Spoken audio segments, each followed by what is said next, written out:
Есть. Да, вижу просто. У нас сегодня Антон без бабочки, Юра не в той футболочке и воздушный Санька.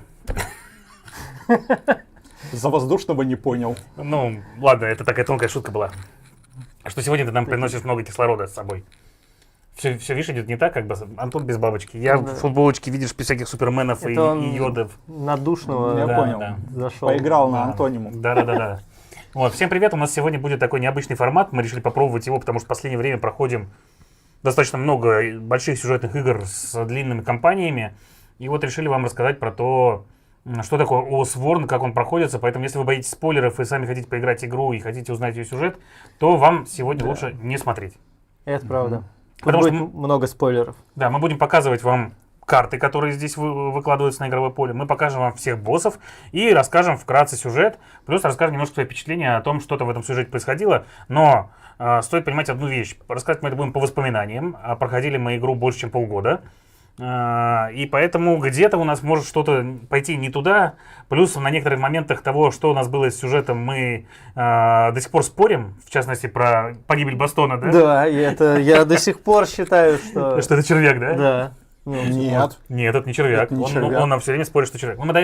К погибели Бастона мы также еще вернемся и посмотрим, червяк он или не червяк.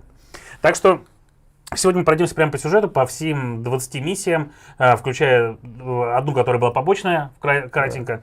Расскажем вам про то, что такое сюжет, потому что игра дорогая. И я прекрасно понимаю, что многие хотели бы знать, что там такое происходит, но по-настоящему не готовы были бы в нее вписаться. Слушай, в принципе, дорогая, спорная штука.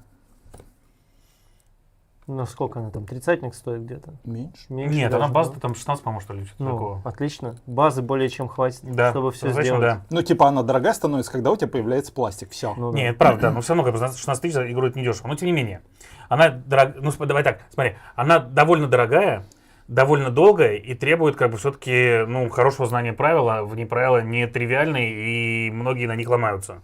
Я видел даже пару настольных блогеров, которые на них ломаются. Там, как бы, есть приписка в правилах, что если тебе не нравится какое-то правило, ты можешь играть так, как считаешь более логичным, и это будет достаточно. Мне кажется, надо в каждой книжке правил так сделать, как бы. Прям Вообще, в принципе, знаешь, интересный момент, я вот общался со многими там зарубежными игроками, и многие из них такие, типа, что у вас там вот всякие, какая-то хрень творится, там, типа, как правильно по правилу играть. Ну вот вы вот как бы сидите играете, как бы, да, но вот как бы, ну играйте так, как вот вы решили так вот так и играйте, как бы, если вы же все так решили, у вас у всех одно правило, как бы, да, значит, вы все в равных условиях, вот так и играйте, типа, из серии.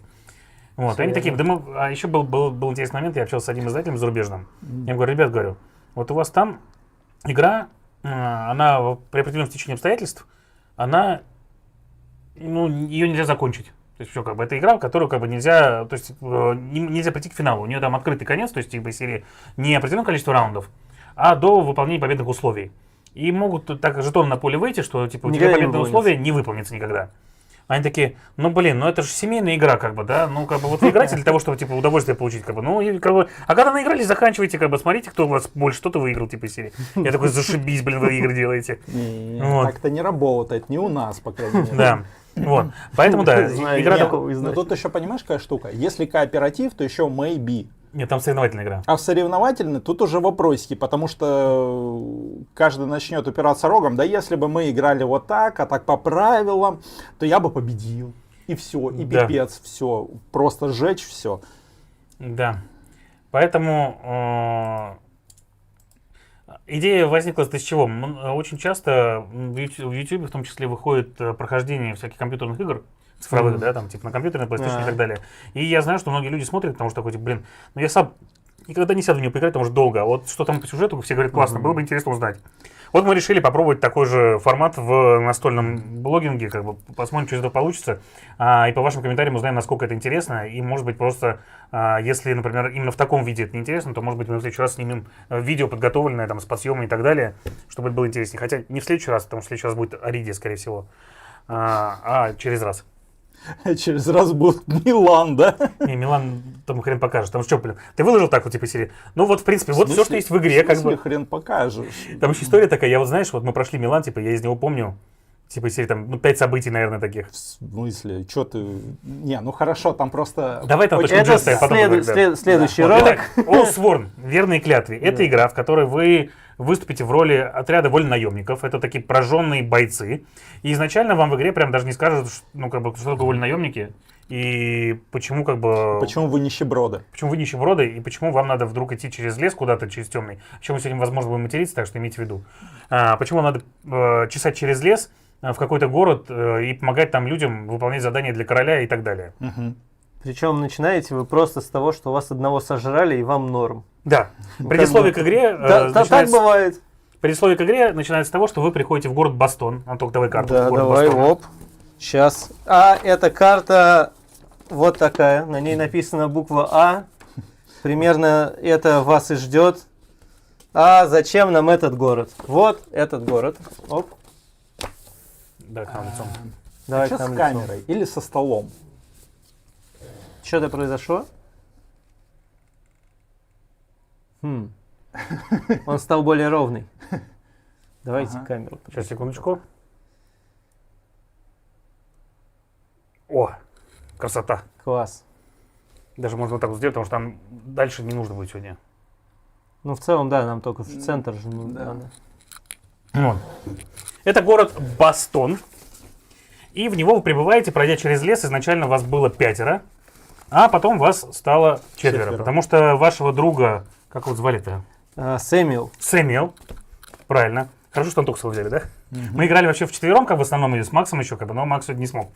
Так вот, Сэмюэла утащила в лес какая-то тварь. Вообще, в принципе, в этом мире люди живут в городах, окруженных большими крепостными стенами, а вокруг них так называемое темнолесье. Да. И в нем происходит всякая дичь, ужасные монстры в нем обитают, и между городами натянуты так называемые проволочные дороги. И вот именно по этим проволочкам вы типа идете для того, чтобы, соответственно, от одного города попасть в другой, потому что...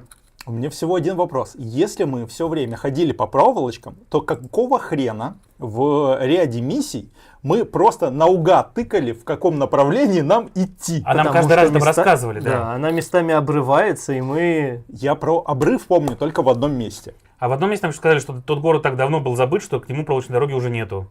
Там же вообще, в принципе, почему? То есть они же даже рассказывали в игре, что проволочные дороги эти время от времени отправляют специальные отряды обновлять. Это да. Потому что темнолесье, типа, ну, оно с железом не очень может справиться, поэтому из железной проволоки сделаны дороги. Но все равно рано или поздно, как бы, оно там лианами возрастет, там в землю проволоку затащит и так далее. И поэтому вот эти вот бурная растительность, абсолютно непроглядная, как бы, вы через нее идете и держите за проволоку для того, чтобы хоть куда-то дойти, в надежде на то, что никто вас не сожрет по дороге. Боже, я каждый раз вспоминаю миссию, которая там в конце. Мы про это обязательно поговорим, да. И я прям, проволочная дорога, да что? Класс, ну дойдем, да, обязательно надо дойти. И вот мы приходим в этот Бастон, нас встречает сиволапый мальчик, который представляется мэром города, и мы такие, ну, пошел бы ты, а нет, не пошел, с Вот нами монетка, пойдешь. Да. Да, там был маленький мальчик Мидж, который нас встретил прямо, то есть сначала мы там встретились с охраной, которая очень подозрительно нас всех смотрела, хотя, в принципе, непонятно, что подозревать-то, как бы. Мы из леса вышли люди, а не звери, как бы. Хотя мы потом узнали, что там есть еще и люди в лесу, которых, блин, лучше в город не пускать. Да. Ну, вот Что так, ты имеешь как против вот, изгоев, я не понял. не, изгоев от изгоев нормально, как бы. То есть, знаешь, изгой на изгой дает антиизгой. Первый раз, когда я напрягся, это что в прологе тебя специальной палочкой прощупывают как металлоискателем, вдруг ты не чумная тварь. Да. Что за технофэнтези началось? Еще у них горят специальные янтарные факелы везде, и это огонь, который, в принципе, хоть как-то отпугивает всякую дичь темнолесья. Так вот, нас пустили в город, там нас встретил, как правильно говорит Антон, мелкий мальчик, его зовут Мидж, он представился мэром города, но попросил денег. Очевидно, налоги. Да, мы ему дали денег, потому что, маленький мальчик, как бы, а деньги у нас есть. В принципе, почему бы и нет? Теперь у нас есть и деньги, и маленький мальчик. Конечно, у нас же есть священник. И прист. Да, священник, да, тоже у нас был. И он нас отправил в таверну, которая называется «Сломанный дуб». Там мы познакомились с ее тавернчиком и со сказителем Грейкином. И то есть в какой-то момент к нам пришли стражники, руководители этого города, как раз настоящего мэра, и дали нам задание. Говорят, что типа, ребята, блин, здесь люди пропадают. Говорят, что их вроде как в канализацию утаскивают. И хер бы с ними. И есть несколько мест, где, соответственно, последние пропажи были. Вам бы неплохо бы там пошароебиться и узнать, соответственно, что с ними происходило. Ну и мы То есть, как вот, в игру можно играть кратким вариантом, то есть взяв вот так вот и прочитав просто вот одну страничку, сделав выбор и получив на них жетончики, или можно вот там вот по большой такой толстой книжке идти, и там будут множественные выборы, у вас будет куча вариантов, большой нарратив, вот такой вот, да. Такой вот прямо. Это пол игры. Да. Это вторая Ну, то есть, половина. фактически, как бы, я бы не рекомендовал играть без этого. То есть, если вы хотите чистый там босс-баттлер, то вот вам вот эта фигня. А если как бы хотите круто поиграть, то, на мой взгляд, вот нарратив здесь очень неплохой. Да, да. Ну, тут, понимаешь, какая штука? Смотря чего ты хочешь. Если чисто приключашку, то можно и не драться. Да, кстати. Можно сказать, типа, босс прошел и все, типа. Ну да. Не, на самом деле, по-моему, самое клево поиграть это вот в этой маленькой книжечке. Там самые классные вещи, вот все в ней. Мы к этому обязательно вернемся. Да, там прикольные штуки всякие есть в этой игре. В этой книжке мини-игры. Это крутая штука. Так вот. И он нам говорит, типа, блин, кто-то пропадает, типа, из серии. Мы такие, ну ладно, надо что-то делать. Пошли, короче, ходили туда-сюда.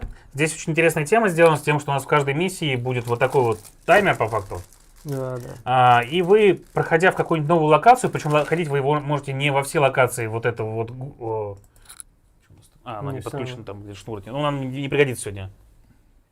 Только если А здорово. боссов ты как? Босса да, будут показывать, да. Сань, нужна тогда шнурочку, она болтается. Ну да, то есть ты приходишь в локацию, номер этой локации снимаешь и кладешь на счетчик времени. И на счетчике времени периодически с тобой что-нибудь случается.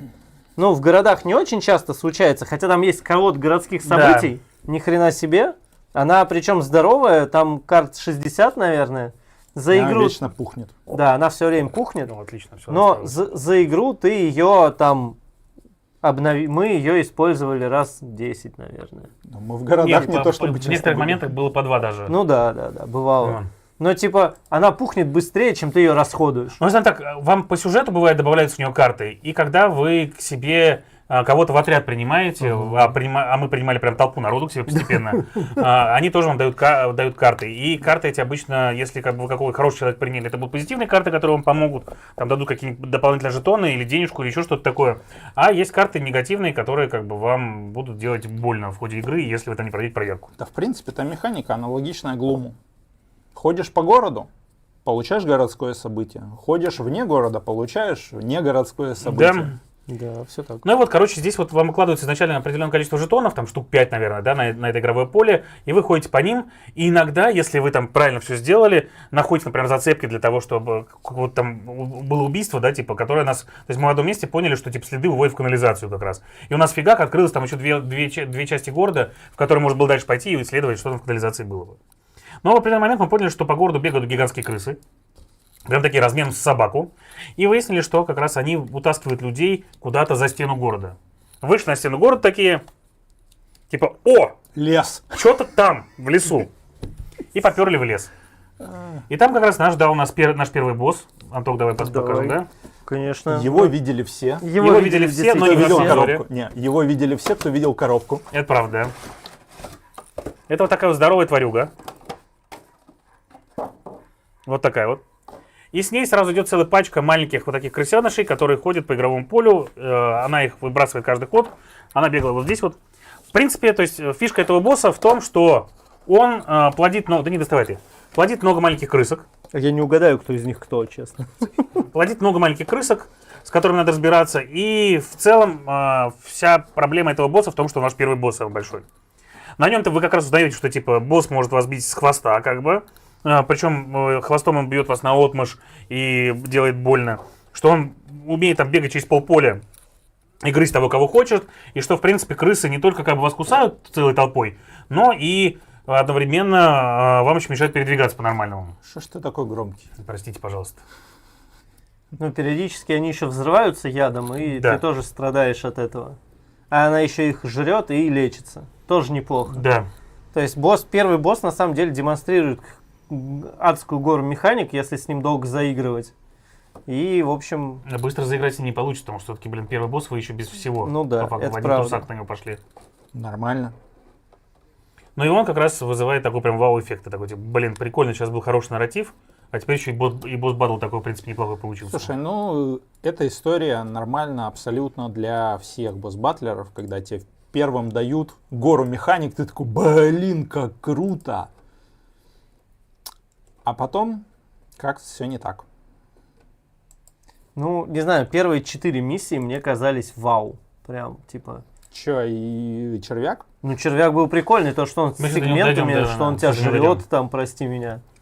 Ну, короче, когда мы добиваем эту крысу, мы возвращаемся в таверну Сломанного Дуба с ее головой, и лорд Дэвиниш, который местный мэр, отправляет нам небольшой кошель с золотом в качестве награды за убийство твари и просит встретиться с ним утром. Да. О чем монет просил? Другой, тут в городе 2 мэра, понимаешь, не поймешь, какой из них круче. Один мэр-бородяк. Да.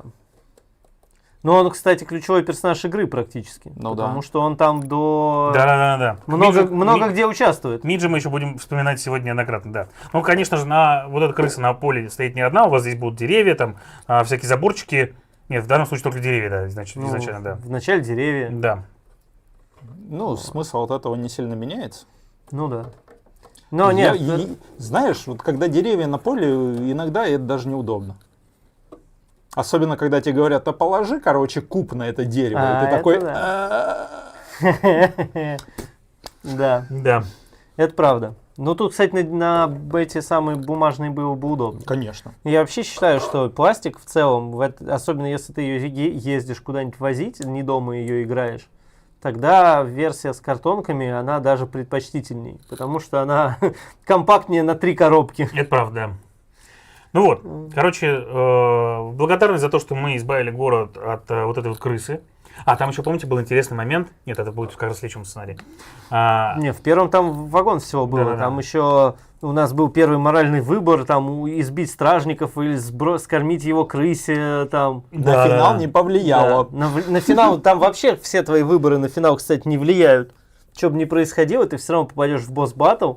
Просто там бывает по-разному. Ты можешь сначала выйти на гробовщика, там, типа, который на самом деле эти трупы крысе скармливает, там, отмахать его, прийти на стену, там стражники тебя хотят Ну, отмахать. если ты идешь через канализацию, а если ты идешь как раз по городу исследовать, Да, там, ну, то есть, по-другому. фактически большая часть сценариев здесь, она... То есть все сценарии, они здесь идут из точки А в точку Б, но некоторая часть сценариев, она проходит туда разными путями, и они в какой-то момент разветвляются, и вы прям об этом знаете, что типа вот сейчас вот эту вот штуку переверните на сторону Б, например, там, или откройте карточку на стороне Б, и тогда у вас уже пошел альтернативный способ. То есть, в принципе, сценарий можно посмотреть 2 раза, и он будет другим, но босс будет всегда тот же самый.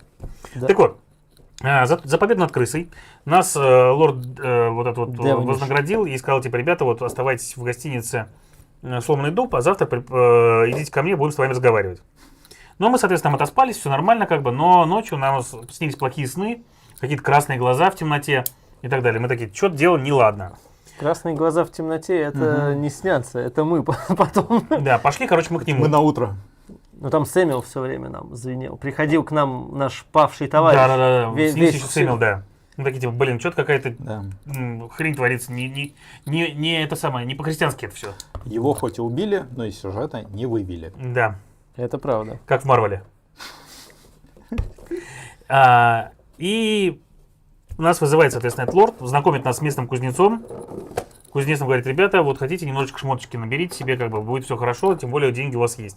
Мы набираем немножко денежек, и лорд там такой, типа, ну, а все это набрали, не денежка, шмоточек, но все это набрали, молодцы, конечно, теперь вам это пригодится, потому что в городе опять проблемы. Короче, по всему городу нарисованы какие-то ведьмовские круги. Мы подозреваем, что это местная аптекарша, делает говно, колдует, зачаровывает людей и творит всякую нечисть и непотребство. Но как бы она городу много помогала, поэтому, блин, может и не она, конечно. Но вот разобраться бы с этим вопросом надо бы, ребятки, решить, что с этим делать. Идите, исследуйте город, смотрите на эти круги и разбирайтесь, типа, кто это делает. Она, конечно, красивая, но потом сжечь. Да. Мы такие, ладно, окей. Ходили по городу. Время от времени как раз нам были видения красных глаз, и мы слышали странную музыку. Да. Странная музыка привела нас в итоге... Да, на флейте именно, да. Привела нас неожиданно снова в канализацию, где мы встретились со странным флейтистом, который от нас сбежал в лес. И, как выяснилось, этот товарищ заманивал людей из города всякими темными мыслями и так далее, для того, чтобы отвести их к сатиру. Да. А сатир питался ими, их душами и их силой, и плел темные ритуалы прямо под стенами города, для того, чтобы этот город наш уничтожить по полной программе. Оп, держи. Вот такой Я вот. его пока собрал. Вот такой вот офигительный чувак. Огромный, у него вот здесь вот чувачок висит. При этом мы когда разговаривали с кузнецом, он также сказал, что цинт его пропал. Да. И вот выходя к этому боссу, то есть мы уже прекрасно понимаем, что мы идем на босса. Там сцена висит. Да, мы идем на босса. Прекрасно понимаем это. И выходим в лес. И там в лесу висят всякие вот такие вот тела. У них у всех горят глаза. Не огнем, а светом, типа вот этим темным. И у нас был выбор как раз, типа попробовать спасти, например, его сына, попробовать спасти всех, или пусть они пока висят, как бы разберемся сначала с злодеем. И от этого зависит в том числе, как бы, то, присоединится к вам кто-то в отряд или нет, как у вас пойдет бой в том числе, с чего начнется и так далее. 3 финальные концовки у этого босса. Да, 3 финальные концовки, всё правильно, Антон, да. Которые ни на что не влияют. Это Они правда. влияют на твою историю. Да. И Не, в этом суть, что у тебя, по сути, каждый сценарий — это история внутри истории. Ну со да. своими финалами и тому подобной прелестью, которая на общий ход сюжета не влияет вообще никак. Но здесь это влияло минор, потому что тебе только карта одного союзника добавлялась, и он тебе как раз вкладывал карточки дополнительных событий. Плевать. У и тебя потом где-то у тебя внутреннее мог всплыть. ощущение того, что вот, я жопу порвал, но, сука, всех Да, спас. есть такое Все. есть. Ну, то есть, это вот только вот эти ощущения, не более того. Не знаю, мне очень нравилось, что время от времени они дальше по сюжету тебя спрашивали, типа, а есть ли у тебя в отряде такой-то? И если есть, тебе давали дополнительные диалоги, у тебя больше раскрывался мир и так далее. И это правда, но не все союзники одинаково полезны. Это правда, Две Скорее, трети. все одинаково бесполезны. Не, ну предполагается, что будут делать не так, как мы, а вводить их в бой вообще-то. А не так, как мы ходили, у нас там 30 карточек этих союзников. Кто у нас выжил? А все. В целом мы листали там эту. да. У нас такие, типа, Караван-сарай. начинается бой, наши союзники такие, ребят, постойте вот там, смотрите, как это классно будет. У нас всегда были трибуны полны болельщиков. Вот. Поэтому Но мы и никто не на проигрывали. Да, но никто на поле не выходил. Этот бой был жестче, чем с крысой. Да. У босса своя механика была с тем, что он накладывал на вас иллюзии. Галюны, да. Да, глюки. И там были специальные карты глюков, которые, во-первых, вам мешали всякими гадостями, в том числе там, мешали ходить, наносили вам урон и так далее. Но в определенный момент он еще время от времени взрывал свой темный взгляд, вот это вот черные глаза, которые у него светятся, вам пронизают душу, типа, и прям бил по всем, и тебе сильнее наносился урон от того, чем больше у тебя карт вот этих вот глюков. Да, но можно было подойти к союзнику, дать ему леща, и он все глюки забывал. Да. Но так раз в раунд можно делать. И момент был в том, что там нельзя было держаться по-нормальному друг с другом рядом, потому что вы как бы получали постоянно ария-эффекты типа в себя. И вроде как подойти друг к другу, ну, блин, это была проблема. Да. Вот. Но как бы худо-бедно мы с ним справились, победили сатира, но по возвращению в город нам люди как бы не особо поверили, несмотря на то, что мы там... там же момент был в чем? Да. Мы его... В тот момент, когда типа там Саня занес на ним там секиру для последнего удара, чувак взял просто такой и вспышки испарился в воздухе, вспышки темного цвета. Скотина. И мы такие типа, тварь! И вот там у нас зародилась мысль, что вернется ведь гад Ну да. рано или поздно. И с учетом того, что мы не принесли в город ничего, в доказательство смерти монстра, который терзал город вот этими галюнами, город, соответственно, решил ведьму сжечь. Это да. Вот. Да.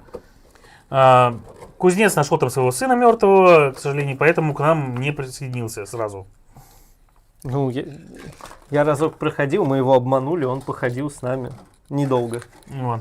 И вот сейчас начнется великий спор. Да-да-да. Бык там или не бык? Третья глава начинается с того, что в городе все-таки жгут аптекаршу. Она, кстати, нормальная тёлка была, как бы, вполне это самое. Мы ее спасли все равно, нормально. Нет. Да. А кого там, как видим? Ее хотели сжечь, но мы Её ее хотели сжечь, забрали. мы её Кто бой спасли. допустил? Никто. Пустили. Она начала орать, и мы ее сняли. Она типа не до конца поорала. Нет, ее не сожгли. Нет, ты чё, она Мы ж с её нами сняли. ходила. Да? Конечно. А кто, по-твоему, этот Макроли Почему был? у нас в конце был выбор, сжечь ее или не сжечь? Мгм. Мы ее спасли, Точно, да-да-да, все таскали с собой. Короче, ребят собрали там постамент для костра, на кол поставили, привязали туда красивую девушку. Мы очень долго кричали, что она красивая. Но бесполезная. Но бесполезно. Они подожгли костер под ней, и она издала истошный вопль, когда соответственно, ее тело начало... Есть ощущение, что если бы она издала вопль, может быть, на этом все бы и закончилось. Так она издала его. Не до конца. Ну, типа, На полшишечки. И тут как бы мы поняли, что типа он там вся... Нет, тут ключевое, что сейчас всем нужно запомнить, что у нас была возможность получить вопль ведьмы. Вся толпа на площади попадала, у них там перепонки разрываются, все падают, кричат. В этот момент мы стаскиваем ее с этого эшафота. И понимаем, что все темнолесье кругом ожило. Там начинают звонить колокола со сторожевых башен вдоль стены. И начинает охрана туда-сюда бегать. И всем уже не до этой ведьмы, которая, может, и не ведьма была бы. Но мы выяснили, что ведьма в итоге потом. И мы получаем первую ачивку «Город наш». Да. И в город врывается здоровая, огромная хренотень.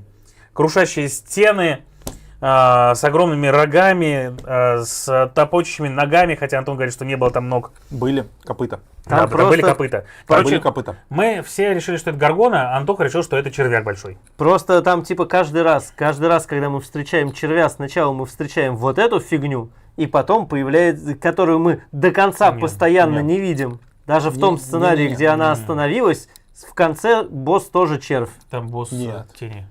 Да. Вот. Подожди, мы потом встретили в эту городе. херню, Да, и потом там был арт, какая-то непонятная хтонь, Давай у дойдем. которой не было типа нормально отрисовано тело, но это точно был не червяк.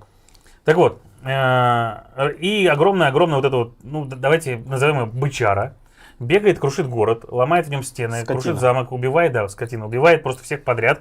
И мы понимаем, что типа, блин, здесь как бы дело пахнет керосином, надо сваливать из города, потому что Бастон фактически пал. Мы собираем с собой как можно больше народу и даем дёру. Есть там в одном месте, типа, где была... Мы до этого, когда ходили по городу, мы нашли... Вот, кстати, тоже сказалось, типа, есть ли у вас ключевое слово или нет.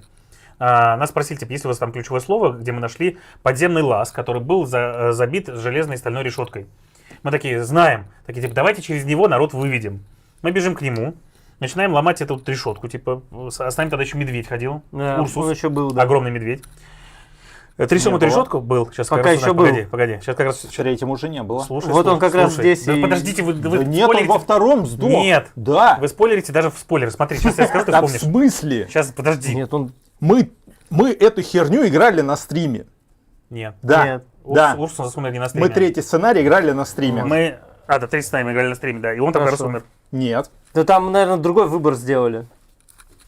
Мы Давай, третий вообще- сценарий точно Вообще играли. не проблема, но это же, типа, отлистаем, Ладно, дайте я расскажу просто пока. ты пока рассказывай.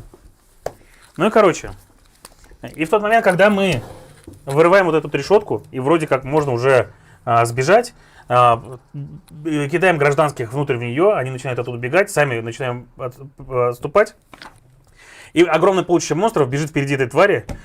И нам говорят, типа, чуваки, вам нужно оставить одного из своих, чтобы он прикрыл отступление.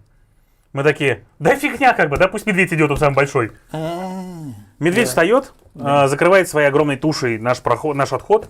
Мы убегаем в лес и понимаем, что медведя с нами больше не будет, потому что игра нам говорит, типа, ребята, тот, кого выбрали, навсегда уходит из компании. Он умер, его загрызли эти звери, потому что их было слишком много. И погибель Бастона, как раз это животное огромное прозвали так вот. Соответственно, что? Вот это животное. Вот, да. А где рога? Вот. Но это явно не червяк. У него, видишь, лапы Ну, есть. хрен его знает. Ну, да, Но кстати. оно не похоже на быка. Ну, оно на что угодно Да. похоже, кроме быка. Да, На червяка еще меньше на похоже. червяка это точно не На похоже. червяка оно оно- похоже еще меньше, чем на быка. Серьезно? Вот это явно передние лапы. Ну, лапы есть. Ну, Может, он откуда? умирует. Хрен. У того червяка... Крот. Хорошо, У того вот нет. достанешь, там даже морда не похожа. Понимаешь, здесь прям ярко выраженная морда. Вот Ну, тебе это глаза, да, вот да. тебе пасть, а не вот это вот. Давайте покажем, да, погибли Бастона. Как это, Давай. как в Блэйде Вот, во погибли втором. Бастона. Ну, короче, толпа народа убегает. Наш медведь пал. Мы спешим в темнолесье. Вроде как спасаться. Найди 10 сходств. На тебе. А там Шайхулут. Ну, короче, в какой-то момент мы понимаем, что земля под нами дрожит, трясется. С нами куча гражданских. И нужно вроде как их спасать, но у нас вылезает такая вот огромная хренотень. Вот такая вот. Это босс, состоящий из 3 частей. Из головы. Пузика. Да, такого пузика. И хвоста, хвостика. И он вот именно таким вот образом передвигается. То есть эта часть типа такая идет вот сюда, эта часть идет сюда, а я поползла куда-то еще вот туда. Да. Бьет он всеми 3 частями. Периодически. Периодически. Иногда бывает, что взрывается и вылезает вообще в очень неожиданном месте каком-нибудь. Ломает все, Но что при движется. этом у нас еще здесь вот на игровом поле целая пачка гражданских. Там Да. специальные фигурочки выставляются, как бы, которых он, соответственно, тоже бьет. И фактически... Он их просто сносит, все. Да. То есть там без И вариантов. фактически, как бы, да, вот они такие вот. Толпа ребят. Вот они. И фактически, если как бы он их убивает, то, ну, блин, не такие уж мы и герои, как бы. Поэтому нам нужно было также бегать, спасать этих людей, выталкивать их с края поля, для того, чтобы он их не сожрал. Вот во всем этом меня бесит одно. То есть есть власти, у которых есть регулярная армия, которая вооружена, но почему-то, если сдохли гражданские, виноваты мы. Ну и нас Не, четверо, мы а перед их собой, армия. мы же ну. перед собой виноваты, как бы. А все, и армия как бы там полегла вместе с лордом. Да с хера ли мы должны перед собой виноваты быть? Ну, потому что мы как бы Герои. верные клятве, да. Да. Какой непонятно, Не, наверное. ну просто получается так, что в любой непонятной ситуации виноваты мы.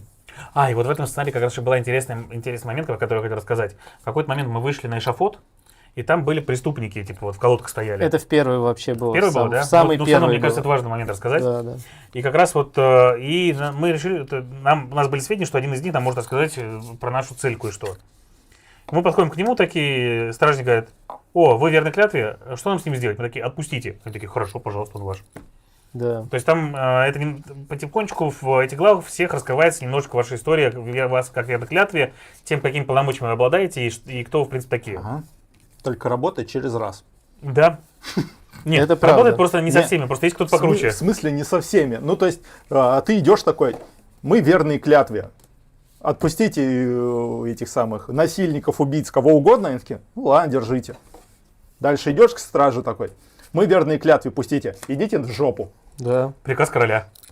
Да там не приказ короля, там Бывает. вообще плевать. Да. Просто идите в жопу. Чё? Ну, короче, человек это был такой интересный босс, у него каждую часть тела надо было разрушать отдельно, у него было каждый по несколько кубиков, и в них нужно было, соответственно, высаживать урон. Как бы, когда все части тела разрушены, как бы человек был побежден. Мы спасли, по-моему, там почти всех гражданских. Вообще, по-моему, всех. Да, Мы и запарились. на этом. заночевали как раз в лесу, потому что делать было нечего. Следующая миссия началась с того, что мы в лесу, и нам надо идти в Да, город, Мы слишком в далеко столицу, убежали. в столицу местных земель, Мгм. и мы знали только приблизительно, где она. Для того, чтобы симулировать поход через лес, у нас был специальный журнальчик и специальные карточки. Там Ну, идет ход не по такой карте, идет ход по маленьким карточкам. Давай мы здесь Сейчас, пока, да. Ну, во-первых, здесь же есть вот эти вот Да. куски. А карточки я, конечно, достану. У вас вот так вот, соответственно, выглядит ваш проход. То есть вы, когда вы вот стоите здесь, вот сюда пройти нельзя, у вас карточки выложены, вы можете пойти сюда или сюда. Вы решаете куда, в зависимости от этого читаете разные абзацы и идете, у вас там идут разные проходы. Можно натолкнуться на необычные вещи, типа там лагерей, разрушенных городов, деревень и так далее, а можно, соответственно, просто идти по лесу непонятно куда. При этом вы прекрасно понимаете, что вам, если нужно там идти на север, то каким-то образом вам нужно, соответственно, будет на этих карточках, вот так вот выкладываемых, да, вот так вот постепенно выкладываемых, идти на север стараться. Если вот кладется такая вот штучка, это непроходимый ландшафт, Не то вам повезло. надо его каким-то образом обходить. Ну и, короче, шлялись мы по этому лесу достаточно долго. Нашли там какую-то даже деревню в какой-то момент. Мгм. Но С братишками. этими походами по лесу как раз есть один негативный момент для людей, которые в нем идут. Обычно у вас в этих кушать лесах есть хочется. припасы, да. У вас их определенное количество. И чем больше с вами людей идет, тем больше припасов они жрут. А когда у вас заканчиваются припасы, вы начинаете терять здоровье. А входить в босса с неполным здоровьем, при том, что мы прекрасно понимаем, что в конце каждой миссии будет босс, Неприятно. да, это прям такое неприятное ощущение. Поэтому вы иногда такие, типа, блин, может быть, мы все-таки оставим людей? И там же еще эти события бывают. Как быстро кончилось это. Входить в босса с неполными жизнями очко играя. Да. Там еще и события разные происходят. То есть вы вышли на какую-то определенную карточку, она вам говорит, типа, у вас, видите, что там, типа, там мама с дочкой выбились из сил, типа, да, и вот они сидят около дороги, и вы понимаете, что они никуда не пойдут. И вот перед вами выбор, типа, из серии. Заставить кого-то нести их, и тем самым снизить скорость отряда, или бросить их на волю судьбы, и тем самым, соответственно, ваш отряд станет меньше. И такие вот события там происходят регулярно, там, типа, там, накормить всех или, например, дать полпайка как бы каждому для того, чтобы сэкономить припасы. Или покушать самим, а они Почувствуй пусть себя сами. тварью. как-нибудь. И это такая мини-игра, которая, ну, у вас будет несколько раз за ваше прохождение, когда вы идете, скажем так, не по Хоженым тропом. непохожим тропам, да, правильно, спасибо, Антох, вы, соответственно, попадаете вот в такое прохождение, и оно у вас идет, то есть у вас вся миссия идет не настолько повествовательная и рассказывает сюжет, насколько вы как раз играете вот это, именно ваш проход. То есть здесь вот мы находили там огромный дуб, лагерь находили, помните, там поле кровошипа было, это вот Да. это растение, у которых красные листья, и они острые, как бритвы. Вот. И в итоге, соответственно, мы вышли на проволочную дорогу, а прямо рядом с ней мы как раз узнали уже важную вещь. Сейчас скажу, они ли это были, да? Они. Кто? Они. Они? Конечно. Это Да, твои да, да. братишки. Да, братишки мои. Мы время от времени находили разрушенные человеческие телеги. Нашли там целую деревню небольшую, на которую явно кто-то напал. При этом мы поняли по ней, что нападение происходило... Нет, да, они. Чего? Да, Не, да, конечно. Нападение происходило не монстрами, не Ну, животными типа, да. из темнолесья. Люди- Что люди юдишки. были полезны оружием, и многие из них были, соответственно, похищены в том числе. А так обычно звери темнолесья не делают, они просто разжирают всех. И у одного из наших членов отряда что-то заиграло, типа какие-то, как это называют, варварские флешбеки. Варварские флешбеки, да. Он Ничего такой, не типа, знаю. мы же смотрим, а Саня сегодня такой ходит, типа, и взгляд отводит. Да. Саня сыграл варваром местным, который сбежал из своего племени. И босс этой главы был как раз вот такой. Братишки. Их целая куча. Вот это фактически босс-папка Сашкин. И его друзья. Да, и его друзья. И это 5 боссов. Да. Причем одного убиваешь, остальные звереют и становятся сильнее. Да, У у них- каждого из них, то есть вот у этих двух были более-менее одинаковые атаки, а каждый другой был уникальным. То есть у нас там была шаманка, которая насылала на всякую хрень, была И лечил их, копейщица, кстати. да, и лечил их. Была копейщица, которая кидалась копьями издалека и старалась держаться поодаль. И был ебака страшный, как бы сам папка, который очень сильно вламывал топором и в ярость вгонял своих товарищей. То есть, когда он атаковал, еще и кто-то другой атаковал одновременно. Вот эти тоже мерзкие чуваки с крюками, потому что они тебя подтягивают через полполя, потом отпрыгивают, еще ты уезжаешь вообще в какое-то непредсказуемое направление. Ну, это мы еще зеленые были. Ну, было очень неприятно. Ну всё да. равно. Мы приняли главное тактическое решение сначала грохнуть хиллера. Ну, это правда. И потом... Но как оказалось, что механика игры говорит ей о том, что она все время пытается держаться подальше от нас, а эти как раз следуют все время вперед. И поэтому, чтобы типа добраться до нее, приходилось каким-то образом обходить их. А они занимают клетки, плюс там еще домики на поле, плюс стены на поле. И добраться до нее было не так уж просто. Ага. Но тем не менее, как бы. Эта проблема, походу, была только у тебя, при том, что ты дист. Я стрелял как раз, да. Потому что для нас особо проблемы не было. Главное крутить. Вот. Ну да. Короче, грохнули мы этих товарищей, но они, зализывая раны, сбежали в лес. Не успели мы их добить. Они были просто очень толстые. Вот это самое противное было. Каждый причем, да. Да. Ну, то есть тут вообще все боссы по-разному сбалансированы. Кто-то один просто ваншотает сильный, кто-то просто жирный и на измор тебя берет, кто-то там по-другому делает тебе больно. Да. И они все-таки разнообразные все, хотя бы вот в рамках такого баланса. Ну да, там даже то, насколько босс толстый, отличается, скажем, за это отвечают минимум 2 параметра. Первый, соответственно, это сколько у него жизни, то есть сколько у него кубиков, которые надо сносить, а второй, это какая у него броня. И иной раз бывает, что у босса там 3 кубика, вот как у ведьмы одной было, да? Ну да. Но у нее там была Я помню, 11-я броня, 4 типа, кубика серии. было. 4 куба, да. 4, да, 4. куба. Не, ну еще 6 бродячих кубов. Да. Вот. Ну, короче, такое. Разобравшись с этими товарищами, скажем так, прогнав их в лес, мы такие, типа, блин, и эти сбежали. Что такое-то вообще? Мы вышли на проволочную дорогу по знакомому дзынь-дзынь, потому что на проволочной дороге еще висят колокольчики. И я не совсем понимаю, нахрена это нужно, когда как бы звук, всякая тварь из леса идет на звук. И каждый раз, когда мы выходили вдоль проволочной дороги, мы говорили, типа, давайте держаться как можно тише, потому что, чтобы нас звери не услышали. Хотя, может быть, они просто привыкли к этому дзиньканью и на него уже не реагируют, в принципе. Может быть, Возможно. так. С другой стороны, почему они должны на него не реагировать? Это слишком опасный лес. Там нет никакого мирника. Соответственно, для них вот эти звуки — это приглашение на обед. В целом так и было почти всегда. Ну да. Идешь ты мимо проволочной дороги, и тебя кто-нибудь жрет. Постоянно. Либо мелко подкусывает, я либо сильно обкусывает. Комаров вспомнил. Комары, да. А самый интересный момент еще в том, что дзыньканье дороги мы услышали не просто так. На ветру-то она не дзынькает. Мы когда вышли, соответственно, на поляну на знакомый дзынь-дзынь, там стоял Сэмюэл и теребил вот эту проволочку. Наш мертвый друг, призрак вроде как, теребил проволочку и тем самым вывел нас из темнолесья к проволочной дороге, которой мы могли идти вдоль нее, там, типа, там, в 5-7 шагах, и даже ее не увидеть, и пройти мимо, и уйти не туда. Да. Не, ну ладно, Сэм красавчик, он много помогал. Да. Несмотря на то, что сдох. Он старался. Да. Он был полезным. Он тащил нас как мог к финалу. Да.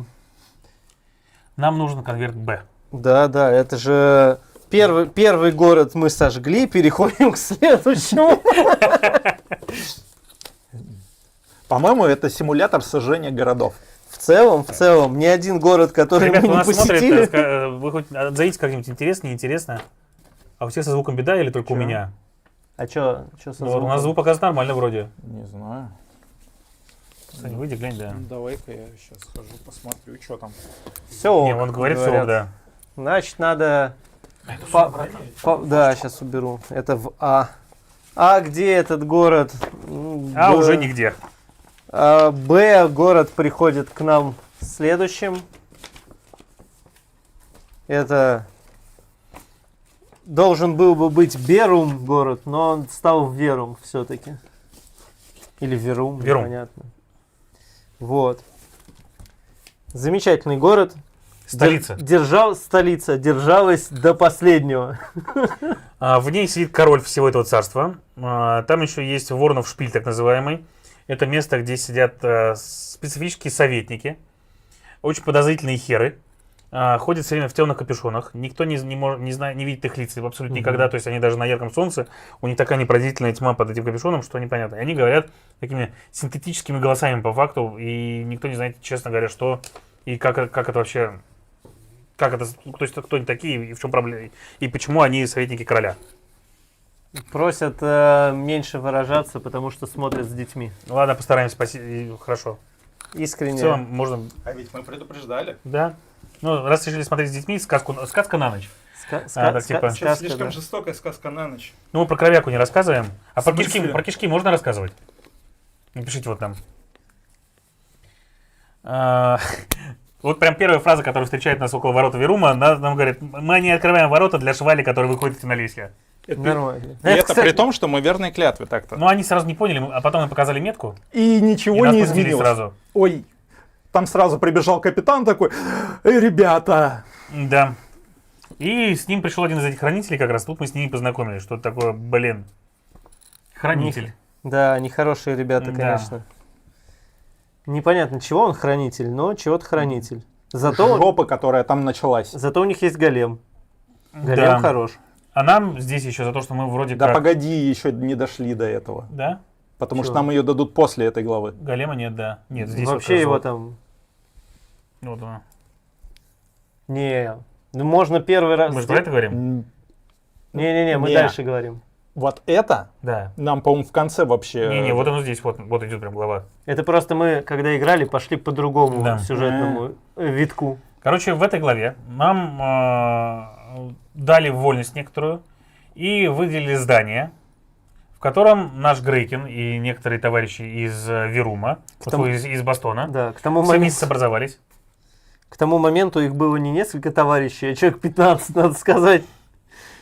Потому что мы еще от варваров кого-то там спасли, еще кого-то понатаскали, где-то какого-то одного вообще бомжа по дороге подцепили, который просто где-то там сидел. Главное, от бомжа ничего не подцепить. Это правда. Был еще важный момент. Кстати, Был еще важный момент. Кстати, от какого бомжа мы в итоге подцепили потом? от А какого? там толпы бомжей. Важный момент еще был в том, что нас после этого всего, вот когда мы повели там 15 человек из Бастона в Верум, прозвали героями Бастона. Да. Бастон, правда, больше уже нету, как бы, но героями мы, тем не менее, стали. Грейкин, который даже наш бармен местный, он сказал, что типа одному из местных лордов, ну пока нам заняться нечем, типа мы ждем как бы аудиенции у сильных мира сего, сказал, что здесь лорд один, которому помощь нужна. Там был отряд вольнонаемников, который полностью вырезан был, видимо, в темнолесье, а городу нужна древесина. Рядом здесь, в небольшой деревушке, добывают древесину. Деревушки эти местные, они отличаются тем, что они как раз крепостными стенами не окружены, и это не очень хорошо. Но нас просили, соответственно, с этой проблемой разобраться, узнать, что стало с отрядом вольнонаемников пропавших, а заодно как бы наладить обратно поставки древесины в город, потому что темнолесье стены коцает, звери, которые там стены коцают, стены надо ремонтировать, плюс сам город постепенно все-таки немножко хереет, так сказать. И это, кстати, хорошее слово. И его нужно тоже чинить, поэтому нужна древесина. И вот стены, правда, каменные, ничего, но что древесина тут всё типа равно есть нужна. отдельный район с деревьями. Там Твоими там родственниками так. деревья, там тебе нельзя. говорящие, Да. их нельзя. Блин, подпилили пару сучков и все. С каждого налог вместо золота дерево. Я боюсь, что они будут против, некоторые сучки им нужны. Ну, без сучка из задоринки не обходится. Это правда. Для того, чтобы, соответственно, выяснить, где конкретно, в каком направлении находилась эта маленькая древесная деревушка, нам пришлось походить по городу.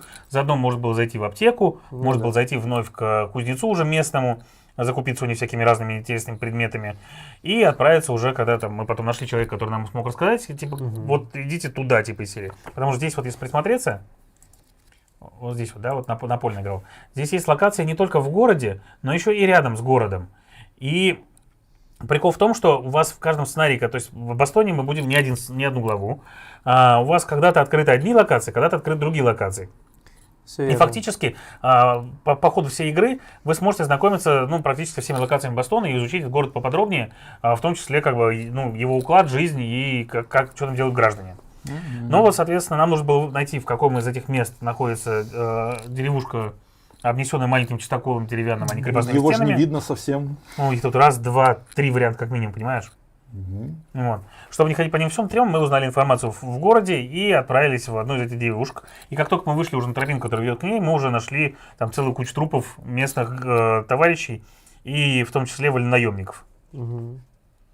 Кстати, прикольно, я вот тебя сейчас слушаю, ты же по сценарию поэтому читаешь. Я подглядываю, чтобы не забыть ничего. А мы-то по-другому проходили, потому что мы вообще не лорда там искали, когда в город пришли. А как мы вышли на вот это?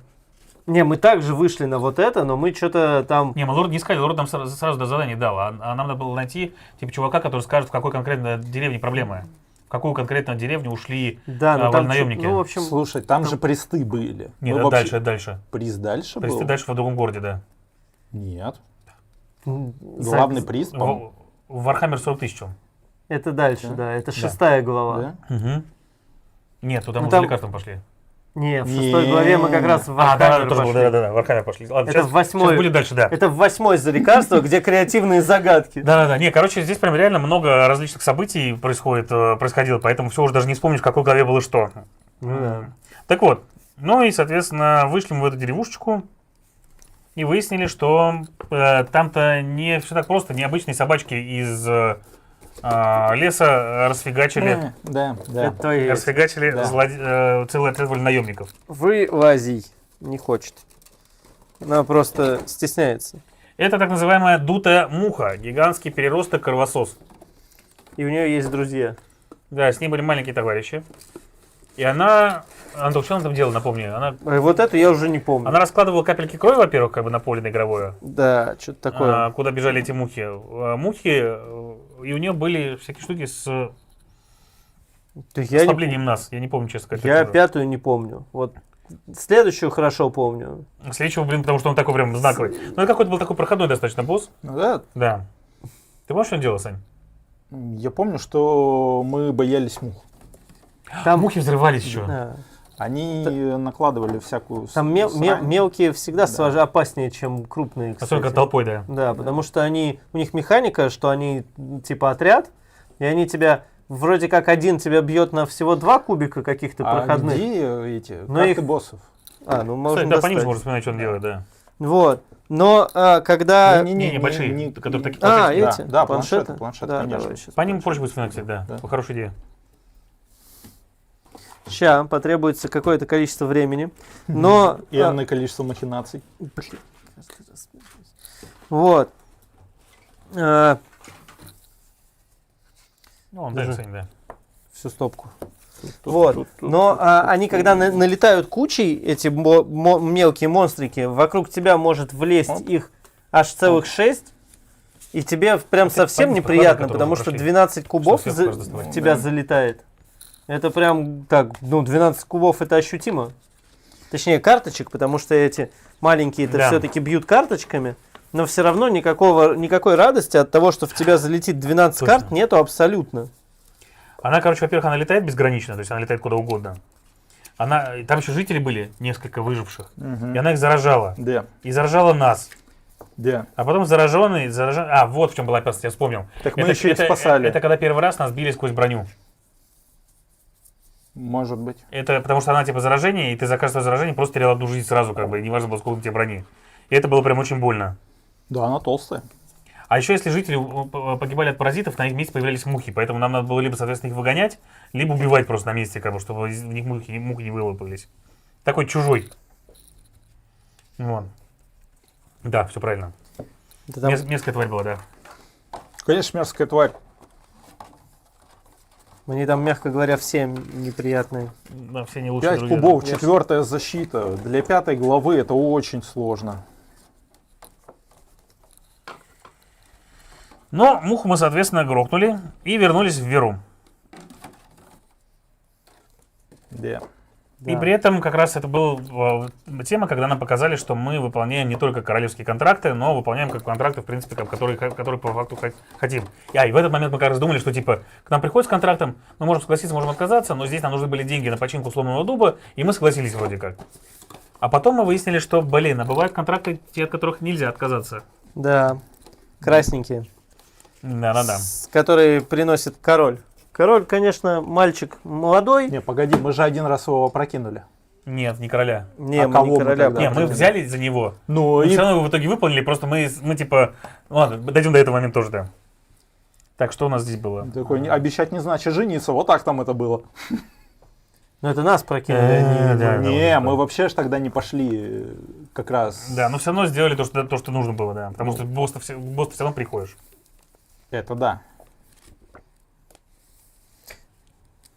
Еще очень прикольно, вот я вспоминаю, как бы, что здесь само повествование очень, очень интересно построено тем, что у вас каждая глава начинается с некоторых каких-то странных вещей, и вы никогда точно не знаете, реальность это изначально или нет.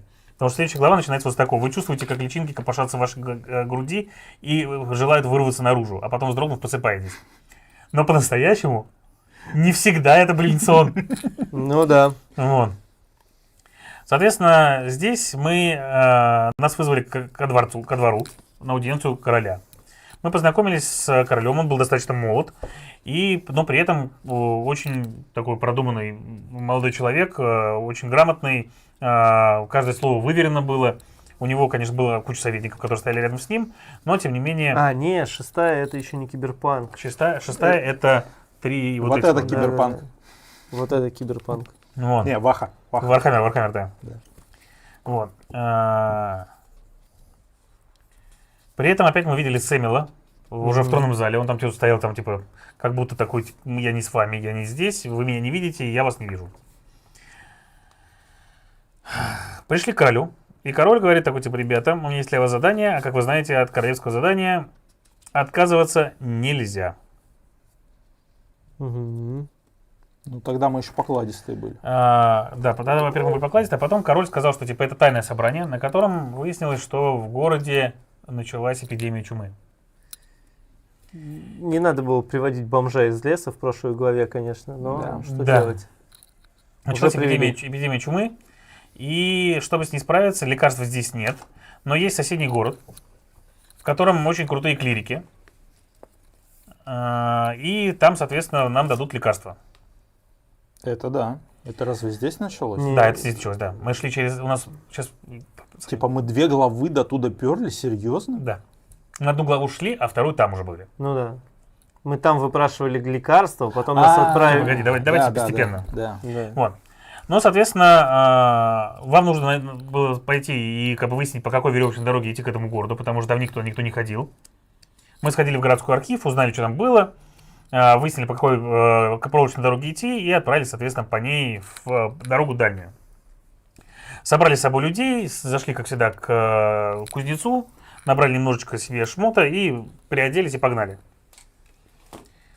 Блин, надо было показывать, что там падает с монстров, кстати, слышишь? Мне кажется, было Да, тоже и прикольная вообще тема. пофигу, Нет? на самом Ну деле. там всё с них части хватает. монстров Здесь падают, надо сказать, адаптированные, что, типа, что здесь вот реально, когда вы побеждаете какого-то босса, к вам выпадает, ну, соответственно, либо то, что он там в руках, например, держал, либо то, что он одет был, если это что-то человек подобное, вот, например, как вот эти самые, как варвары, да? Или, соответственно, если это монстр, вы какие части вы берете, делаете из него себе оружие, там, доспехи и так далее. Делаете. Где? Тут крафта нет Берешь вообще. то есть, ну, смотри, лорда-то, ну как, типа, ты не просто взял хвост крысы, типа, и начал им хлыстать. Ты там, типа, ему ручку приделал, как бы, кожу обмотал, и у тебя вот хлыст, типа, из серии, который, типа, ядовитый, с его хвостом и так далее. Себе такие вещи. Сам себе в голове придумал. Ну, типа того. Ну, потому что Вот. крафта нет. Нет, крафта как такового, конечно, нету, вообще никакого. Но, ты же, блин, я вот говорю, ты же не взял зуб просто и начал зубом пилить, правильно? Ты там что-то с ним сделал, типа. Ну, по сюжету, Себя скажем в так. голове. По сюжету, да. Ну где там в сюжете? Ну нет. Ты у себя в голове все это придумал. Ну потому что не может с пчелы упасть тебе щит. Чешуя С вами, какая-нибудь там. с вами, да. соответственно, отправили несколько клириков. И совет сказал, что они там будут заниматься своими делами, поэтому их ни о чем не спрашивайте. Но идем мы по лесу, и понимаем, что как бы кто-то за нами следит. А в какой-то момент эти товарищи машут кадилом, один из них падает на колени, у него изо рта начинает вырываться щупальцы, и он превращается в страшную крокодильну, страхолюдину и так далее. Да, можно я тебя тормозну Давай. на секунду? Да, потому конечно. что... Ты вообще, в принципе, делай это почаще, потому что я болтаю. Потому что прикольно, что вот ты вот читаешь этот сценарий короткий, а я помню, что вообще все не так. Давай, рассказывай. Потому что в начале, я даже специально в Давай. книжку слазил, там есть целый суд, которым мы приключались в Да. городе, которого в этой книге нет, в маленькой. Суд? Да, Да. когда нас лорд вызвал, и вначале у них проблемы, там кого-то браком должны сочетать, и мы Да, там точно, выбирали. блин, да. И это А то в давай этой по этой главе. книжке, давай рассказывай. Потому что по этой я книжке думал, что это прикольно. позже гораздо. Нет, Нет. это прямо здесь. Я еще Это же смотрю, крутой был момент, Это да. офигительный Реально, это был момент. офигительный момент. потому что там целый кусок предыстории, что там нас вызвали, вот, король там сейчас нас отправит, но у него проблемы, нам типа надо все порешать. И вот мы как типа независимые эксперты постоим Точно, рядом. там была молодая девушка, Да. ее отец хотел выдать ее замуж за одного мужика, а мужик в итоге решил, что как бы это не нужно. А девушку вроде как они спросили. И вроде как они заключили договор, отец с этим мужиком, Не-не-не. тот денег ему отдал уже, а соответственно, этот... Там девушка не то что не хотела, она наоборот согласилась, потому что тот чувак, за которого ее типа сватали, очень хорошо к ней относился. Ну да. И потом встал вопрос о том, что эгегей, а давайте-ка Приданное. это... Там даже Не не, то, совсем что приданное. приданное. Пора продолжать линию рода, Да. так сказать, Тавендеров.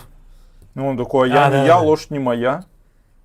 А тот к ней отечески относился, Ну мужик, да. который ее замуж взять. Он просто хотел ее забрать у отца, чтобы, как бы, в принципе, она жила, и потом, типа, его наследницей стала, и просто продолжал, как бы, его имущество. Он ее, в принципе, по-взрослому не хотел. Да. И при этом все то имущество, которое у нее было, он хотел сделать так, чтобы оно не досталось ее отцу. Мгм. Ну да. А отец такой, типа, Да. ребята, как дела? Вообще хочу денег. Да. И ты должен был там немножко и морально поиграть, и этически разобраться, потому что тут, конечно, решений аж 7 штук, кого можно арестовать, кому-нибудь аннулировать, что-нибудь еще сделать и так далее. И каждый ведет к своей развязочке маленькой, где-то кого-то еще поспрашивать и так далее, но местами тебе скажут, типа, а ты не прав, ты давай более серьезно отнесись Да. к своей предложенной, так сказать, вещи, к тому, что это тебе не просто так предложили, повыбирать тут. А вообще тут судьбы решаются. Да, точно, я помню, на нас тогда этот, я просто думал, почему что это позже было. Не, это вот Для прям нас вот тогда этот здесь. сценарий прям оказал очень большое такое впечатление. Мы прям так, блин, типа, ни хрена себе, как здесь интересно. То есть там реально надо было допрашивать и всех Да, да. участников, и понять, в принципе, взаимоотношения и правовую систему как бы вот этого города Верума, того, что там положено по закону, что не положено по закону, потому что мы вроде как должны были, ну, как бы дать А тебе про это... законное решение, да. А тебе про это ничего не рассказывают. Ты такой, иди разбирайся. Ты такой, что, где, как вообще, что происходит? Да, это хорошо, Вот. что ты отметил, Антон, подглядывай поэтому в это, что Поэтому, если что, не как сюда. бы... Да нет, это Нет. же просто тут тоже два варианта. В этой книге тоже. Мы просто пошли по Мне кажется, здесь расследованию. вообще третий подсказывается. Может Ну, быть, просто, что мне кажется, там здесь вообще подсказывает было. самый короткий конец куска. То есть здесь выдают начало и конец. Потому что в конце мы с Кировым вышли на дорогу, на пробу. Конечно. И шли с этими священниками, да, вместе. Да, это в любом случае так Ну, произойдет. давай короля покажем. Да, вот, кстати, король. Тоже мне Джоффри Баратон. Маленький король. Ему там что-то лет 13, что ли, там. Но он типа очень умный. Поэтому, ну, он, да, такой. И очень любит своих граждан и город. То есть он типа хороший. Типа во всем этом мире, где куча всякого говна и вот эти вот хранители еще непонятные, король хороший. Хранители. Да. Это Хранители. к Маску. Ой, к Максу. Я кусок прочитал случайно. Священник-мутант врывается в потайную дверь в тронный зал. Это вообще какая-то... Это Этого не у наша- нас это не не было. наша Это была, вообще да. третья какая-то история, которая происходит вообще отдельно. Поэтому, видите, игру переигрывать всегда интересно. Даже так интересно. Типа, главное вспомнить, где ты повернул не туда и не пойти еще раз. Даже можно просто книжку посидеть, почитать, уже прикольно.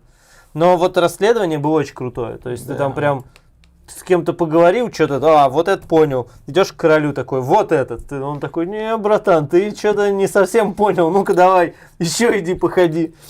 Вот, прикольно. Ну и, короче, потом отправились в Цистерцию, так называемый город. Да. И по дороге... Так, а это, что мы в итоге решили-то? А в Чё? итоге мы решили, что типа пусть девушка живет с этим, а отец идет нахрен. Ну да. Вот. И Да. в Ну, Ну как бы итоге спойлери, так по полной. Да. нам рассказали, что мы типа так тоже можно. Вот. Там просто батя ее кидала знатный. Да. Он весь в долгах же был. Он там не то что весь в долгах был, он нанял группу разбойников, которые как раз караваны того чувака нагибали. Да. И, собственно, он хотел забрать его бизнес тупо потому, что он сильно ему мешал. Вот и все. Вот. И решил сделать это через дочурку. Но что-то пошло не так. Ну и, соответственно, весь сценарий в основном проходил в городе, потом мы вышли на проволочную дорогу, и там на нас по дороге в Цистерцию напали 3 монстра с лапами-плетьми. Да, это есть такие ребята. Очень неприятные молодые люди. И снова, как видите, босс не один, а целых 3. И в этот раз они каждый был толстый. То есть, если те самые варвары, они были не настолько толстые, эти прям толстенники такие. По 2 куба у них было, там варваров некоторых по одному было, потому что там был батька с 3, а остальные по одному. Эти штуки в начале боя, каждому из них мы назначали одну цель. Типа этот бежит за одним игроком, а за другим, а за третьим. И он хреначит только его, независимо от того, соответственно, что там происходит. И вот он прям хочет его убить. И это была основная проблема, потому что при остальных боссах вы обычно, скажем так, можете боссу подставить кого-то, Да. чтобы он бил того, кого вам надо, чтобы он бил. Этим было по барабану, и они просто, соответственно, как бы фигачили того, кого им нужно было фигачить. Слушай, ну их можно было кайтить, чем мы и занимались. Ну, их все-таки можно было блокировать, там Да, зажать да, и как-то да. еще. Все-таки они там иногда могли до тебя не добежать. Но здесь нужно было делать вот интересные вещи, когда с этим. Ну, прям да. А тут Макс Позиционироваться за надо. дерево спрятался. Нет, не тут, он Или- отошел от кого-то за дерево спрятался. Да? Я помню, что ему прям на полшишечки оставалось. Да, и он да. такой, встану-ка я за дерево. Да, да. Вот. И мы, соответственно, их победили. И отправились дальше в Цистерцию. Да, это правда. А Цистерция — это Империум Вархаммер 40 тысяч. Да, такой. Это уже 7 глава. А только что у нас там было, давай напоминай. Да я в 7 главе, я помню, что мы ходили, там пытались этих... Я все вспомнил, Седьмой я все главе. вспомнил, это было круто. Нас Да. встретил этот самый помощник Marine. местного... Клирик тетраграммофона. Да, да, да. Не, он не клирик.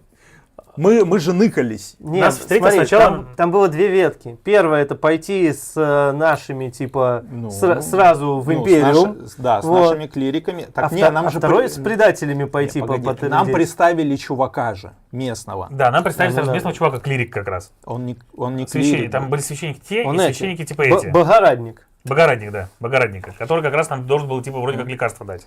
Ну да. И Богорадник нам немножко рассказал о городе, о том, что у них есть огромные двухметровые спейсмарины. Ну так, да. Ну, практически, как Ну бы, там да. реально огромные, там, 2,5-метровые люди, которых они специальным образом тренировали, которые носили священные доспехи и священное оружие, Ну да. которые несли свет, да, вот можно показать. Вот такие вот. Вот такие вот. Ну, прям, вот видите, Warhammer, свечи, как бы, маски, все дела. Ну, то есть они просто взяли... Да, этот и сам сказал, что типа, дредноут пойдет доложит о нашем прибытии, и нас скоро позовут. В этот момент, когда он отошел, к нам подкрался другой, Богорадник тоже, типа. И такой, типа, Да. ребят, все не так, как вы думаете. Эти вот черти, как бы, они негодяи, и весь город Они ставят малолеток расливают. ставят на колено, да, на колени и так далее. У нас здесь есть небольшая организация, которая хочет, чтобы в городе все было хорошо, и чтобы здесь все было для людей, а не только для вот этих вот священнослужителей. И вообще, вот кодовое слово. Ответ. Да. Это же этот с нами загадками говорил еще чувак. Нет. Нет, Нет, это в дальше следующий, будет, да? это Дальше. 8-й будет Окей. этот чувак. Отлично. Ну, короче, нас повели, и здесь вот мне прям очень понравилось. Нас ввели в храм этих спейсмаринов, этих тамплиеров. Нет, погоди, у нас, Храмовников, погоди, у нас в принципе эта ветка открылась только из-за того, что у нас был прист. Ну да, Да, это всё. правда. Не было бы приста, мы бы перли. По основной Да. этой, да. И пошли также в храм, да. Но там бы нас встретил конклав, и там бы нам рассказали, что вот, типа, конклав хочет огнем и мечом, там этот. Да. Идите, пытайте. Но здесь нас показали, то есть реально ввели в этот храм, в котором типа тренируют этих супер людей. Показали, как они там типа выглядят без доспехов. Показали, как на них надевают доспехи. Жопу надрали. Там, да, там везде эти свечи стоят и так далее. Сказали, что типа, если вы хотите проверить их силу, то вот, пожалуйста, вам чувак без оружия, выйдите против него, он вам покажет. Ну, показали мы ему, типа, ребят такие, ничего себе. Ну, кстати, с ним проверка была очень сложная. Ну, в целом, Там да, были, Да, это но ему было сложно. втащили прям, а в тексте описали, что мы там на полушишечке с горем пополам это умудрились сделать. Мы такие, ну чё за нафиг? Ну, и нас посвятили в тайну, очень важную, что один из вот этих вот спейсмаринов, ну, извините, ребят, что я так его называю, потому что он реально спейсмарин. Блюститель. Да, один из этих блюстителей да. пропал. Не, он пошел Он пошел с в ревизией. этот и не вернулся, да. да. Чего не было, в принципе, за всю историю Ордена. Да. Они доспехи и все, и это самое, Да, типа, они уже скорбели, что, найдите типа, его, не сможете найти, найдите хотя бы доспехи. В целом, понимаемо, я бы тоже его доспехи нашел бы. Потому что у них там доспехи эти какие-то вот супер крутые, намоленные и так далее. Мгм. Мы такие, ну ладно, пойдем типа его искать. И пошли его искать. Ну, Параллельно походили по городу, познакомились получше с этими товарищами, которые революционеры по подвалам сидят. Ну да. И вышли за город. Дошли до той деревни, в которую был отправлен товарищ.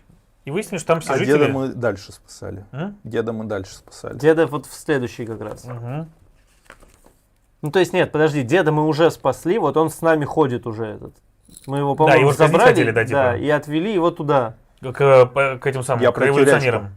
Не, Не, это другой дальше следующий, потом, это другой дед. Это потом, да, это другой дед. Там Там этих дедов, много дедов мы спасли на поход. ну, который дурачок и будет нам рассказывать загадки. Не, Этот это вот да. сейчас мы его уже поучили где-то Мгм. там, вот он как раз из этих вот нищих, которые от спейсмаринов шкерятся по углам. Да. Вот, и мы его с собой забрали в большой город, чтобы он там нес свою замечательную правду новым ребятам в этот самый.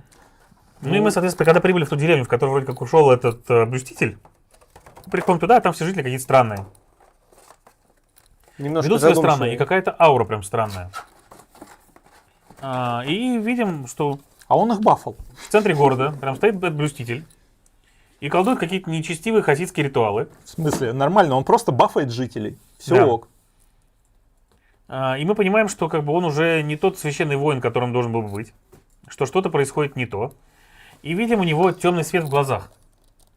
Знакомый, сука, темный свет. Понимаем, что не спасти его уже. На самом деле, это настолько забавно до этого коробки. Такие, Да, такие, и- тут хоп. Пунь. Для сравнения, прошлый монстр.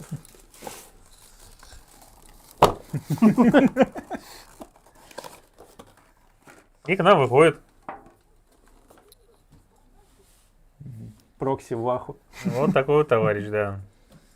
В АОС.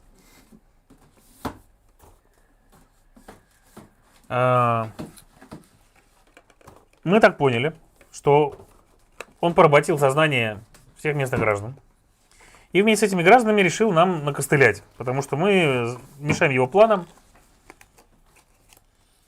И это был босс с самой большой броней на тот момент, который мы видели в принципе. То есть он был практически непробиваемый. Вот этот вот доспех священный, которым он до сих пор как бы носил, это было жестко. Плюс он кругом... Который бы я до сих пор носил. Да, усиливал чуваков и гонял их на нас. И они тоже достаточно сильно били. Это был такой неприятный бой. Ну и опять же, это был первый бой, когда к нам просто вышел, по факту против нас вышел чувак и немножко союзников, типа его мелкий, как, ну, как бы обычных чувачков. Ну и там штук 10, но они все равно достаточно бесполезные. Да, они но просто прям он, шотались, вот типа, эта просто маленькая так. база с вот такой вот Они-то, броней. может, и шотаются. Только для того, чтобы они шотались, ты тратишь, по 3 анимы Это правда. на одну атаку. А если у тебя нет чейн атаки, то ты только одного завалишь. А у нас тогда и не было чейн атаки, мы тогда еще были Вот. грустные ребята, которые просто ходили и такие... Ну, про механики да. мы, походу, в самом конце будем говорить. Не, зачем, обзор есть. И летсплей есть. Что, механик? Ну, обсудить немножко впечатления мы, конечно, в конце сделаем, да. Прикол в том, что мы босс победили, Да. а броня нам с него не выпала. Но мы посмотрели Да. карточки, которые на нем Нет, были. И это среди было них- не так. Давай. Мы вытащили карты, такие смотрим, блин, крутой молоток, Максу улетел молоток. Еще, по-моему, Да. книга, что Книга ли, была была. крутая, я с ним почти до конца ходил. Книгу. Тебе книгу? Я с ним почти до конца ходил, да. Ты у Макса сжал книгу, потому что там весь шмот, который был, он отлично в приста клался. Мы такие, а давайте посмотрим, чего не выпало. Открываем, а там бронь. А бронь... И такие И броня, потому что у нас максимальная у танка 4-я, а там 6-я. Да. А 6-ю можно было получить еще по-настоящему только через 5 или 6 уровней. Через 5 или 6. В 21-м сценарии у меня была 5-я броня, меня. Да. У меня Не, я говорю про шестая, танка, про типа. танка. а я Да. лицом торговал. И там была это. Или у нас была 3-я на этот момент, Не, а у у нас, него была у нас 5-я. до конца игры 6-я была, а тебе ее давали прямо сейчас. Ну, там типа. Честно говоря, Прям очень ты ее все равно хорошо. теряешь через два сценария. Нет. Да. Ну, да. это отбирали. Да, там... Ну да. Там по сценарию у тебя ее забирают. Да. Если она у тебя есть, ты ее теряешь. Типа, Да. Но все равно, мы этого не знали. Два сценария Это можно да. было просто Там ходить было такой, идите. такое, вот прям вот Стучись. такая вот броня, прям на картинке нарисована, типа, ты ходишь в ней, так, и в ней еще способность была какая-то очень классная, так, типа, кайф, типа, блин, вот здорово было бы такую броню, но мы такие, ну ладно, не выпало, не выпало, хрен с ней, как хрен с ней? здоровее будем, типа, из серии. Антон вон до сих пор Я, страдает. да, это травма практически. Он пошел искать броню. Я пошел искать броню, потому что броня отвал просто всего. Там еще момент забыли, то, что у этого блюстителя был фолиант, который он забрал из библиотеки какой-то нечестивый. Ну да. Ну, это вот как раз вон зачарованный филиал. Момент был в том интересный, что мы блюстителя-то грохнули, а жители остались под чарами. Мгм. Да, вот она, да. Ай, блин, я отсюда смотрю. 6-я броня. Скажем так, 6-я броня — это максимальная, которую мог получить наш танк к последней миссии. Самая даже. ржака. У босса. него, да, 5-я, У да. босса 5-я броня. Да, да.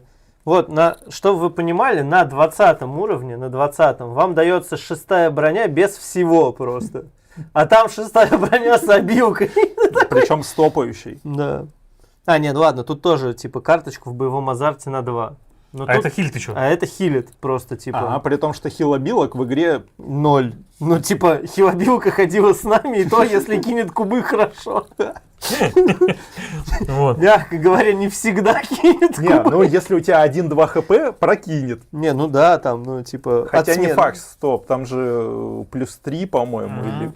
или... 3 плюс столько хитов, сколько тебе Ну надо, да. типа, что-то там. А, сколько у тебя осталось. Да. Ну и вот. А все жители, типа, все еще в трансе. Мы такие, что здесь не так? Кончать. Все не так просто, как выяснилось. И вот эти вот их светящиеся черным глазки, не к добру это было, мы это знали прекрасно. Да. Поэтому следующий сценарий начался прямо здесь же. Прямо в этой же деревне. Угу. Жители были еще под влиянием чар. Но как бы у них там кузнец был нормальный. С кузнецом можно было поторговать. Мгм. Не, мы Мы же вернулись. берем по-моему. фолиант. Не-не-не. Не-не, мы взяли фолиант, вот этот, который был у него, Мгм. и расфигачили его нафиг. И вот как только мы расфигачили фолиант, жители вернулись в нормальное состояние. И там одна из матерей закричала, что дети пропали. А, точно. И мы погнали за И детьми. мы погнали за детьми в лес как раз, да. Да, это точно. И вот в этот момент, да. И мы бежим в лес, и в какой-то момент мы понимаем, что мы ни хрена не в лесу. Мгм. В кроличью нору попали. А, да, А это давайте вот от сейчас сделаем от небольшую паузу на волоса. 10 минут, как бы, и как раз после этого вернемся. Там потому что реально отвал башки был Да, сценарий это вот точно. это очень крутой сценарий. Да. 8-й прям. Давайте, кайф. ребят, 10 минут перерывчик, Да. и мы скоро к вам вернемся.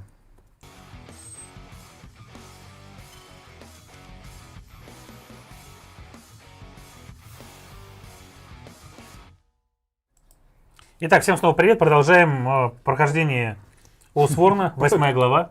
Да. И 8 глава нас встретила неожиданно. Как я уже сказал, мы только забежали в лес, как сразу оказались где-то в другом месте. Мы очутились... Да, но Да. сначала флешбэк. Давай. В кроличьей Да. норе мы очутились. Да, но сначала флешбэк, потому что пока у нас был перерыв, я вспомнил, потому Очень что важный момент сюжета, да. кусочком прочитал на соседней странице сноску. Если у вас есть такой-то персонаж, прочитайте такую-то фразу, и вспомнил, что надо было бы про нее сказать.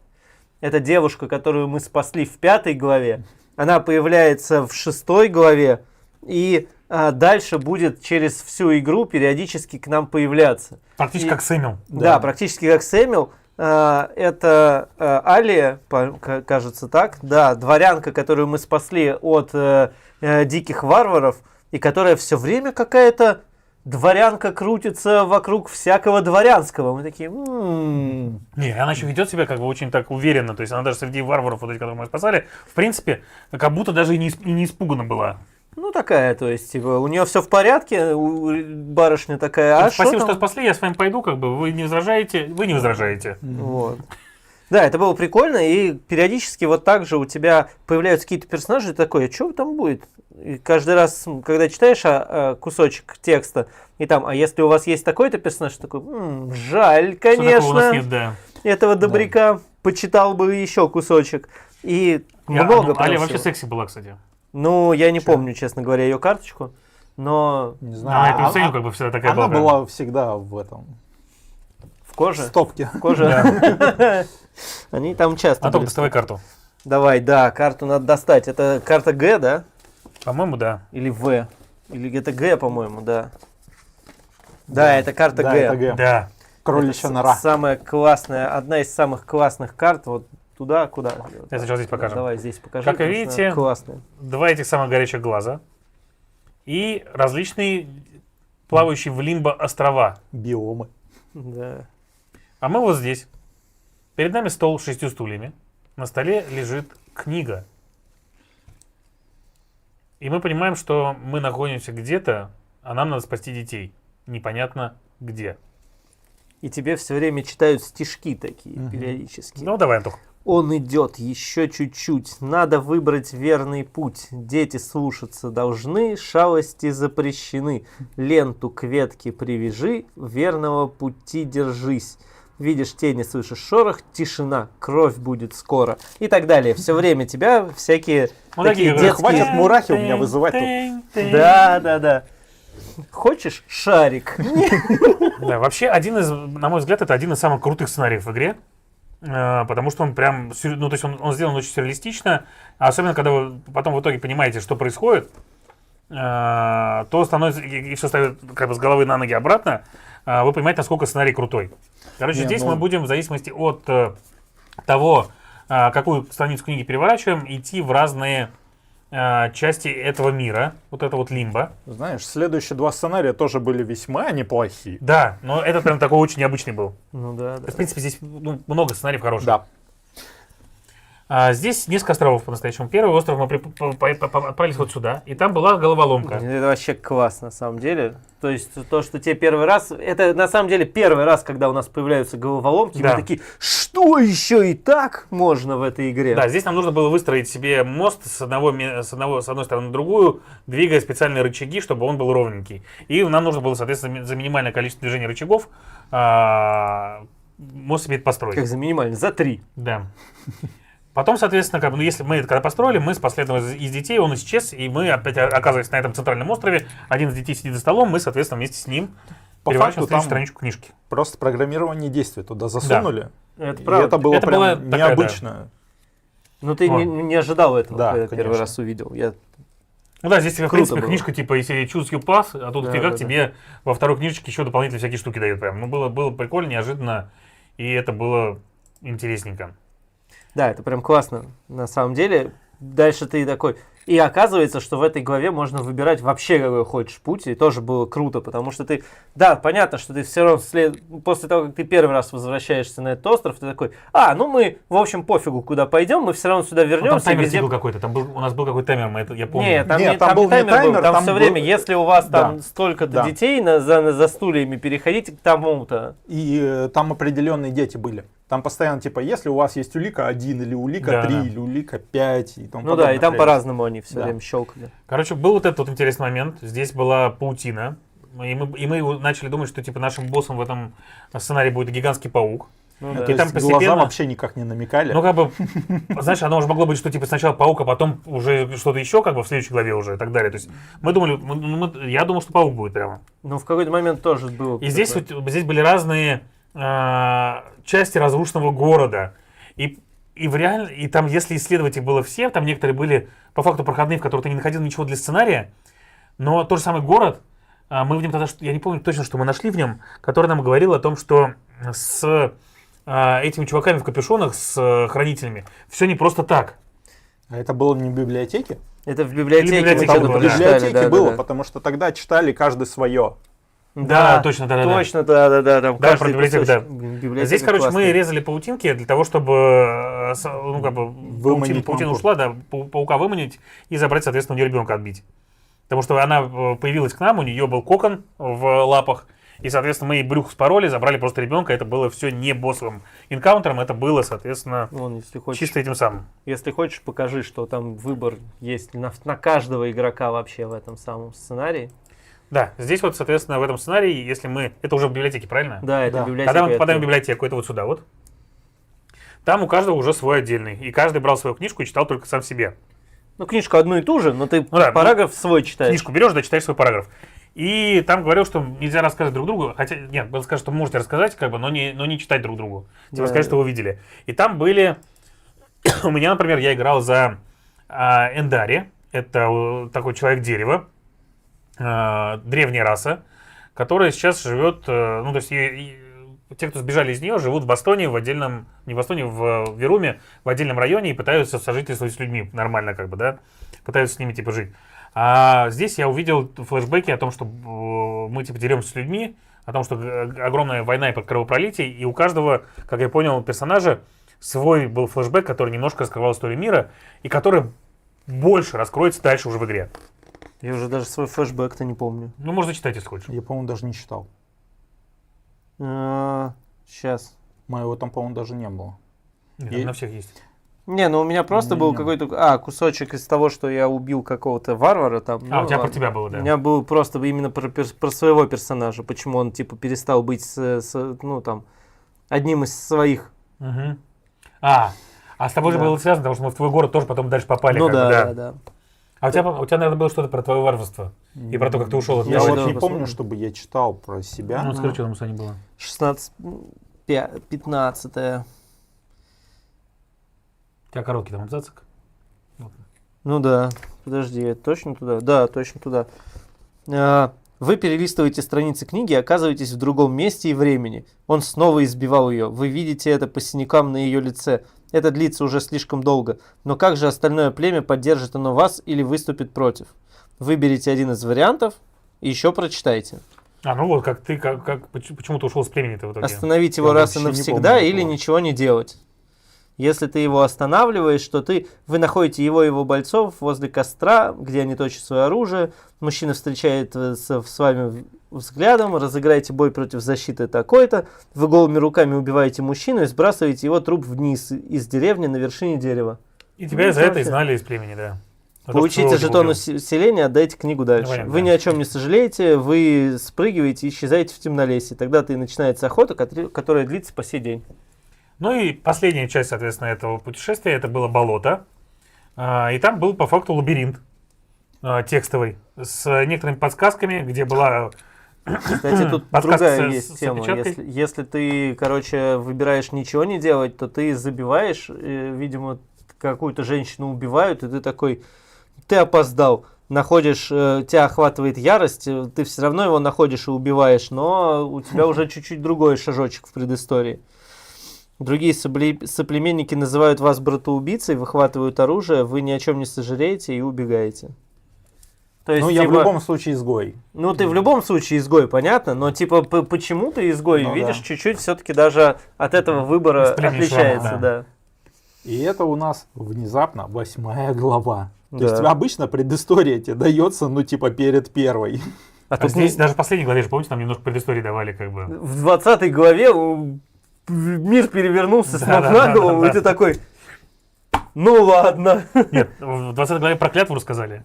Да. Да. Я в 19-й 19-й, перевернулся. В 19-й же этих Да-да-да. черных показали, ребят. Дойдем до этого. Вот, и здесь, соответственно, был лабиринт, по которому тоже как бы дошли с последнего из детей. И как вот только мы всех собрали, нам удалось, соответственно, разобраться с этой книгой. Мы всех детей собрали, они улыбаются. Мы, соответственно, переворачиваем нахрен этот стол, уничтожаем книгу и оказываемся обратно в деревне. Правда, Но все не просто так. Ну да. В деревне, кроме нас, оказывается... Кто, Антоха? Ну кто? Наш любимый приятель, который от нас один раз уже убежал. Достанем коробочку номер А2. Да, но это был сатир, опять же. Это снова. сатир. Да, но У у него него были- уже другие правила. Да, у него другие правила, он стал сильнее, у него больше атака, стало больше защиты. Я не буду его Да, не доставать. доставай, да. заново, чё. Карточки были у него те же самые, но он стал мощнее, как бы, и с ним пришлось разбираться второй раз. И вот в этот раз его уже окончательно победили. В целом, нам очень это понравилось, насколько я помню, мы это обсуждали, что реально прикольно, что вот это есть возврат босса, как бы, это было круто, типа. Мы только надеялись, что единственное, что не будет слишком много вот этих возвратов, но вот с сатиром это было прям очень-очень Но с сильно. сатиром было круто, потому что у него... Это было круто, потому что его механика другая. И Да, вот то есть- поэтому даже вот. да, то есть... Потому что у тебя целый мир для него построили, у тебя новые загадки, новая какая-то... И тебя два сценария к нему вели обратно, да. Да, то есть у тебя движуха про это Почти есть. главгад. Ну, да, то есть он ощущался классно. Когда потом боссы будут возвращаться, ты такой уже... Ну да. Пупуньк. Ну давай. Ну может мы уже к тому моменту охренели, потому что шмота как бы... Не, тогда мы еще не охренели. Это 17-18 была, мы уже охренели к тому моменту. Мы Здесь где- прикольно, я даже прочитаю этот эпилог. Давай. Вы ломаете посох сатира и повергаете врага. Когда оранжевые глаза наконец тускнеют и становятся безжизненными, вы видите, что за сатиром стоит Сэмюэл. Вы надеялись, что, покончив с сатиром, перестанете видеть мертвого товарища. Мы же думали, что это он нам все глюки присылает. Потому что там было очень много вот этих вот тем, с тем, что сны постоянно снятся с этим сатиром и так далее. Однако, судя по ухмылке на его лице, никуда он уходить не собирается. Когда дети начинают плакать, Сэмюэл мгновенно исчезает.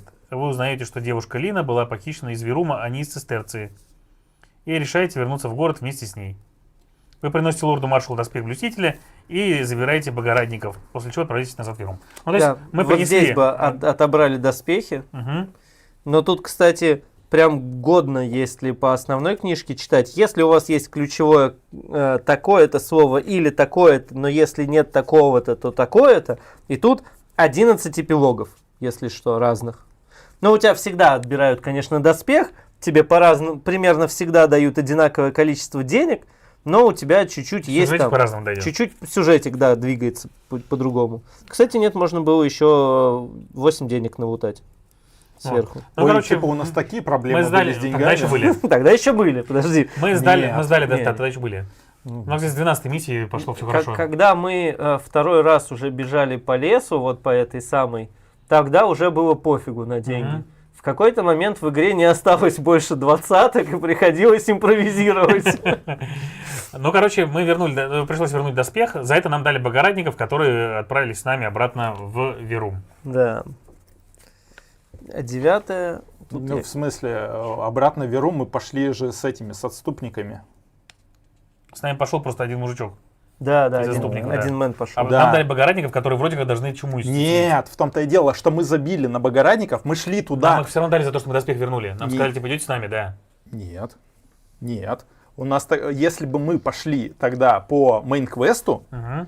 мы бы пошли с теми чуваками, которые типа в Точно, городе. а мы пошли как раз А с ними мы сами, да. забили, Мы пошли, да, мы всё, забили и пошли как раз-таки да. за... Они тоже, типа, сказали, мы вам поможем от чумы исцелиться. Почему мы стали помогать, типа, Да, потому что помогать да. не властимущим, типа, а упырям. Только сделали мы это уже в следующий раз после того, как спасли его из тюрьмы. А здесь еще не с тюрьмы, пока спасаем. Вот. Потому что мы спасли из тюрьмы чувака, и только после этого возвращались. Не, из тюрьмы Нет, потом вот, все будет. человек уже вернулись. Тюрьма будет там Она дальше будет. В смысле дальше? Сейчас увидишь. Мы еще не дошли до тюрьмы. 100 пудов.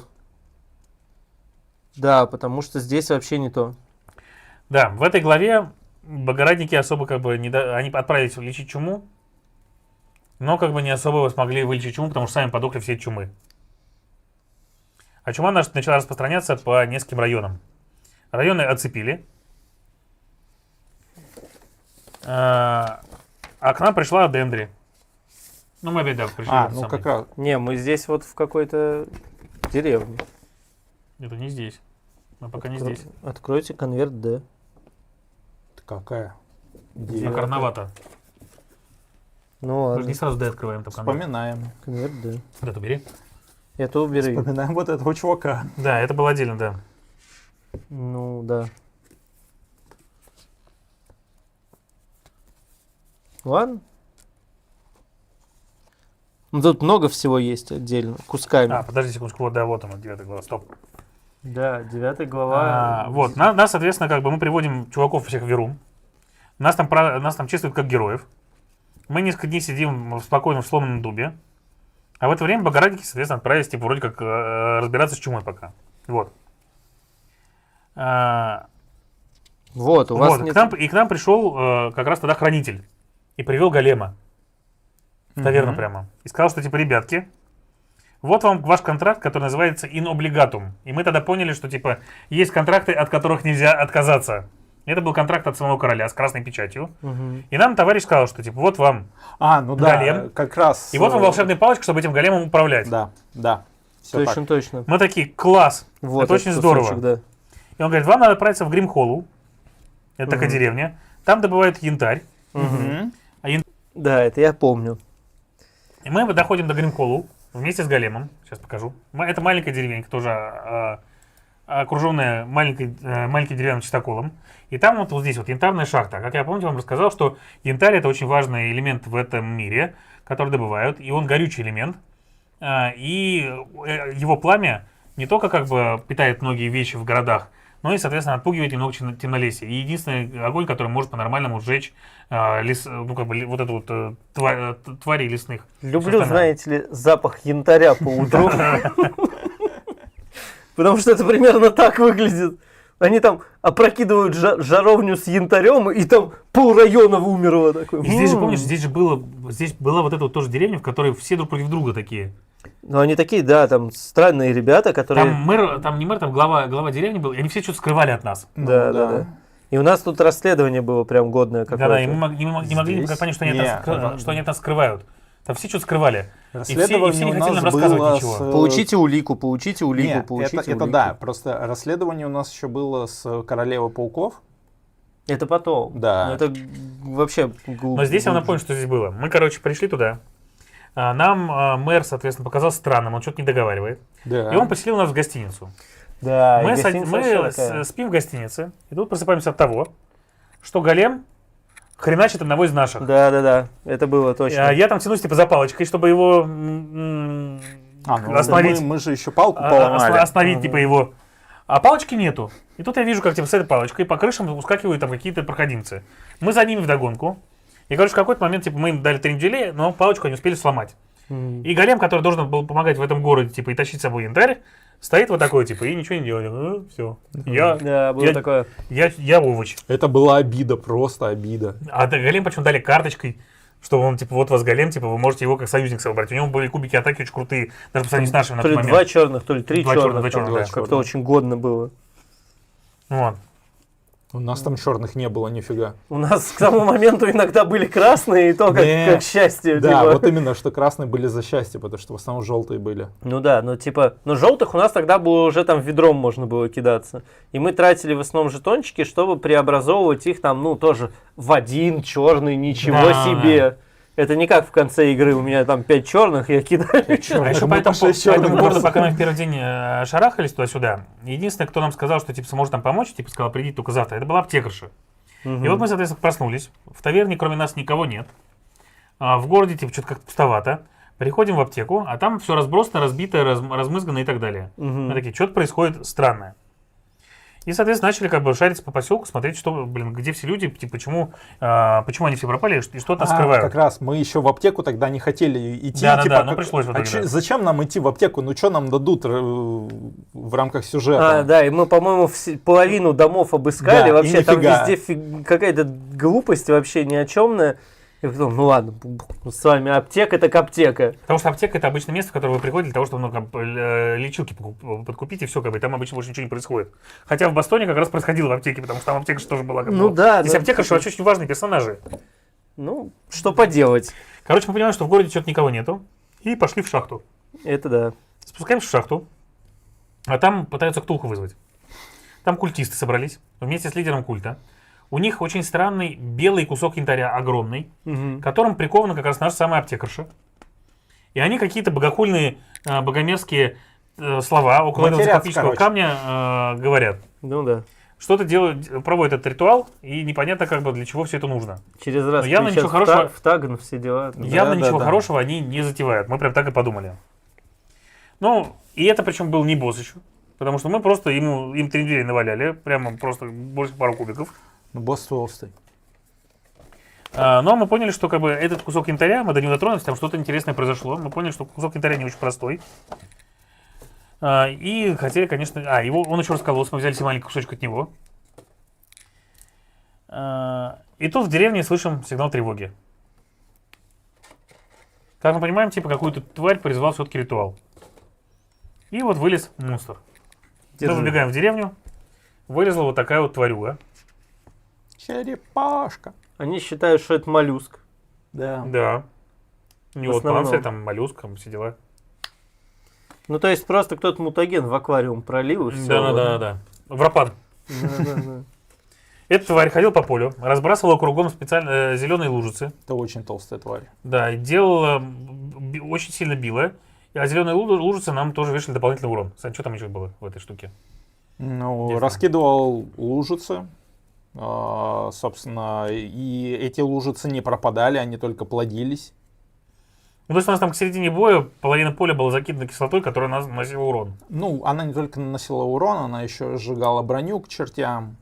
И он сам по себе очень толстый, типа 7 кубов при 5-й защите, это на тот момент достаточно больно. При этом, типа, очень быстро сменялись стадии, и ты очень быстро уходил сначала во вторую, типа после 2 кубов, а потом в 3-ю стадию, после 4 кубов, когда у тебя 3 кубика остается, на 3-ю стадию это больно.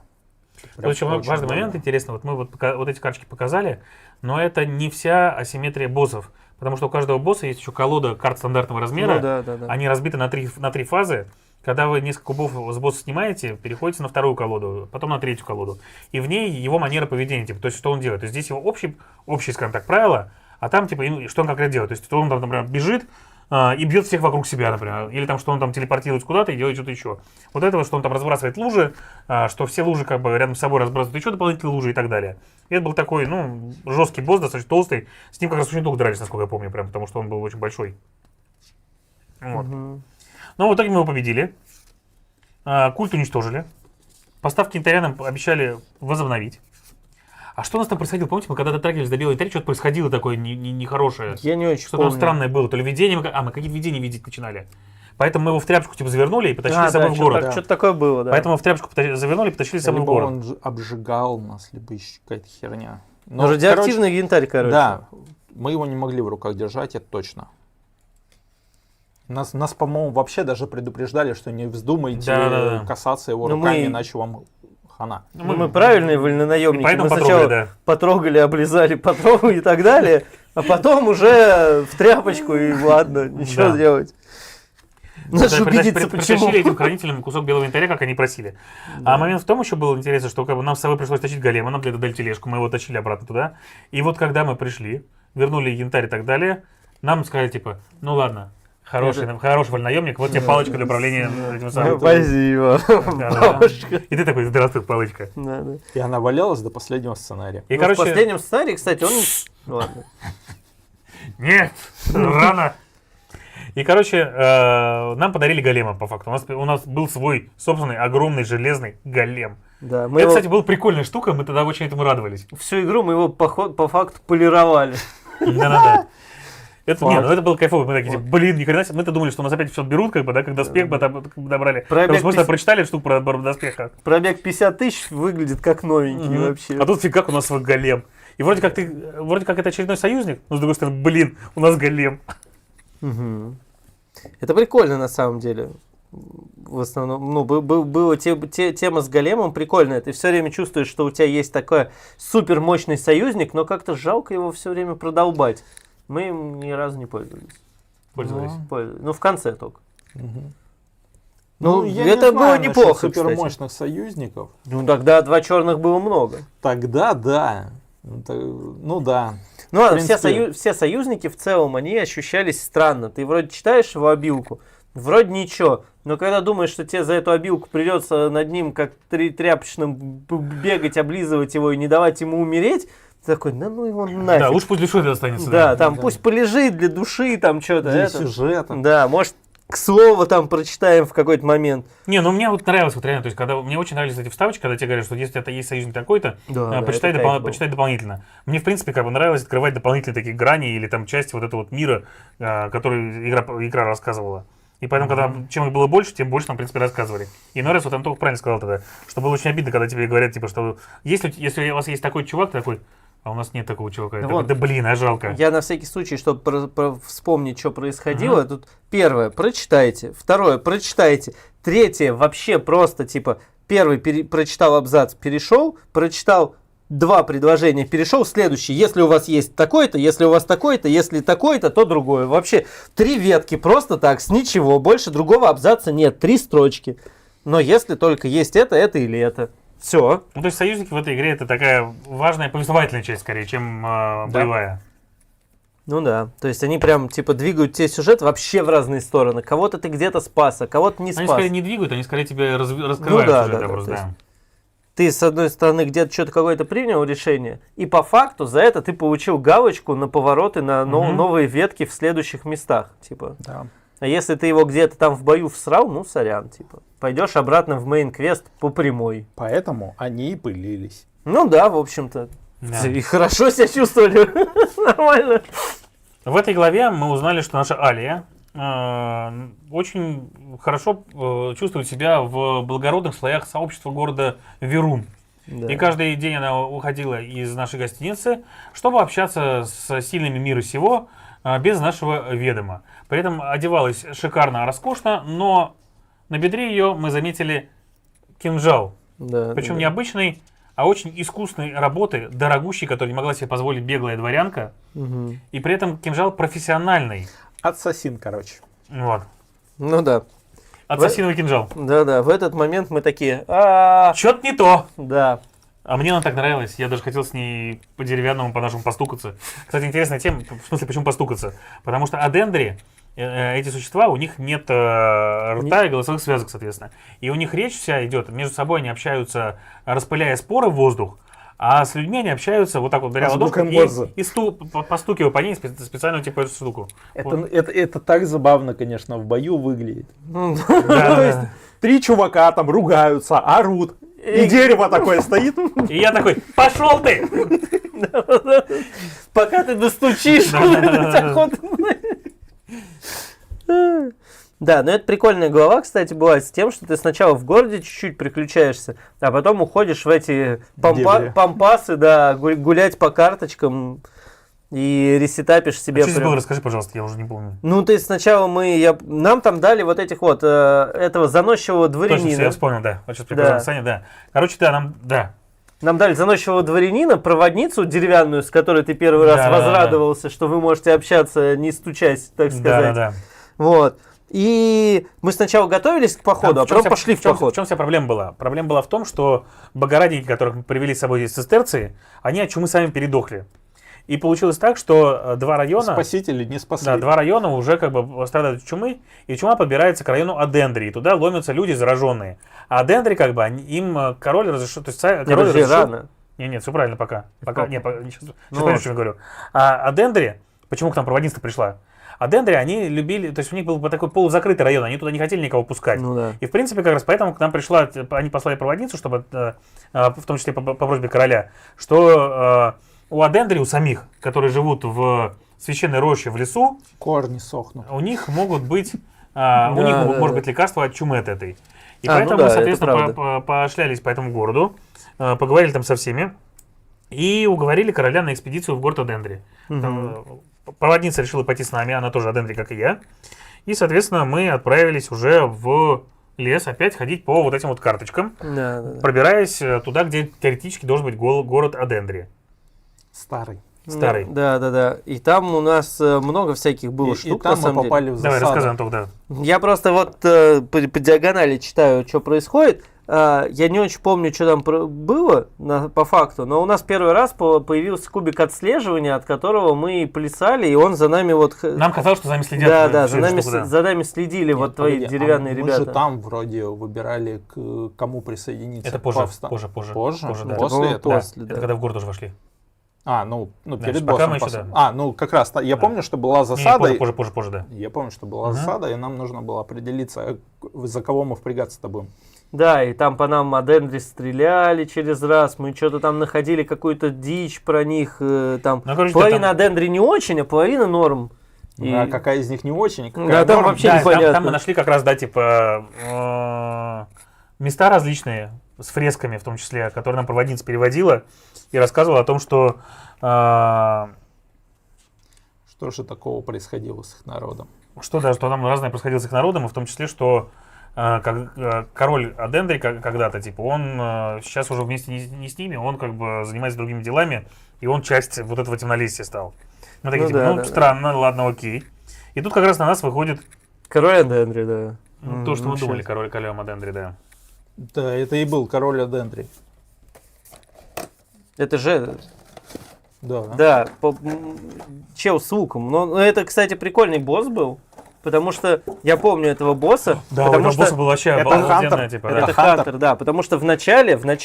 Не, погоди, рано ты его Да. достал. Да. Он, в Во-первых, принципе, сначала у вас есть У три вас на поле твари. есть только 3 твари. И в вас из-за края поля стреляют постоянно. Да. Из ниоткуда вообще просто. По вам ведется навесом огонь. Вот. И, кстати, у Минька прикольная, я ему воткнул. Вот. У него меч Да. отдельно достается. Ты его, кстати, можешь забрать себе потом. Спойлер. Вот. И прикольно, что ты сначала гоняешь тварей по полю и думаешь, что что-то... Ну, ладно, не очень думаешь, потому что у тебя есть 4-я Минька, и ты такой, ну, понятно, все, дальше. Вот. Но потом на поле выходит он, и все эти твари, которых ты убил, воскресают. Да. А мы-то, как обычно, мы зачистим энкаунтер и будем норм кайфовать. Зачистили мы энкаунтер, он появляется, они все ресаются, и мы такие, пу-пу-пу, очень жаль. Они, кстати, нас погрызли тоже, в принципе, уже неплохо. Там и орел отлетал повсюду, куда надо. Собаки тоже очень больно кусались, потому что они, в принципе, сами как боссы были. Ну, они бодрые такие ребята. Да, на самом. как бы 2 красных куба, Да. и это стая. Угу. Но если они приходили с 6 красными кубами, это сильнее, чем босс били. Да, блин, стая атакует, перемещается на 10 к своей цели. Ну, то есть через все поле почти. Ну да.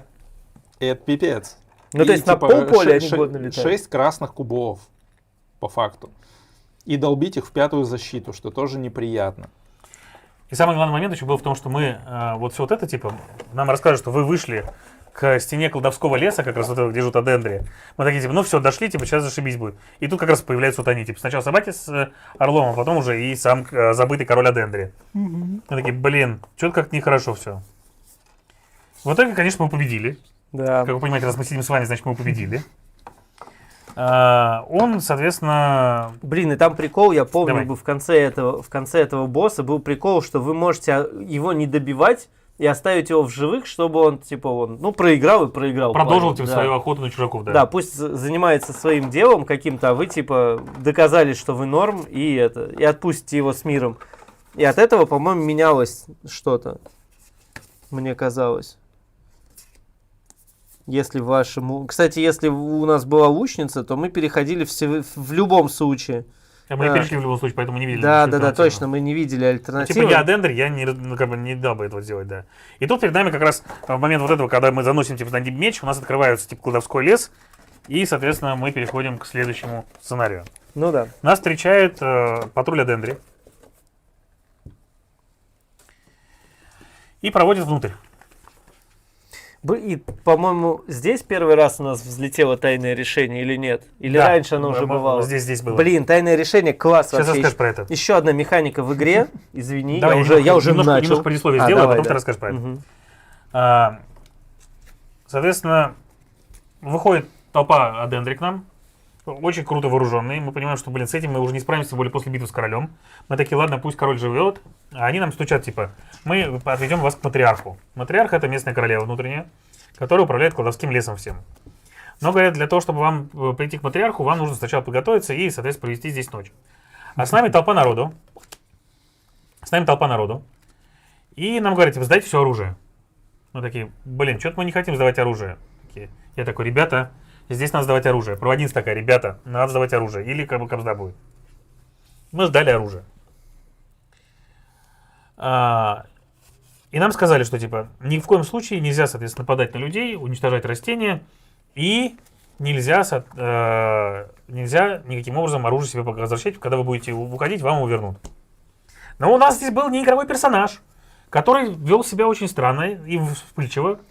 И он говорил, что типа, ребята, как раз его могло не быть с нами бы. Да. Но мы его спасли, Да. по-моему. Он такой, типа, они нас все хотят убить.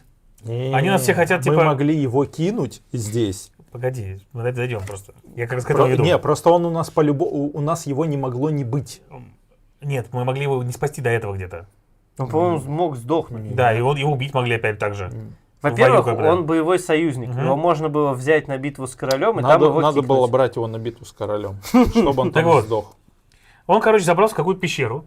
Мгм. Там соорудил себе из костей животного еще что-то оружие. Самодельную А фигату. мы это все какую-то. дело просекли. И говорим, типа, чувак, нет. Какого хрена? И у нас выбор вот здесь был один, то есть выбор было два. Типа, либо позволить ему с оружием выйти к Адендри, чтобы они увидели, что у него, типа, это оружие есть. И тогда вся миссия была под угрозой. Либо разобраться с ним. А он, типа, опытный воин. И там прям был такой, типа, вы с ним сражаетесь, вы побеждаете, конечно, но он вас всех коцает. И нам всем реально прилетело 3 недели от него. Мы победили, оружие оставили в пещере в этой же. При этом какой-то проводник сказал, что, типа, вы люди очень жестокие, вы убиваете даже своих. А мы его, по-моему, не убили. здесь. Убили. Не Мы его прям? прямо там убили, да. Там не было варианта. Нет. Мы его там убили. В Не, пещере, вот абсолютно точно. сейчас. Нет. Там нельзя было его не убить, если он оружие делает, мы его не выпускаем из пещеры. Вот, смотри. Мы его не убили. Можно его урезонить. Вот, я дошел до этого Мгм. куска. Пройдите проверку логики. Сложность там много. При успехе перейдите сюда. Он просто сдает оружие. Типа, Мы ты- его не резонили, ребята. Вот. Он нас, помните, он нас очень много... Он нас очень очень много сильно задалбывал, бесил, да. Он нас задалбывал всю дорогу. бесил, поэтому мы его Да, решили может грохнуть. быть, да. Ну, то есть ты его в целом технически его можно еще спасти, немножко его просто там, типа, поговорив с ним, либо запугать его можно, либо его можно логикой перебить. Но Вот. это было интересное тоже, как бы, энкаунт. То есть это было интересное место, потому что нам разрешили походить по городу Адендри, посмотреть на их дома на деревьях, которые мы поднимались вверх, где они выращивают новые растения, и где они пытаются вырастить растения, которые поборются с темнолесьем. Я помню этот кусок, там У них была- офигительная вторая. Сейчас расскажешь. У них была почва с темнолесьем, в которой они высаживали растения и смотрели, как справятся они с этим или нет. У них было место, где они выращивали боевые конструкты бионические, которые как бы военные. И было место одно, где мы, соответственно, как бы нашли их затерянный храм, в котором... Ты про это хотел сказать? Не знаю, нет, наверное, нет. Затерянный Я храм, про в котором мы немножко узнали больше про историю Адендри. О том, что Адендри когда-то жили бок о бок с людьми, и у них было большое королевство. Давай, Антох, что ты хотел? Не, я хотел, во-первых, тут первый раз мы, ну это в конце, по-моему, было, где к повстанцам или к нормальным примкнуть. И там был первый раз, когда мы в закрытую делали выбор, там на кубике типа ставишь либо 1, либо 2, и кого больше, туда вы и пошли. Это вообще прикольно, потому что вы вроде как получили и инфу какую-то, и все ее взвесили, но каждый сам за себя, грубо говоря, сделал выбор. А еще ровно здесь было типа кинь кубик, и у кого меньше всего прочитай раздел. Да, было такое тоже. Это да. прям отвал башки. Мне очень понравилось. Потому что я кинул меньше всего кубик. Там же был какой я момент, прочитал кусочек. Антох неправильно к вопросу подошел. Да, Там был да, какой да. момент. В один момент мимо нас проходила как раз королева, матриарх. А у матриарха очень мощные споры, типа, из серии. И вот там говорят, типа, споры окутывают вас, а матриарх уходит. И просто, типа, все кубик. И у кого меньше всех, тот, соответственно, что-то прочитал. И мы такие, типа, что он читает? Непонятно, что читает. А по-настоящему споры дали ему, типа, провидение некоторое, потому что матриарх общалась с этими спорами и рассказала им какую-то историю. И Антон нам ничего, соответственно, не рассказывал про то, что происходит. И в итоге нас ведут уже потом к матриарху этому. И она такая, типа, стоит, спускается к там 2 шага и говорит, вы смертные, вы, типа, не должны здесь находиться. Антоха такой, да я тебя сейчас грохну! И бросается на нее. Да. А там была такая же тема тоже, типа, если, что вы можете сделать, тоже там, закрытый выбор. Типа, сделайте что-то, выберите то-то или то-то, и потом, если хотя бы один из вас выбрал это, он бросается на нее. Да. А у меня, если вы играете в компании нескольких участников, этот игрок читает только с меньшим результатом броска. Ваш разум больше не принадлежит вам. Вы сделаете все, что прикажет вам это Адендри. Это потом. Теперь ее сознание скрывается где-то позади вашего и приказывает следовать за остальными членами вашего отряда. Не говорите им о том, что вы сделаете, когда придет время, капсом прям. Вы нападете на матриарха Адендри.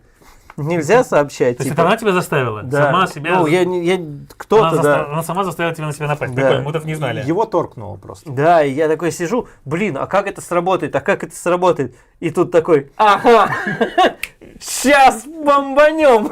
Это было круто. И мы такие, зачем он это делает? Оказывается, только что мы узнали, что это Антоху заставила сама книга, типа, напасть на Это прям матриарха. класс, мне прям очень понравилась эта штука. И я сидел такой, блин, ну вы, я не знаю, вам, наверное, менее прикольно было, потому что что-то там прочитал, что-то сидит. Вот. Да не, понимаешь, какая штука? Мы такие сидим, все хорошо, думаю, сейчас скотчем, нормально Сейчас нам поговорим. всё расскажут, да. Это такой, банзай. И все вот такие, типа, какого хрена, Антох, блин? Извините, мне книжка сказала. Да. Ну, короче, очнулись мы за пределами города уже, но пока мы лежали в коматозе, там еще хорошо... Ну, ее надо идет. обновить. Нет, это здесь специально остановлено, чтобы трафик не ела. Очнулись мы уже за пределами города, но при этом нам во время нашего забытия показали различные интересные события, которые происходили в этом мире за много-много лет до того, как появились мы, и даже до того, как появилось темнолесье. Выяснилось следующее, что Адендри когда-то жили вместе с людьми бок о бок. Но люди сделали для Адендри зло, и началась война между Адендри и людьми, потому что Адендри хотели что-то вернуть у людей, что те украли. Мы не знаем, что на данный момент. И было огромное поле боя, где полегло очень много и людей, и Адендри. И именно оно стало причиной того, что зародилось это зло в виде темнолесья. Но рядом с этим полем боя была пещера, абсолютно темная и непроглядная. И как мы поняли, как раз это и есть так называемое сердце тьмы. Сердце тьмы появилось там из-за того, что люди и Адендри воевали друг с другом. И из-за той причины, которая, соответственно, была там. Мы, теперь зная это, поняли следующую вещь. Идем в сердце тьмы, даем трендюлей сердцу тьмы, и все будет зашибись. Мир, дружба, жвачка, всем зашибись. Да, но нет. И пошли мы к этому сердцу... Что такое? Можно было пини-пса получить. Прикольно.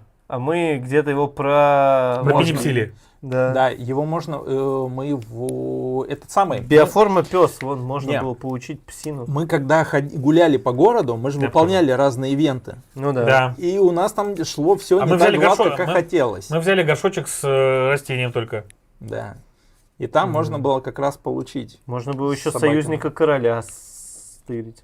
Прикольно. Вообще, тут типа просто сидишь, читаешь, что Мы можно это было. половину карты же не открыли в итоге, Да. да, как бы, да. Куча А всего. чё, кто такой? Это... Ядрить еще и древнюю стражу можно было. Ну да, это этот. А, это у этой, да. Это у Ну, этой. там, да, это мы почти сделали все. Это мы сделали, да. И был момент в том, что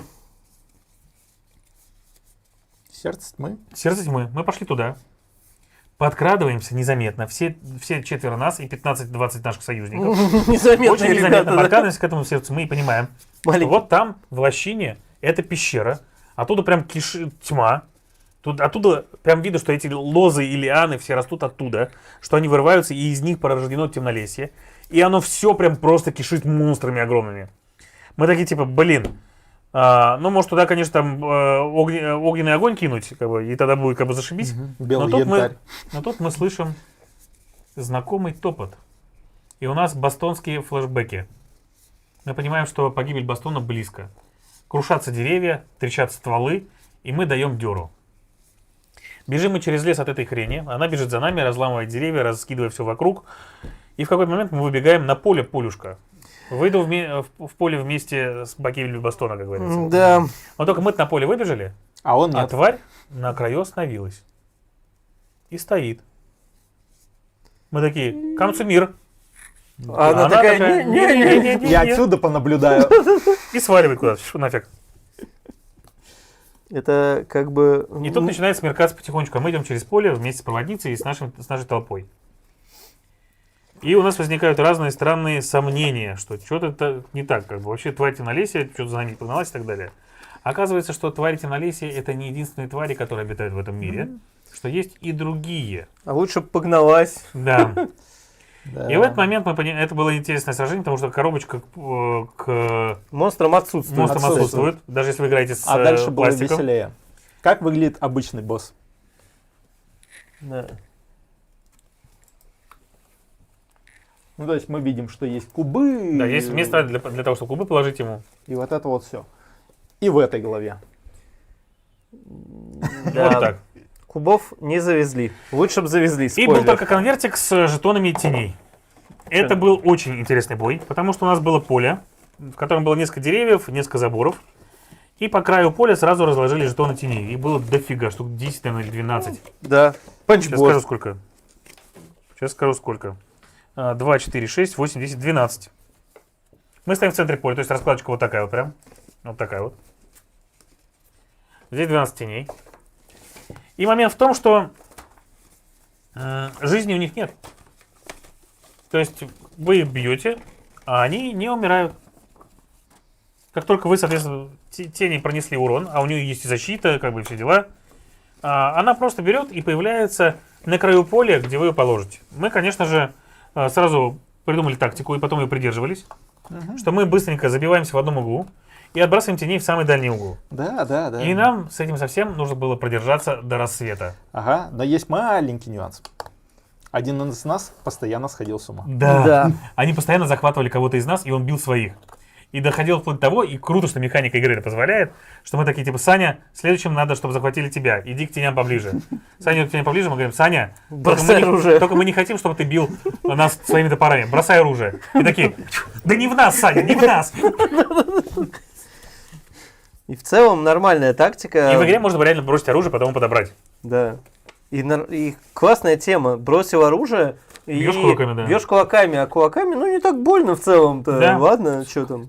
Конечно, потому что стоило мне топорами в вас войти. Ну, топорами всем неприятно. Да. Там, знаешь, Ну, ты бы еще выжил. я б, да. А дерева нет. Разочек. Да ладно. Не, ну, у меня броня высокая Вот-вот. была, да. Ну, я танк, в конце концов. Даже клирик. Ну, у клирика были вопросы там, конечно.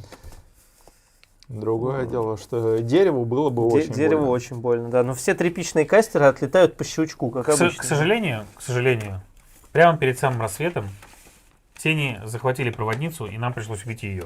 Это был сюжет. Это да.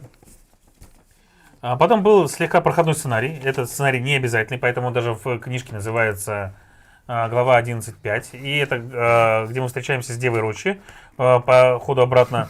Да. Даже И тут номера нет. тем самым мы можем взять себе новый... Если мы победим, она поклянется нам верности и станет для нас игровым персонажем. Мы сможем использовать ее как игрового персонажа дополнительного. У нас открывается типа новый персонаж по ходу игры. Это круто. Да, это И очень Пэт. Да, она с Она питовод, союзниками, да. да.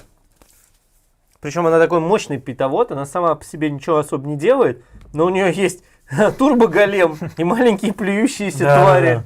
Причем не очень понятно, кто лучше плюется, ты или вот эта толпа фигни, потому что она одна, конечно, на 2 куба плюется, но их максимум 8, и она их вот щелкает по 4. Ну, то есть там бодренько так можно наплевать этой фигней. Вот. Конечно, ты тратишь целый раунд на то, чтобы поставить себе вот этих вот турелек, и потом надо как-то босса запихать в область поражения турелек, но в целом они мамбу не горюй, как наплевывают. Плюс на них можно агрить монстров. Как бы. Мы возвращаемся в Верум и сразу бежим докладывать королю о том, что есть сердце тьмы, которое можно было бы уничтожить. Надо было не докладывать, наверное. И обращаем внимание на то, что в этот раз там не только наш Сэмюэл, дружочек, но еще и наша подружечка там ходит уже типа в преддворе короля, вся такая типа нарядная, с одним позаигрывала, с другим венца выпила и так далее. Мы такие, блядь, что-то дело нечистое. Да. Но теперь нас уже, несмотря на то, что, опять же, мы не принесли лекарства, нас называют героями Верума теперь. Это было зря. Это знаешь, что мне напоминает? Нобелевскую премию мира. 12 глава. Да. Да. Вот один в один. Про что это?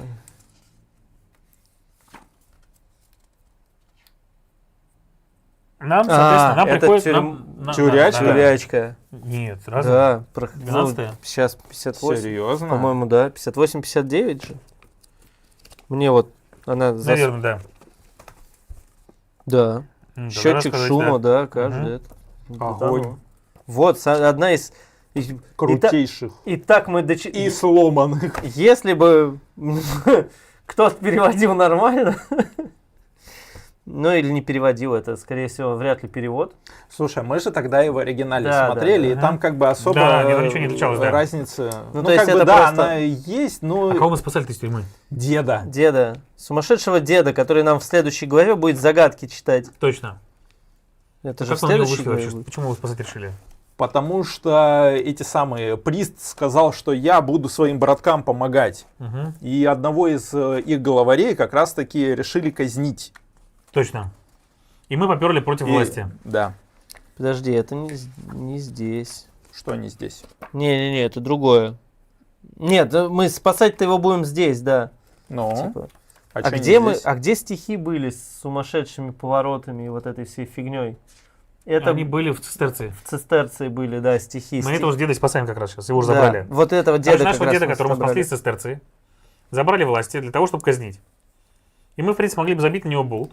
Но мы сердобольные, и поэтому решили, что надо его спасать. Мгм. Ну да. Тем Для того, чтобы его более, с спасти, чумой нам надо было помогут. понять, надо было выяснить, соответственно, а мы же в городе Веруме, и нам вроде как, чтобы его спасать, ну, как бы, разрушение и убийство устраивать, ну, никаким образом нельзя. Спасти его надо по-тихому, поэтому нам нужны были планы тюрьмы. И вот мы ходили по городу, выясняли различные части тюрьмы. Это были 4 отдельные карточки, на которых нарисован прям реально тюрьма и патрули, маршрутные патрули, в ней 3 раза. 3 карты. Три Нет, карты. 4 Четыре, карты, четыре. а использовались 3. 4 карты? Да. Не-не-не. Там, по-моему, Это план А, потом. план Б, план В. Да. 3 карты, и 2 из них одинаковые. Но я тебе хочу сказать, что у меня вот здесь вот написано: 4? возьмите конверт Е. Это потом будет, в конце этой миссии. В конце этой миссии, да-да-да. То есть здесь была такая насыщенная прям миссия, потому что мы здесь тем Да, занимались. мы тут, это прям очень Соответственно, плотно. нужно было найти эти карты, а потом там тема такая, что у вас карта есть, на ней нарисован план тюрьмы, и как по нему ходят патрули. Но вы не знаете, какая из них какая точно. И поэтому, когда мы вошли в подземелье, нам нужно было в текстовом формате выбирать, куда мы будем двигаться. И текстовый формат нам там не так. описывал. В рамках текста нам нужно было определить, с какой стороны мы вошли, где выход, как ходит стража. 3 карты, ты прав. Да. Вот такие вот штучки. И, соответственно, нам говорит, например, что типа вы смотрите, вы появились, типа, то есть вы заходите в подземелье, перед вами стена, проход идет направо и налево, и слева от вас недалеко дверь. Вы такие смотрите. Ну, наверное, это типа мы вот здесь зашли. Типа вот здесь вот дверь, вот здесь прямо перед нами стена, вот здесь сюда. Типа куда вы пойдете? А идти можно только до упора куда-то. И они описывают, что типа вы слышите шаги, которые сначала поднимаются, Да, потом да. открывают дверь, потом что-нибудь делают, Потом колокольчик. Да, потом какой-нибудь колокольчик, потом еще что-нибудь, потом какая-нибудь дверь опять, потом спускается куда-нибудь. И ты такой, блин, нигде не подходит. И первая у нас складывается карточка.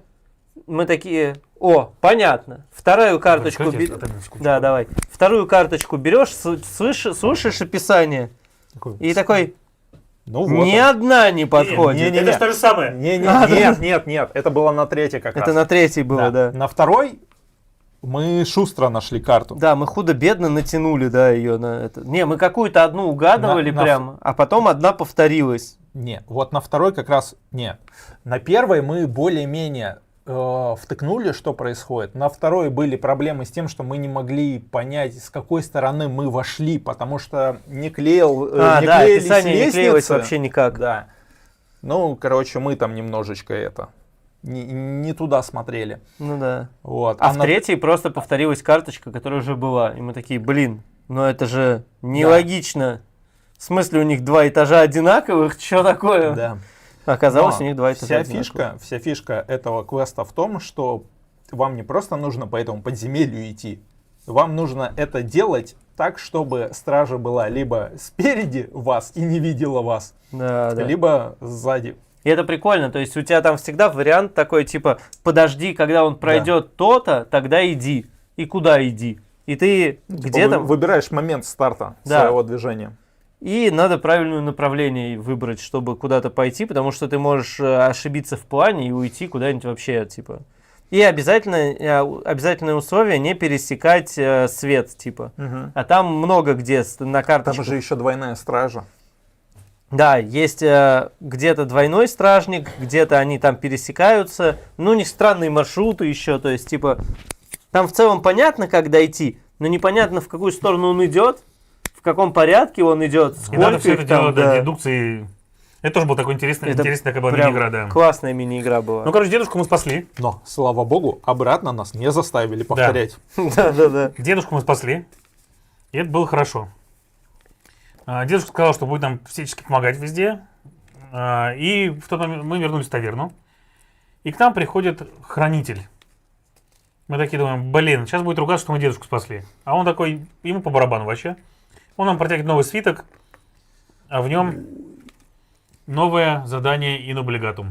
Да, Обязательное.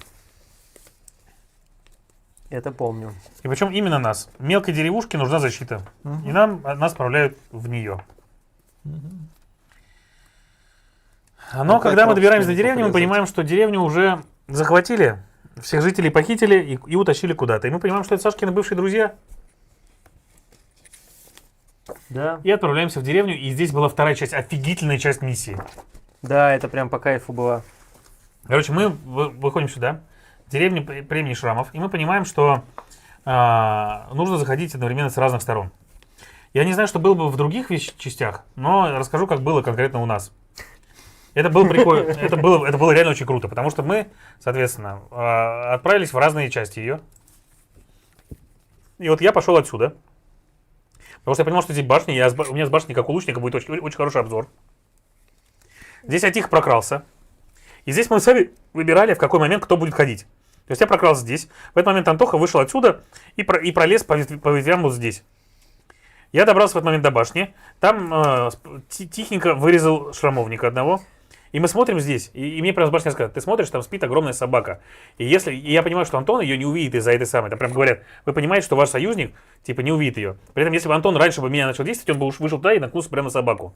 Я такой, типа, что делать можно? Можно пристрелить собаку. Я такой, да без проблем. Я такой, Антоха, сейчас я пристрелю собаку. Стреляю туда в собаку. Соответственно, собака дохнет, Антоха проходит сюда, прячет ее труп, и вместе с ним прячется в палатке, когда другие охранники идут здесь.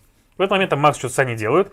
Но потом все пошло не так, и наша тихая заварушка как бы Да, Превратилась не в тихую. превратилась не в тихую, потому что кто-то был очень несдержанным варваром.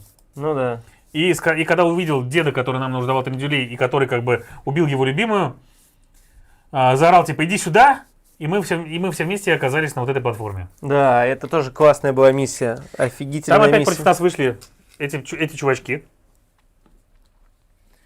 Ну, они уже из другой коробочки. Уже из другой кстати. коробочки другие, да. То есть шаман... И здесь уже главный типа дед был. Потому что того вождя мы типа грохнули, у того мы лидера группы грохнули, а здесь вождь уже как раз был. И главная шаманка. Или это те же? Нет, Нет, другие, другие. это с косами. Другие. Вот такой вот. Вот этого товарища стоит запомнить. Вот он, огромный дед. Это тоже какой-то вахалюб. Да, это тоже хасид все. Шаманка.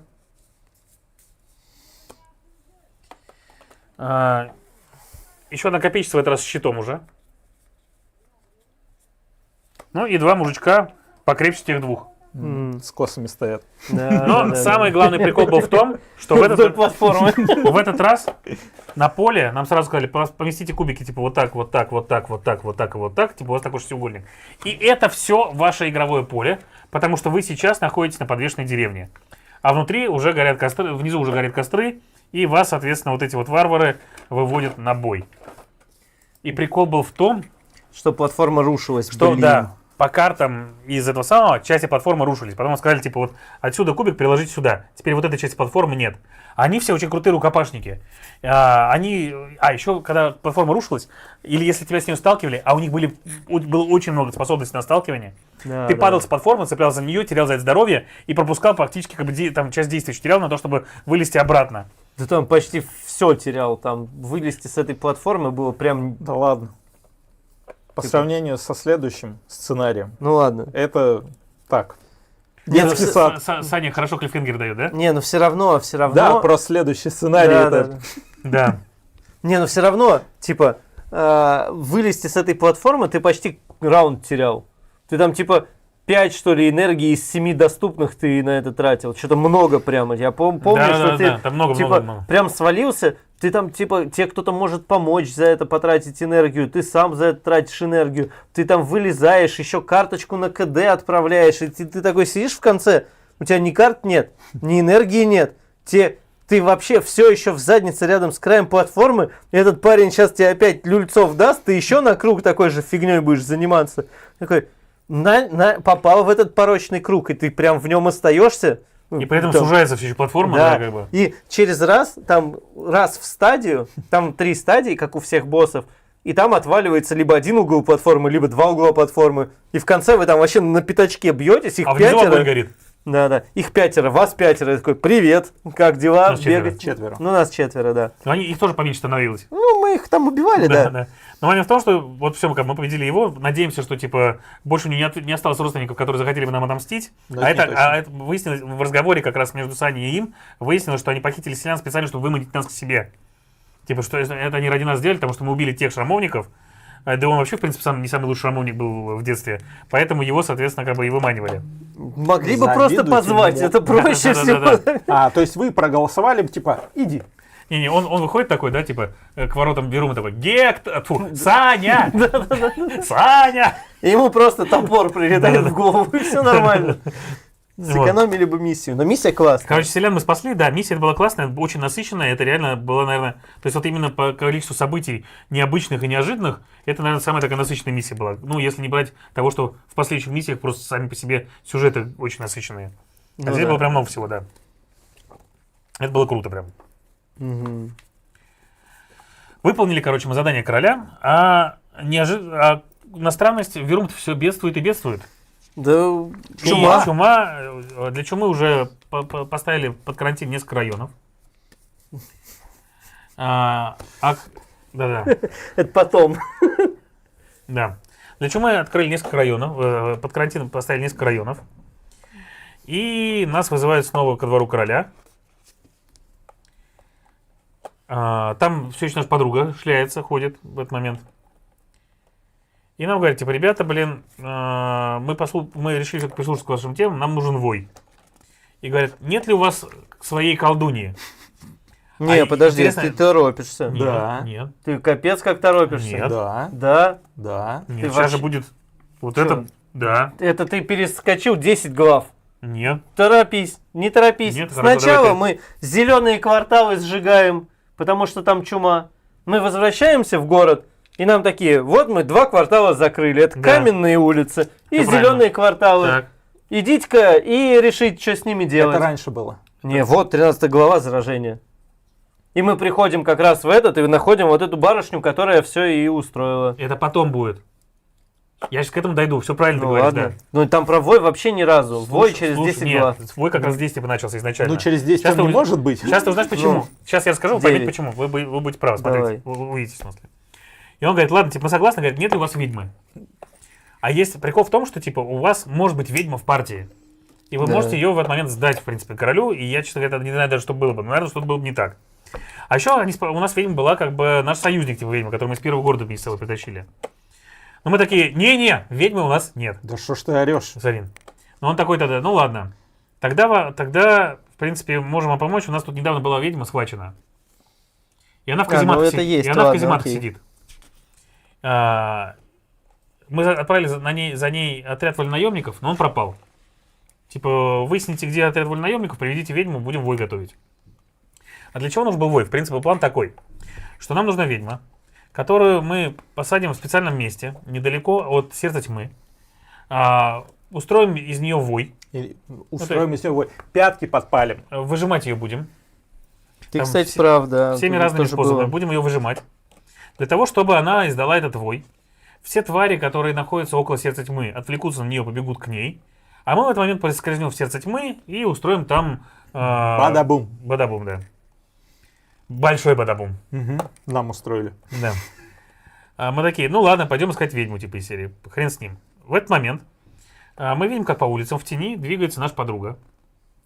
И мы такие, типа, эй, стой, погоди секундочку, а ты расскажи про свой кинжальчик такой. Она говорит, а ты пойди сюда. Макс подходит к ней, она пыряет его в нож, запрыгивает на крышу и уносится с легкой улыбочкой. При этом Мы такие, ах, да, пыряет его в ребра и уносится с улыбочкой. Мы такие, типа, блин, ладно, хрен с тобой, не до тебя сейчас, типа, из серии. Пофигу. И идем, соответственно, искать эту ведьму. Приходим в казематы. Оказывается, что ведьмы там нет. Вольнонаемники сюда приходили, как бы, но куда делись, непонятно. Точно Путь было, вольнонаемников, то есть я все правильно рассказываю. Да, здесь Да. правильно. Путь вольнонаемников ведет нас в зараженные кварталы. Мы, обмотав тряпочки вокруг мордочек, идем в зараженные кварталы. Типа поможет. Да. Спойлер, не поможет. В каком-то месте, соответственно, мы вламываемся в магазинчик, где есть еще нормальная женщина, как бы не зараженная. И она нам рассказывает, что сюда приходили вольнонаемники. Приходили вместе с какой-то странной женщиной. Мгм. Спрашивали что-то и ушли в сторону этих самых шахт. А шахты в городе есть, и они ведут, в принципе, под всеми районами. И кругом беснуются уже зараженные. Мгм. А вон, кстати, тестеры у нас есть. Мы не открывали карту ее даже. Ну да, но она есть в целом. Она красивая, кстати, да. Какая-то карта. Я покажу тестерцу. Давай на всякий Это вот случай. Ну, это тестерцы. было Да, вон верхний. несколько глав назад. Это которые, типа, эти самые спейсмарины в городе. Да. Камера глючит. Импи- Кабель глючит. Да, вроде нет. Да, Да, глючит, глючит. глючит. Imperium of Man это, типа, сейчас поправим. Подлетаем. Цистерция. Все?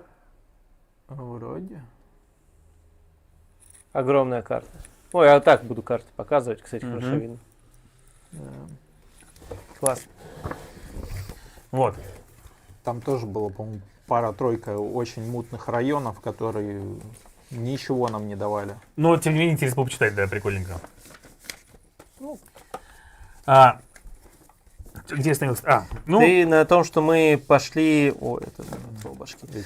В шахты. Но мы сначала... Подожди, рано. Ты Давай. дошел, ты прям сразу в шахты залетел. Давай у нас ты дальше. У нас сначала был кусочек с тем, что в какой район пойти, Мы приходим, значит, к твоим ребятам деревянным, думаем, ну ты ж дерево, что, отведем тебя к сородичам, сдадим на всякий случай. Посидишь там, в горшке порастешь. Вот. Потом, и они такие, а чё, мы тут вообще нормальные ребята, а к нам вон твари зараженные лезут, мы их отстреливаем. Вот, кстати, смотри, бодро отстреливаем. Вот. А напротив них такая толпа с факелами. Вы деревянные, горите хорошо, смотри, у нас факел есть. Типа... Pen, pineapple, там вот это вот все. Да, нам надо было разруливать дипломатические аспекты зараженного города в разных районах, решать, соответственно, какой район выживет. Какой район будет с каким взаимодействовать, чтобы они все этим не накрылись. Да, и это было прикольно, потому что ты вроде как опять получаешь мини-игру на такую дедукцию небольшую, походить там, с кем-то поговорить, что-то где-то какую-то проверочку чуть-чуть на кубах подкидать. И, в общем-то, чувствуешь себя послом доброй воли ненадолго. Перерывчик такой. До этого ты просто жег город, а сейчас такой, ну, давайте хоть кого-нибудь спасем.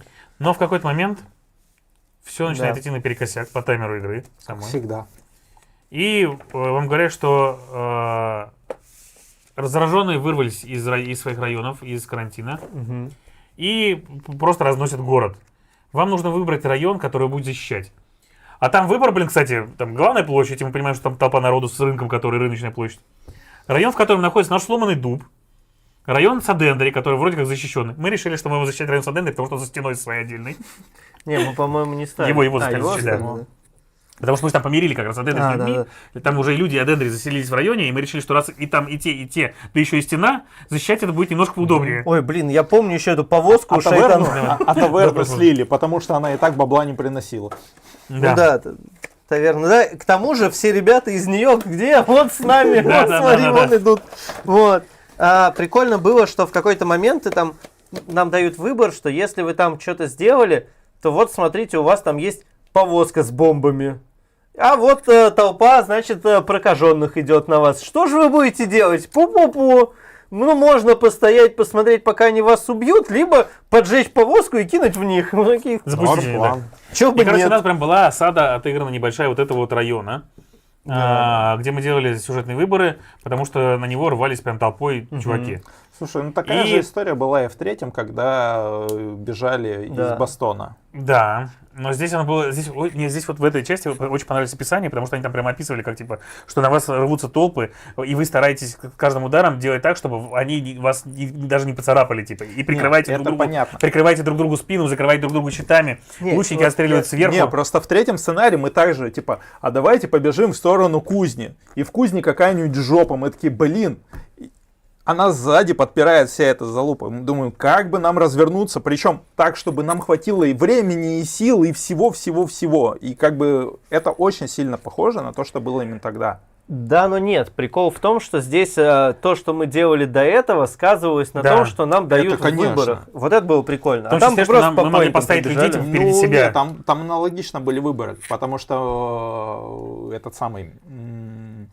У нас был же прикол с тем, что... Ну, либо шмоток получить, либо пайков. Нет, не то, что шмоток получить или пайков. Когда нам нужно было решить, пустим ли мы через дырку людей или сами проскочим, а эти пусть там сами дохнут. Да. Но это выборы просто... Типа выборы по факту, а здесь типа выборы подготовленные были, да. Накал немножечко другой, но... И в какой-то момент... отбивает толпу за толпой. И там, прям, я говорю, там очень сочно все это описывалось, как мы друг другу закрываем спины для того, чтобы нас эти зараженные не поцарапали, не покусали. Что нам очень тяжело, типа, дышать через эти тряпки, которые как бы и так, возможно, уже пропускали много гадостей и так далее. Напропускали. И в какой-то момент мы видим, что там впереди за толпой идет отряд вольнонаемников. Тех самых, которых мы искали. А за ним идет та самая ведьма, которую мы искали. И мы понимаем, что они подчиняются полностью ей. Да, это было один из жестких энкаунтеров. Потому что там есть ведьма с 5 кубами, кстати. С 4. Почему? С 5. Ну типа и Да. у нее 4 куба. ну, здесь Да. 4 черных Да. куба на атаку. Ну, 4 черных куба на атаку, и я помню, у нее скиллы там, типа, на всю карту, там просто нон-таргет, выбери одного. Ведьму достал? Че? Ведьму достал? Нет, ну сейчас достану. И там прикол в следующем, короче. Мы пробиваем, и мы понимаем, что надо пробиваться к ней, потому что, ну, как бы, с толпой мы не справимся, если она будет прикрывать ее сзади своим огненным штормом. И прикол в том, что вам говорят, типа, возьмите ведьму, выставьте ведьму, возьмите 4 фигурки вольнонаемников, которые вы не используете в игре сами как вольнонаемники, и поставьте их. И вот у нас была ведьма, такая вот. Кстати, внутри огня стоит, Да, можно да. вытащить. И 4 вольнонаемника. У них у всех общей жизни, то есть у них нет своих жизней. Но момент в том, что у нее броня 6, а у них 9. И они стоят вот здесь перед вами строем, а она стоит вот там. А стреляет она оттуда куда угодно. Раскладывая вот такие вот полота огня, Ну, гексами. гексами, да, 7 огромными. штук. И, в принципе, вас фигачат всячески. Можно бить их, и тем самым снижать их общее количество здоровья. Можно бить ее, но ее бить проще, но до нее надо добираться. Она еще там бегает через полполя. Да, это было... Короче, это был очень жесткий бой. Она реально очень-очень больно била, потому что, блин, вот этот вот огонь, 4 черных куба, но на тот момент было очень тяжело отбить. Ну, Еще эти вольнонаемники впаивали, ну, в принципе, ну, как бы вот, каждый из них это 2 красных куба, их там 4 мужика. 8 красных кубов и 4 черных тебе в ход прилетает. Ну да, бодренько так, лицо Да. По-моему, отлетает. финальный меньше бил. Да. Да. Ну, там прям А жестко интересный было. момент был в том, что мы, как бы, нам еще пока рассказывают, что пока мы пробиваемся через толпу к ней, типа, бежим, мы понимаем, что это она своим огнем изо всех закоулков вот этих чумных зомби выманила, потому что они боятся огня, и она хотела отомстить всему городу за то, что они ее поработили и хотели убить. И она, соответственно, решила разрушить город, часть его огнем, часть его заражением. Ей было уже пофигу, потому что она была, там про нее рассказывают, что она уже была вся измученная, покалеченная и так далее, но тем не менее, все равно она пышила силой. И мы такие, типа, когда ее убивали, воя не случилось. Ну, мы такие, ну и слава яйцам. Типа, Да, а то да. бы сейчас сюда бы еще и все темнолесье бы сбежалось, а мы даже не близко к сердцу тьмы. Да, не очень-то помогло. Да. Но в конце этого сценария нам рассказывают про то, что вот, типа, мы прям видим, как закрывают кварталы, но мы видим на себе уже признаки чумы, Мгм. поэтому мы садимся с одной стороны берега иссушенной реки и видим, как квартал закрывается с той стороны перед нами прямо. Кругом рядом с нами чумные чуваки, мы не обращаем на них внимания и просто сидим, смотрим на закат. Нам дали такие вот карточки специальные. Которые по следующую половину игры, кстати, Это ровно. карта чумы. Это карта чумы. Они добавляются к вам в руку и используются, и вам реально это, ну, мешает, потому что вы больны чумой по факту. И они прям нормально так мешали в целом. Ну, Ну, приходилось от под них уровня, за- нет, от уровня зависит. на Приходилось самом под деле. них, скажем так, подстраиваться. Блин, Про- по-моему, самая мерзкая стадия чумы была первая. Потому что Слушай, первую мы не ощутили, потому что нам Потому что сразу сразу, получили, нам да. сразу на вторую перекинули и было плевать. не, мы один раз вылечились от нее на одну стадию как раз. Это мы с третьей на Это второй. мы с третьей на да. вторую упали. Не, Потом- я просто помню, вот один раз у нас стадия 1 работала, и карты с первой стадии на вторую я двигал. Я вообще не помню такого. Я вот Прям очень мерзко вторую было. и третью постоянно, первую я вообще не помню. С третьей ты кайфовал. С третьей, конечно, я кайфовал, потому что она мне позволяла толкать мой движочек. Ну да. Еще мы не рассказали про ценного кадра.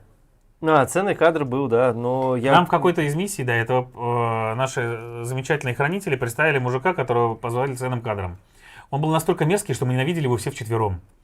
Он был настолько мерзкий, пафосный и высокомерный, что мы просто его терпеть И не могли. бесполезный. Да, и он типа все время занимался какими-то своими делами. Он в цистерции там куда-то по своим делам ходил все время и так далее. Короче, сидим мы на этом бережку, грустим, кругом чумные зомби. И тут такой типа... Здравствуйте. Это вы, Юрий Сергеевич?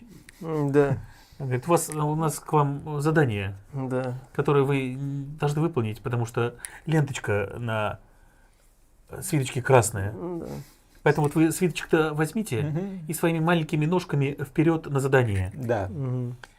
Мы поворачиваем, соответственно, это тот самый мерзкий ценный кадр. Как он оказался в этом районе, хрен знает. Мы говорим, а мы отсюда выйти не можем, здесь карантин. Говорит, есть способы, я вас выведу. Нам тупо известно. вам надо за ведьмой. Мы такие, а мы болеем. Он такой, а вот вам бутылочка, она вашу чуму на время притормозит. Мы Да. такие, да блин, даже умереть спокойно нельзя. Да. И, кстати, вот вам письмо, да, вот нам Да. известно, что вы заражены. да. Пей и Зашибись. иди. Да. Ну, типа, Ну, да, мы пьем и идем. вы заражены, но вы не заразны. Да, вы заражены, но не заразны. Да, вот это важно, да. Мы идем, он нас ведет по той дороге, по которой он пришел к нам, мы понимаем, что он вырезал там такую толпу зомби в соло, что мы думаем, что типа чувачок-то очень опасный, в принципе, и лучше, наверное, с ним не связываться. Ну, как сказать. И не таких ложили. Да. Ну, потом да, но сейчас еще нет, скорее. Да, в смысле, Это уже уже- на уже этот в момент целом. спокойно Ну, клали. ведьма вообще была ничего такая, да. Неприятная барышня. И здесь нас отправляют вот в эту. Во Фракию, да. Во Фраке. И во ну Фраке, да, во Фраке. да. И здесь, По и в пути. этот момент Другое нам, дело, что мы не нам, соответственно, дойдем. говорят, типа, чуваки, идите-ка вы во Фракию, За ведьмой. там есть ведьмы, как бы вам там дадут. Мы Местные такие, ведьмы кончились. дадут? Они говорят, нет, ведьму дадут. Да.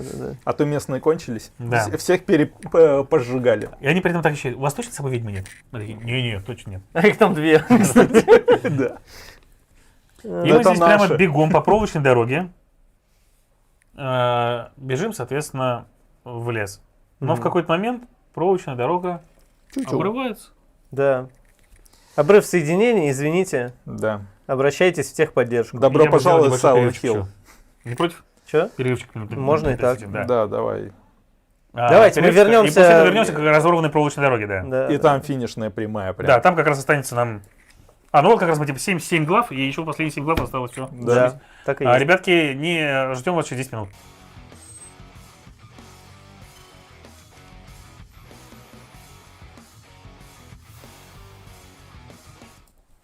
Ну что ж, продолжаем. Мы остановились на 14 главе, где оборвалась у нас проволочная дорога. Дорога. Да.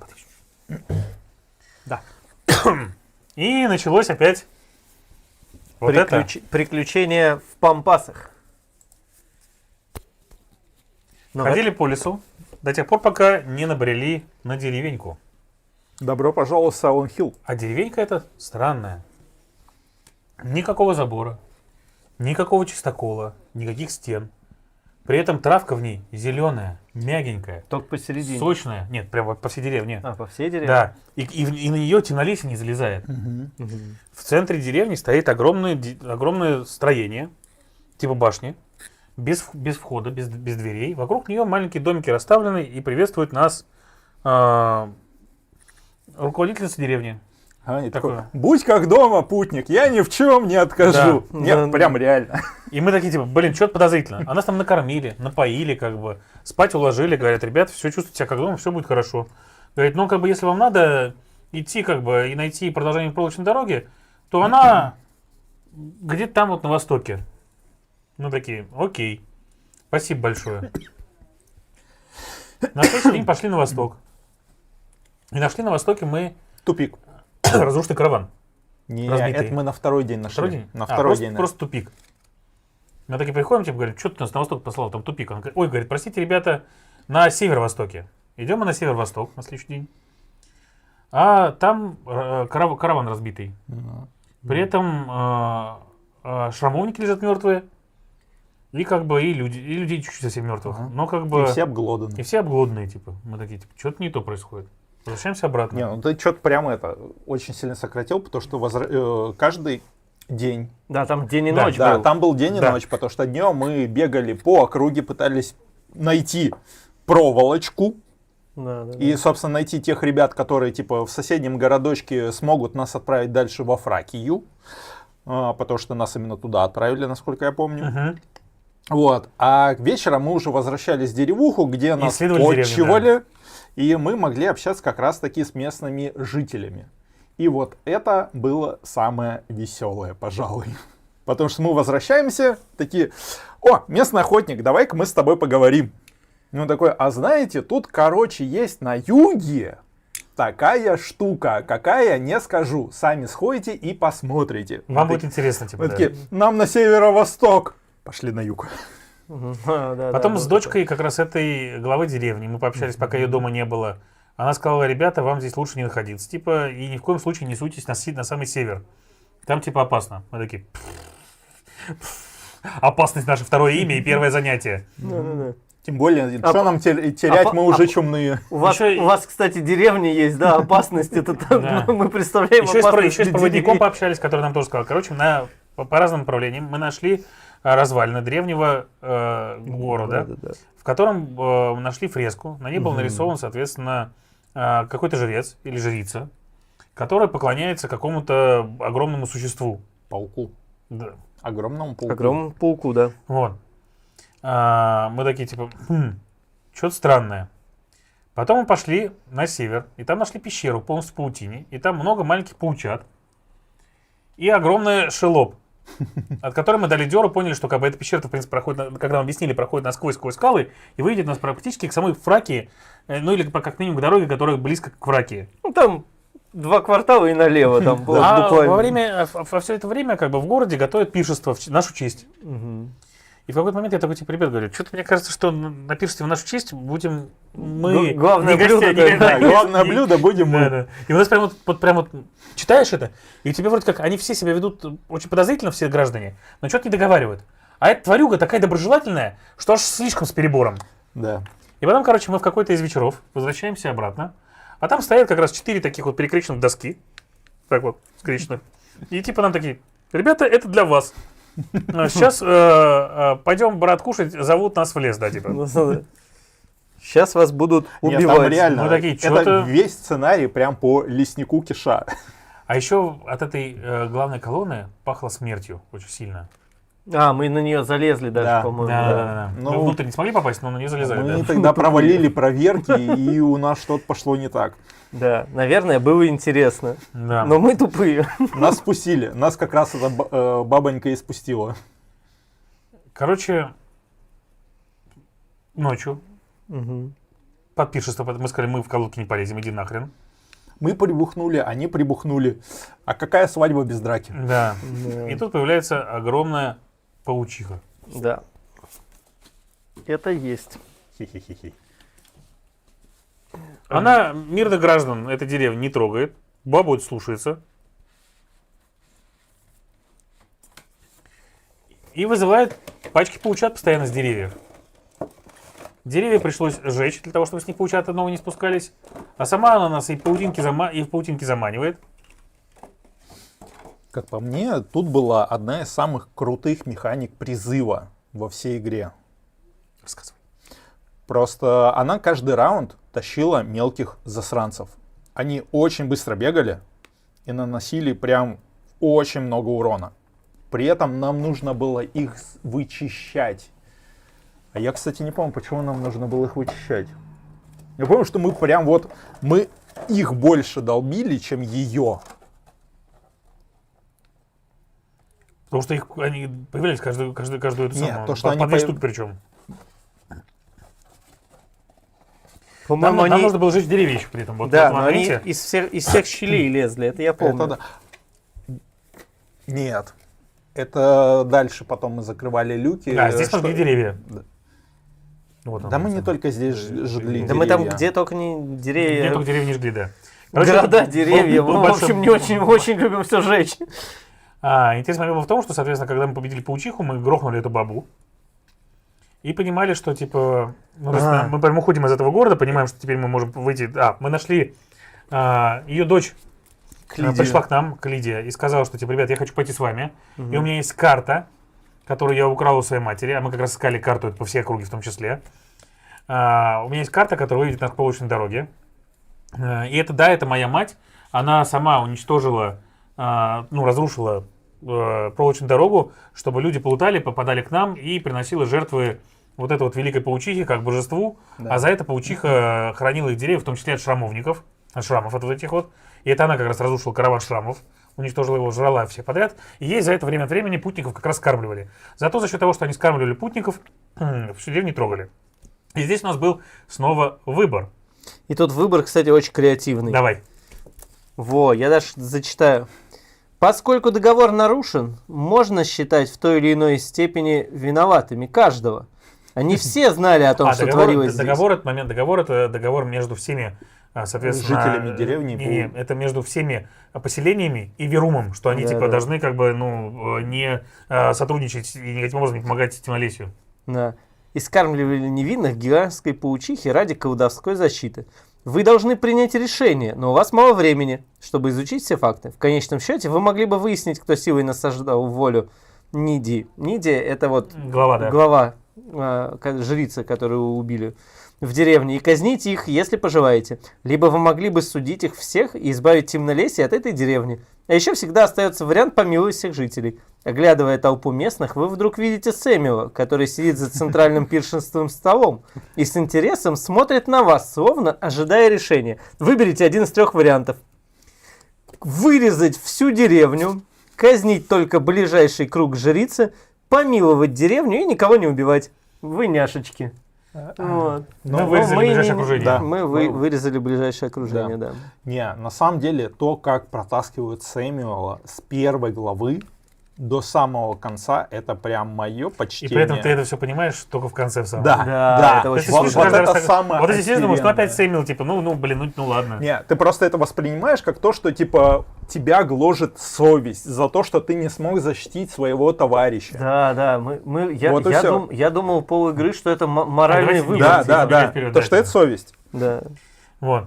И, соответственно, мы отправляемся дальше, понимая прекрасно, что, скорее всего, этой деревне придет конец, потому что больше ее не защищает паучиха, и Темнолесье ее рано или поздно, эту деревню тоже поглотит. Но мы выходим на проволочную дорогу. Ну, то есть мы раком поставили деревню, Мгм. обрекли их на смерть. Да и Мгм. как будто первый раз. А нам что терять? Мы чумные. У нас Давай пока фракию карту. у нас пока только Верум держится. И то, знаешь, там На уже чума. полшишечки. Там уже Вообще, чума. вот на этом городе в очередной раз Это можно понять, насколько офигеть. охренительно ребята, которые делали игру, продумали каждый город отдельно. Это просто... На самом деле, мне этот город понравился больше, чем Бастон, чем Верум, чем Цистерца. Но Плевать Бастон и Верум, они типа дженерик. Ну да, потому что это классические города. Здесь прям вот ты чувствуешь вайбы Востока. вот- Тебя отправляют на Восток, Пум, пум. Вот такая вот. и у нас ты цифровая прям карта. ощущаешь Владимир, вот нас это вот да, все. Тут просто прикол еще вот в этих. вот. Да, Да, да, да. фракция. Да. Немножко про город Фракия. Городом Фракия правят 5 семей. Великих клонов. Да. Да. Вольпи, Линья, Амис, Карнадин и Пайтон. Каждая из них олицетворяется каким-то животным. В городе Фракии интересная кастовая система. Есть каста, соответственно, правящих семей. И они ходят все в масках, посвященных, соответственно, одному из этих животных. То есть там лисе, осьминогу, муравью, собаке и змее. Есть каста элиты. Они ходят просто в масках, закрывающих лицо. Но в дорогих. Есть каста обычных людей, типа средний класс. Они ходят, в простых масках. И есть каста рабов, которые ходят без масок. И в этом городе считают, что если ты без маски вышел на улицу, то ты как будто с голым писюном вышел. То есть мы. Как мы, да, типа. У меня маска только- есть. Но на поясе, да. Но на поясе. Антон как раз из этого города. И Да. у них есть арена в центре города, Колизей, на котором идут как раз, соответственно, все эти развлечения. Суды и вот это вот все. Да, там идет много всего, в том числе гладиаторские бои. И нас сразу же, соответственно, приглашают на гладиаторские бои, где в толпе, когда мы проходим через нее, в Антоне узнают бывшего чемпиона арены, победителя и так далее. Тут еще важно понимать, что арена это передается между главенствующими домами. И тот, кто, по сути, владеет ареной, становится главным в городе. Да. И он же распределяет, за что отвечают остальные. То есть между 5 этими семьями поделены, скажем так, ветви власти и ветви заработка денег в городе. Но самое главное, соответственно, тот, у которого остальные все семьи в этот момент решают, что он главный, он получает больше всех доходов, потому что он в том числе владеет ареной. Да. Но нас приглашают на арену, нас сажают, мы сами выбираем, на какой ступени будем сидеть, и начинается представление на арене. Там выгоняют рабов, и против них выгоняют псинку из Темнолесья. Мы понимаем, что у рабов нет никакого шанса против нее. И у нас есть несколько выборов, соответственно. Выпрыгнуть самим на арену и грохнуть эту тварь. Ну, в смысле, псину Темнолесья. Бросить оружие рабам. Или, соответственно, ничего не делать. Но мы решили взять средний вариант. к сожалению, хотя многие хотели выпрыгнуть на арену, типа, и дать им тренделей, мы поняли, что это здесь будет не соответствовать, ну, скажем так, чаяниям тех, кто нас здесь принял, и ведьму нам тогда не дадут. Поэтому все сели и сидели, смотрели, как, соответственно, собака их разодрала. После этого нас вызвали на собрание всех 5 глав семей, где, соответственно, Амис, на тот момент главная семья, сам Амис, то есть у них имя передается как бы с титулом главы семьи. Да. Вот он, соответственно, в данный момент был Амис. Рассказал, что его сына в этом, вот буквально там вчера, убили на улице. При этом это было несанкционированное убийство. Санкционированное убийство у них это есть специальная гильдия ассасинов. Да. Когда семьи решают, что типа кто-то из них мешает, большинство семей может решить о том, что совершаем убийство, и остается специальный знак, что это было санкционированное убийство, все типа разрешено, остальные семьи не имеют права мстить за это. Старая добрая черная метка. Тебя Типа пометили, все. Тебе Да. вынесен приговор. Никто за тебя не мстит при этом, Да. еще главное. Вот Но это, здесь пожалуй, было- ключевое, то, что никто не мстит. Потому что в случае... Чтобы не было еще- как раз войны Да, семей. да, чтобы не Потому было что война семей это здесь междоусобиц. плохо. И нас просят, нам говорят, мы вам дадим ведьму. Мы знаем, зачем мы пришли, мы вам дадим ведьму. Но нам нужно, чтобы вы за это нам кое-что сделали. Нам нужно, чтобы вы провели расследование независимо от этого убийства. Мы могли бы поручить это кому-то своим людям, но вы прекрасно понимаете, что кто бы это ни поручил, веры ему не будет, поэтому нам нужны люди внешние, с другой стороны, и люди, которые, соответственно, будут беспристрастны. Мы такие, мы будем вашими беспристрастными людьми, и как только мы выходим из этого здания, к нам подходит сразу представитель Карнадина и говорит, ребят, я хочу, чтобы вы сделали так, чтобы Python был виноват. Всем похрен, кто виноват будет. Ну пусть это будет Python, и я вам за это еще хорошо заплачу, да и ведьма у вас будет. Да. Мы такие... И тут начинается просто... Тут такая игра престолов, просто мама не горюй. И ты понимаешь, что каждая семья пытается тащить на себя одеяло, потому что сейчас грядет передел власти и смена руководства Колизея. И все, и начинается. А давайте поставим вот этих, и вообще Python офигел, они что-то задружились с этими, с третьими, с пятыми, с десятыми. Слишком много власти, и как будто серые кардиналы, давайте их все подставим. В какой-то момент И это просто Ленин говорит, пипец. идите выкрадите у Карнадина очень важную вещь для нас. Маленькая бутылочка с молочной жидкостью полупрозрачной. Ну, мы типа выкрали, за что нам сказали, типа, наша награда будет вам знание. Вы всего лишь марионетки, которыми управляют нити. Кто тянет за эти нити, вы не узнаете до самого конца. А в конце вас ждет выбор, тьма или смерть. Ну, так оно и было. Из крысы в тенях. И мы такие, типа, что, блин, это награда за то, что мы выкрали тебе какую-то ценную бутылочку? А на самом да деле, пошел ты нахрен. это Да, охеренный спойлер. и ты это понимаешь потом. Ты понимаешь, что тебе за 6 глав до финала Да. дают такое. Да. Ты такой, И ты это понимаешь в конце. И это круто, мы тогда такие, типа, блин, какого хрена? А потом ты... О! Прикольно. Ну, короче, мы приходим на место убийства. Хотя же не было, да, Меня не было на этой. Мы приходим на место убийства.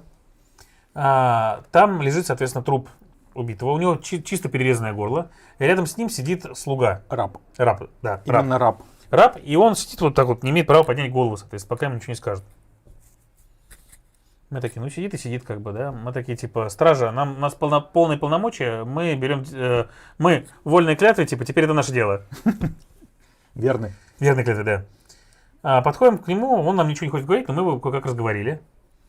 Там не то, что разговорили. Он нам в какой-то момент говорит, ребят, а помогите мне расследовать это дело. Я вам заплачу. И дает нам монету. Раб нам платит. Погоди, пока рано, да. Он нам говорит, и до этого мы такие, ну ладно, конечно, поможем, как бы, вообще ты нам поможешь. И он нас говорит, до этого мой господин, вот как вы видите, у него типа есть на ботинке фиолетовый лепесточек, он был в ботаническом саду, давайте-ка мы сходим в ботанический сад. Мы идем с ним в ботанический сад, нам там чувак реально говорит, что он там типа здесь был, и здесь ругался там с членом другой семьи. Он такой нам говорит, вот смотрите, видите, он ругался с членом другой семьи, пойдемте в дом той семьи, поговорим с ними. Идем туда, проникаем к ним на кухню, там девочка-рабыня, мы с ней разговариваем, и в какой-то момент, типа, она говорит, мы говорим, блин, ну расскажи нам, пожалуйста, мы тебе денежку дадим.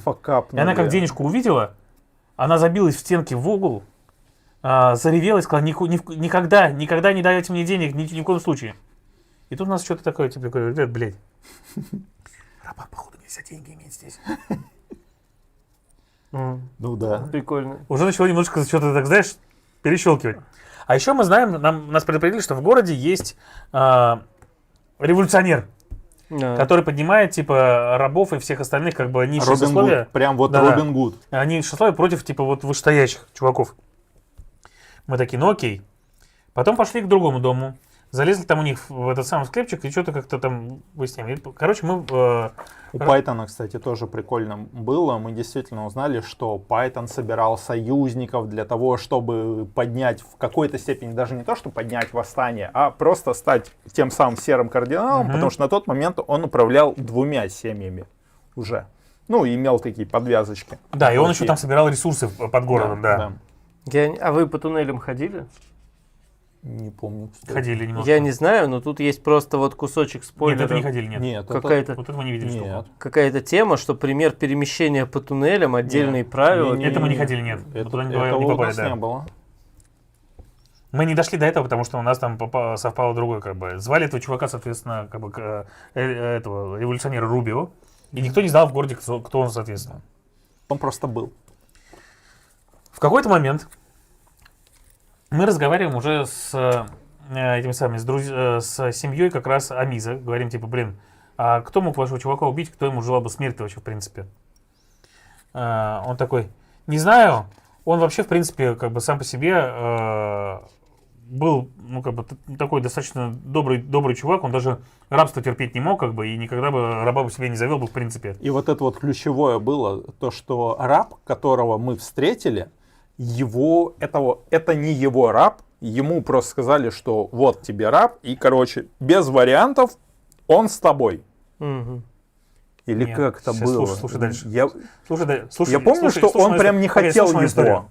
И в этот момент, соответственно, я такой, типа, в смысле он рабов не любил? И читаем дальше. Вы оборачиваетесь по кругу, Да, точно. а раба, который ходил с вами и водил вас везде, Его рядом нет. Да, его рядом нет, точно. Прикол. И мы понимаем, что этот раб, Это Рубио. это Рубио, который нас специально водил по этому расследованию, просто запутывал следы. И что это он его убил, этого чувака. Мы идем, соответственно, на этих самых, на собрание 5 вот этих товарищей. И тут Сань такой, не, давайте сам денег возьмем, какая проблема-то, как бы, ну, блин, ну что, как бы, ну скажут, что Руби убил, какая, ну, блин, за это ничего не получим. Мы такие, Да. Нам просто прилетало огромное количество, прям такие вот тебе шикарное предложение. Делай с ним, что хочешь. Мы такие, тут эти ничего не дают. Эти дают, эти дают, эти дают. Вот это, походу, самое выгодное предложение, давайте. Нормально. Ну, вы короче, там корыстные, начинается у них между собой из-за того, что мы обвинили одного из этих товарищей. А мы Пайтона как раз Да, объявили. Пайтона обвинили. Карнадин выводит нас вместе и говорит, типа, садитесь со мной, Так поедем, это я вам- и его и Да, предложение было, типа... поедем, вот вам ваши деньги, поедем, я вам ведьму отдам. Мы садимся к нему в палакин, едем по улицам, и в какой-то момент видим, что толпа очень странно как-то себя, толпа рабов, она вместо того, чтобы склонить головы, она вся смотрит на нас Что-то и дерзкое слегка очень. пропускает. И в этот момент в грудь Гранадину втыкается кинжал, брошенный откуда-то сверху. Мы открываем вот эти вот шторы паланкина и видим, что на крыше стоит вот тот самый как раз раб. Руби. Он надевает вот так вот маску, да, вот так вот маску одевает, типа, накидывает капюшон и берет кинжалы в руки. Он такой, типа, я не хотел вас убивать, но, ребят, ну придется, сорян. Да. И это был бой, где был Рубио и целая куча его союзников, Рабов, видимо. рабов, Да. которые лезли к нам из канализационных люков. И канализационные люки надо было закрывать, запирать. А он, часть боя, он то появлялся, то исчезал. Он, соответственно, то есть то он есть на поле, то его нет на поле. И когда его нет на поле, он нас фигачит кинжалами, издалека просто, где бы ни стояли. А когда он есть на поле, соответственно, он дерется, и его можно, соответственно, ну, как бы потихонечку грохать. Вот такое. Кстати, очень крутая минка, на мой взгляд. Ну, его как бы не то, чтобы достаточно просто грохать с 5-й броней, ну типа тебе нужно 30 единиц урона вкинуть, чтобы снести куб, а в ответ тебе летит мое почтение.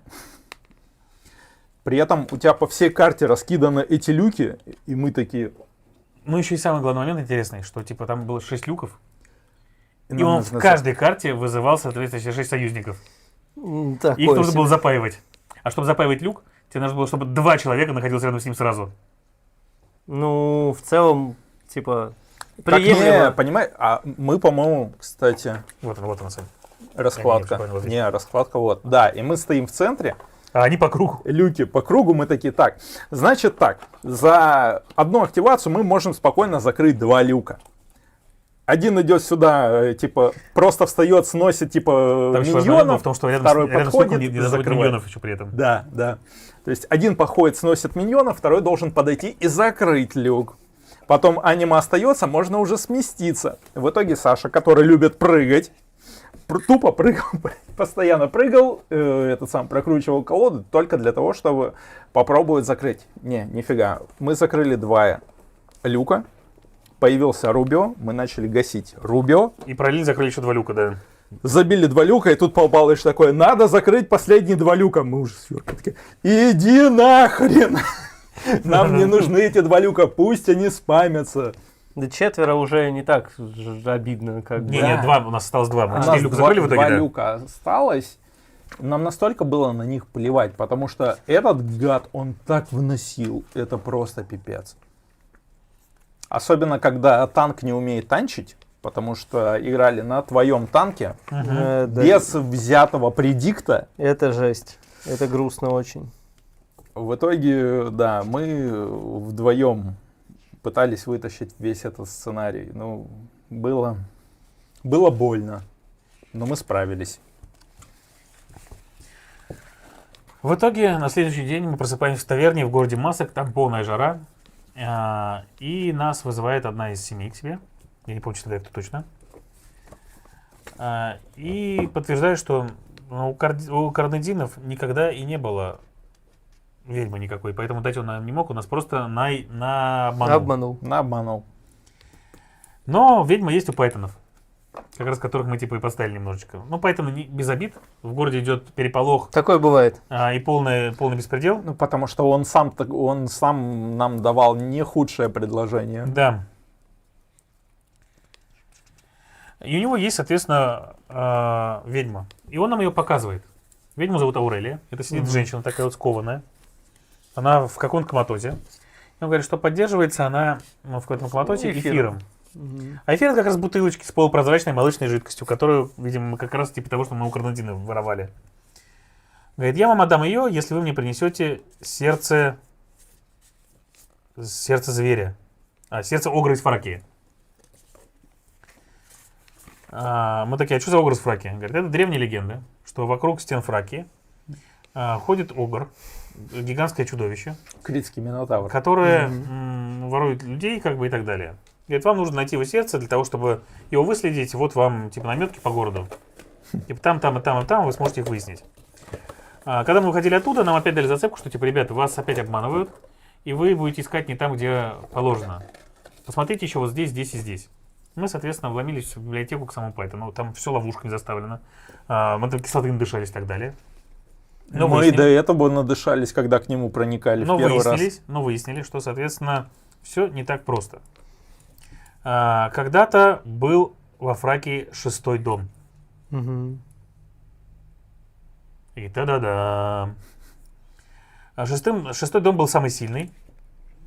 И стал он самым сильным благодаря каким-то невообразимым способностям его главы. И постепенно мы, ходя по городу, находим дневники жены этого главы, часть за частью, в которой нам рассказывается, что в какой-то момент, соответственно, ее муж, супруг, ушел в лес и вернулся с новыми силами, новыми мыслями и так далее. Потом он начал в лес уводить рабов и возвращаться без них. Изначально он выбирал самых слабых, а потом, соответственно, стал брать более сильных и так далее. В какой-то момент она начала замечать в нем изменения. Он стал больше, стал массивнее, и на нем появились какие-то бугры и так далее. И в итоге, короче, путешествуя по этому городу, мы могли этого не находить, то есть все равно выйти на босс, но тем не менее мы нашли его дневники в том числе. И где он рассказывал, что он нашел в лесу поляну, и где с ним поговорил голос, который сказал, что типа, который сказал, я выполню любое твое желание.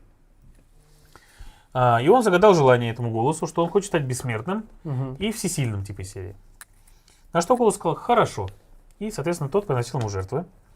И в итоге одним из последних дневников, который мы нашли, там было сказано, что типа это голос обманул меня, это не то бессмертие, которое я хотел. И нашли мы это последние части, как раз вот эти, спустившись в самое глубокое подземелье под городом, где есть то есть где есть, соответственно, зала, в ней 6 выходов. Ну, то есть вход и 6 выходов. Каждый выход отмечен одним из домов, и один из них, там полностью соскоблено все что-то типа этого. Мы подобрали туда пароль, там была специальная мини-игра, кстати, в книжечке могу показать. И ее Да, это одна из немногих мини-игр, где, к сожалению, Это вот это, небось? Нет, это жопа, Это- я не помню. Кстати, мы скипнули лабиринт, который до этого был. Да, Да, мини-игру лабиринта мы скипнули. вот такая вот. И здесь реально для того, чтобы пройти, по-настоящему надо вот такие колечки себе распечатать и вырезать. Потому что без этого, блин, хрен пройдешь. Вообще, да, в игре еще есть лабиринт, на котором дается время, типа, поставьте таймер и бегите пальцами, и кто найдет правильный выход, а кто не найдет правильный выход, это, соответственно, как бы вам нужно сказать, какой циферки ведет ваш вход. Если правильно сказали, как бы вы Это в деревне не было, потратите по-моему. лишнего времени. Да, это в деревне. Это был как раз, да, вот в этой самой. С Где паучихой. паучиха, да, Да. была. Еще есть, соответственно, это потом. сильно Еще потом. есть... это тоже потом. Да. Не, подожди, это в библиотеке было. Это уже... Это как раз да, в библиотеке было. То есть, да, вот Там такая вот штука была по еще в библиотеке. книжкам надо было... Да. Смогли ли бы вы книжки разобрать или нет. Короче, тут много реально головоломок, мы не будем даже Там все показывать. их, Он, там кстати, реально- очень прикольный, обалденные головоломки. Вот это вот я помню. Да, вот это хорошая, она потом будет, она будет в Да. башне. Мгм. Вот. И выясняется, что, соответственно, вот этот Это такой самое же чувак, клёвое. глава, это сам Срата, да. А глава вот этого дома, он стал, видимо, как раз огром фраки и до сих пор терроризирует всю округу. И за счет того, что он стал таким, его дом придали забвению. Вот это мы даже не видели. Я даже не помню ее Нет, тоже. такого не было у нас, да. Где-то была, прикинь. Ну вот не было, оказывается, у нас. А у нас не У было. нас не было. Да. Прикольно. Мы игру Мы прошли по- вообще. И дальше начинается, то есть оно и само по себе вот это вот детективное расследование, где мы потихонечку находили части забытой истории этого города, оно и само прикольно. И прикольно, что было дальше. Мы идем на эту поляну. Там стоят гигантские камни, типа Стоунхенджей. И мы слышим голос. И нам говорит голос. Говорит, я знаю, зачем вы пришли, и я предложу вам то же, что я предложил ему. Я исполню ваше желание, но у вас будет преимущество перед ним. Исполнение вашего желания пригодится вам в том, что грядет. Ваше преимущество будет то, что вы будете знать, что вам грозит за это. И нам такие выборы, типа. Можете взять и пожертвовать одного из своих союзников. Именно тех, карточек, которые типа не играют персонажи. Для того, чтобы получить себе плюс 1 жетон вот сейчас перед боем. Жетоны полезная штука вообще. Мы такие, да пошел ты нахрен, голос! Мы во всякую вашу дьявольщину не верим, иди в жопу. Он такой, Предложил бы он избавиться Слушай от дальше. чумы. слушай дальше, он такой говорит, тогда вам этого мало, я дам вам больше, чем ему, ну и попрошу больше. И нам говорят, типа, пожертвуйте одного из вас, и все получат плюс 1 жетон перед каждым боем навсегда. Мы с ребятами такие переглянулись. А там и опять закрытое решение. А ты как бы обмазываешься этими жетонами, и как будто бы мало. Закрытое Ну да. решение. И там тема такая. Все должны принять закрытое решение. И фишка в том, что если, например, все... и тебе не говорят, как оно разыгрывается. А разыгрывается оно шикарнейшим образом просто. Если, например, все решают решение пожертвовать кого-то одного, а один решает нет, то жертвуют его как раз. И тогда, то есть там такие вещи. И при этом, если вы принимаете решение либо на первом варианте, либо на втором, мы посмотрели, что было бы. Это было бы сказано, что вы получили бы себе ключевое слово «темная сделка». Мгм. Такие, ну окей. Мы посылаем его второе нахрен. И к нам выходит голем. Та-та-та-та-та. Это был очень прикольный бой. Ну, так себе джин. Вот такая вот хрень. Как нам рассказывали, видите, у него везде вот эта короста, а в одном месте коросты нет. Вот он весь коросты закрыт, кроме некоторых мест. И оно игромеханически также было сделано. У него каждый раз на один из его кубиков, а кубики у него вот так вот по кругу, соответственно, у него их много, 7, на один из кубиков клался специальный жетончик. Типа в этом месте у него короста отвалилась, и там у него защита 6, что ли, по-моему, или даже меньше. 6 или 4 даже? 4. 4. А по всем остальным кубам у него защита 12-я. 12-ю защиту пробить, ну, очень, то есть практически нереально. Ну, типа... И поэтому вокруг этого монстра приходилось все время плясать. А коросту он менял на каждой карточке. То есть каждый раз, когда он реагирует на вас или, соответственно, ходит сам, у него короста меняется. И каждый раз, когда он, соответственно, поворачивается, у него короста в другое место переходит. И нам приходилось вокруг него плясать для того, чтобы ему эту коросту бить мимо короста и его убить. Босс в целом несложный, но очень интересный оказался. Да. А еще у него Enrage. Да. И типа базово 5 кубиков Да, превращается. да. У него, да, как Саня правильно говорит, у него изначально 5 кубиков, но за каждый кубик, который он сносит, он получает лишние кубики. И в конце он вам вносит столько, что просто ад. Еще он лечил кубики, которые типа у него не до конца набитые, да. И это прям, то есть ты ему не добил кубик под коростой, как он такой, он До под коростой кубик ушел, лечимся, да. По-моему, это он лечился. Точно не помню. Да? Ну вот. Короче, победили Нет, мы типа, его. только на одном кубике может находиться типа 4. Это. Когда откалывается другая броня, старая зарастает. Ну да, значит, нет, лечился, да. У него, ну, по сути, меняется. Ну да. Но я так объяснил, что типа, что у него только в одном месте броня 4, а все остальные 12. Так вот, взяли мы сердце, пришли к Карнадину, пришли к Пайтону, отдаем ему сердце, он говорит, вот вам ваша ведьма, и вот вам эфир, но в нем всего 3 дозы. Ребятки, поспешайте. Мы такие, товарищ товарищ Пайтон, спасибо, мы пошли. Спасибо этому дому, пойдем к другому. Да. Но вот эта миссия мне очень понравилась, потому что она реально прям очень круто раскрывала историю. Мы там копались в этих дневниках, смотрели вот эти вот записи и так далее. Было очень круто. Прям мы читали ее прям с огромнейшим удовольствием. И нам прям хотелось, типа, знаешь, вот жалко, что мы сюда сейчас не можем пойти, потому что мы уже пошли в другое место. И когда нам сказали, типа, что все, вы уходите типа, на поляну, мы такие, блин, мы же там еще 3 места не посмотрели, там было бы что-то очень крутое и интересное. Прям классно было. Мы пошли обратно по тому же пути, по которому шли туда. Шли мы, соответственно, через деревню с паучихой, и нам как раз было интересно посмотреть, что с ней будет. Но по ходу нас настиг кровавый ливень. Ну да, это я помню.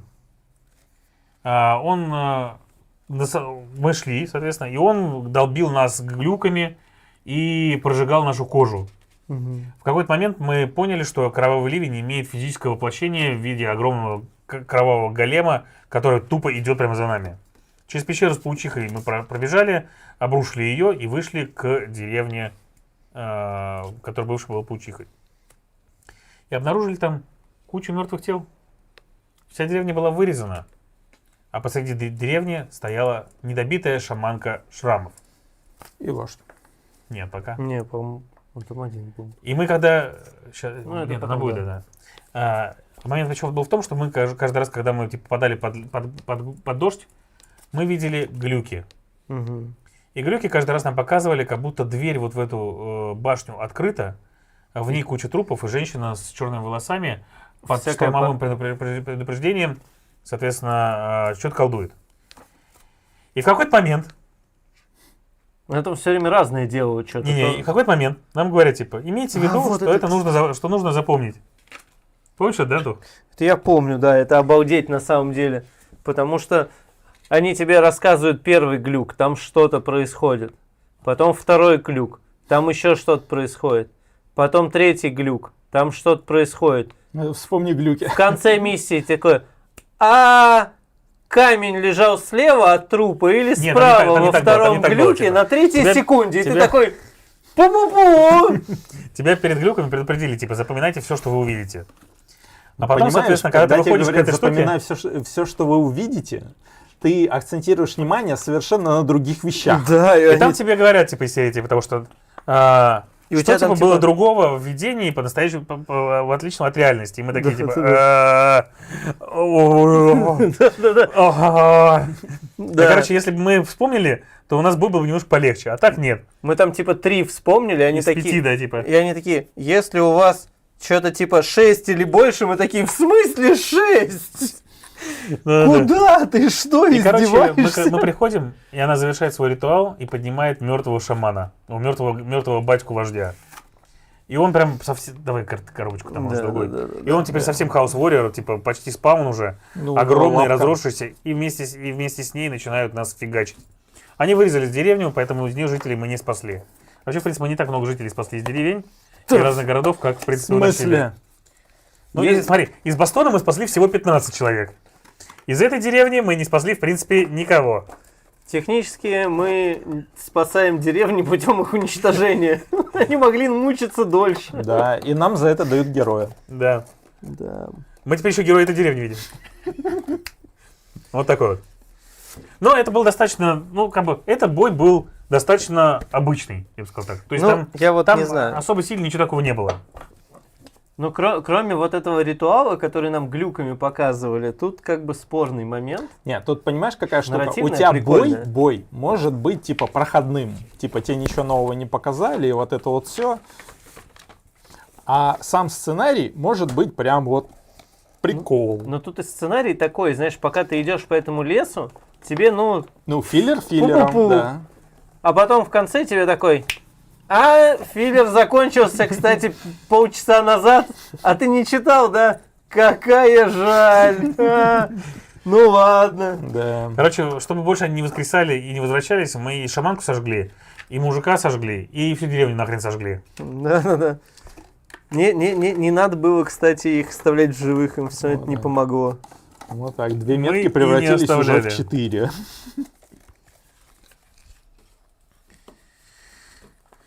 Мы вернулись в Верум. Не, еще не вернулись. Все, уже вернулись. Не, подожди, мы еще бежали. Бежали. Да, ладно. Уже вернулись в Второе Верум. пришествие. Вернулись в Верум. И первым делом, что мы узнали, что король был убит. Отгадайте, кто его убил? Не подсказывайте. Пусть люди сами догадаются. 3, 2, 1, да? Да. Али, которая в конце такая, она хотела подобраться к королю, но убежала, потому что мы ее спугнули. А у нее ассасинский нож. Что бы это могло быть? Да не, нормально. Все, она просто, ушла погулять. Короче, ладно. власть перешла временно к этим самым, как их называют-то? Не, чтобы ты понимал, это же мы такую проверку кинули. Да. Да, в этот момент ровно такой, типа, кто убил Алию? Такая, она стоит Короля, над да. трупом короля. Мы такие, один. Ну, кто это же делал? Где-то Не знаю, там. да. Да, мы, в общем, были не очень результативны в этом броске, но весело. Да, ведьму, кстати, зовут Аурелия. Да. И походу мы потратили 1 флакончик, пока вели ее сюда. У нас ее, соответственно, забирают хранители.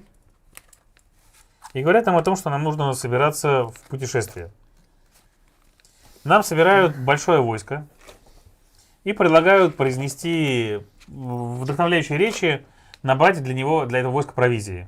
И там есть возможность типа набрать побольше провизии, набрать побольше воинов и, соответственно, там, заняться другими делами, получше их вооружить. Да. Мы собрали всего по максимуму, что только можно было, и отправились в путь. Надо сказать, что это была глава уже 18-я. Да, это У нас 18-я. шмоток особо не надо было. Поэтому мы собрали вообще все, что не приколочено. У нас осталось еще 3, и мы такие... Там как бы... не, подожди, там же еще боевой дух появился. Точно. Да. Здесь был кубик боевого Да. духа, который мы за наши неправедные решения, которые были бы нам более выгодные, но мы принимали всегда хорошие. В конце у нас был боевой дух 6, 8 типа, да, там, или 6. и мы типа не знали, что можно докручивать выше, больше. а надо было это делать. Ну, это все равно уже... За всем не этим Ну да. с интересом со стен Верума наблюдает за нами Сэмюэл. Ну и к нам прибегает Мидж, который говорит: ребята, я хочу с вами. Мы такие: Мидж, сорян, но ты еще мелкий, поэтому ты с нами не пойдешь. Сиди в Нам таверне. нужно, чтобы ты со своими навыками боевыми, которые есть, помог защитить таверну. Он такой: «А-а-а!» и убегает. Знаешь, что во всем этом самое странное? Город под чумой. Прям вот народ окопался в квартале Адендри. Наша таверна вообще ни хера не близко Она, с кстати, кварталом. сгорела 2 Да. года. Там типа 6 сценариев назад. Ну да. У нас теперь таверна, палатка же, они же поставили палатку. Ну да, они поставили палатку-таверну. Что я где-то это Там не начиналось помню, все с того, что мы собираемся в нашей отдельной турбопалатке, на которой кривыми буквами написано «сломанный дуб». Да, типа там такая. То есть, Где-то я проспал этот момент. ну там типа у нас была собственная база в Не, ну лице палатки. окей, как бы вопросов ноль. сломанный дуб, прям это ключевая фигня, которую мы тянем за собой. Да. Мы прям любим ломать дубы. Да. Кстати, сжечь города тоже. Денег не дает, но Ну, зато хоть какая-то собственность. да. Но здесь начинается новенькая мини-игра. Во-первых, мы выкладываем кубики определенным количеством граней, которые показывают наше количество войск. А во-вторых, мы выкладываем специальный кубик, который показывает боевой дух наших войск. Мы, соответственно, все собираемся и отправляемся в путешествие большим-большим отрядом в темнолесье. Мы идем к Ворнову пределу.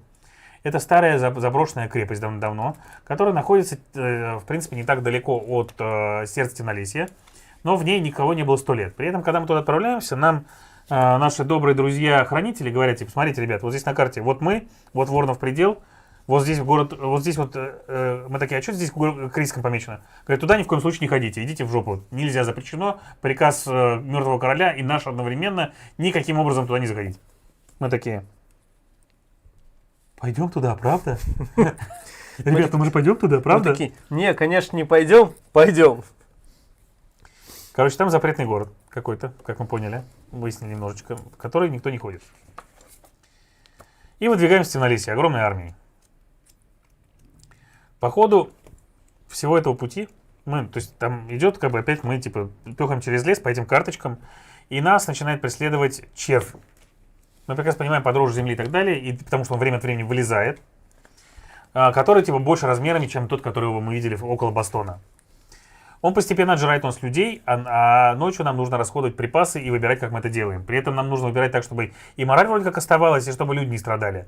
И каждую ночь, каждая ночь наступает достаточно часто там в этом пути, нам приходится принимать решение по поводу того, типа отправляем кого-то в караул, даем людям отдохнуть или так далее. Это прикольная штука с мини-игрой, с тем, как мы храним свои войска и сколько, соответственно, у нас кубиков защиты, кубиков боевого духа остается.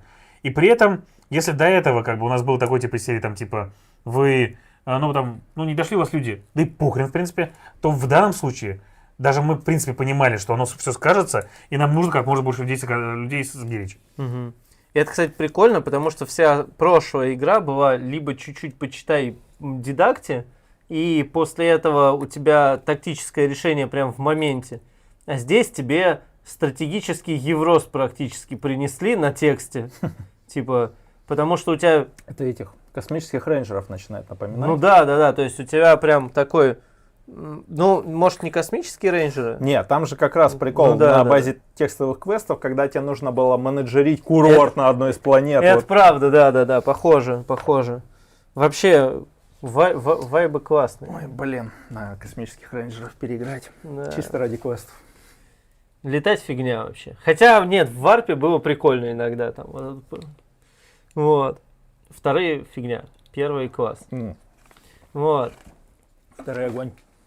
Не знаю. Там квесты крутые. Мне первые нравились больше как-то. Ладно.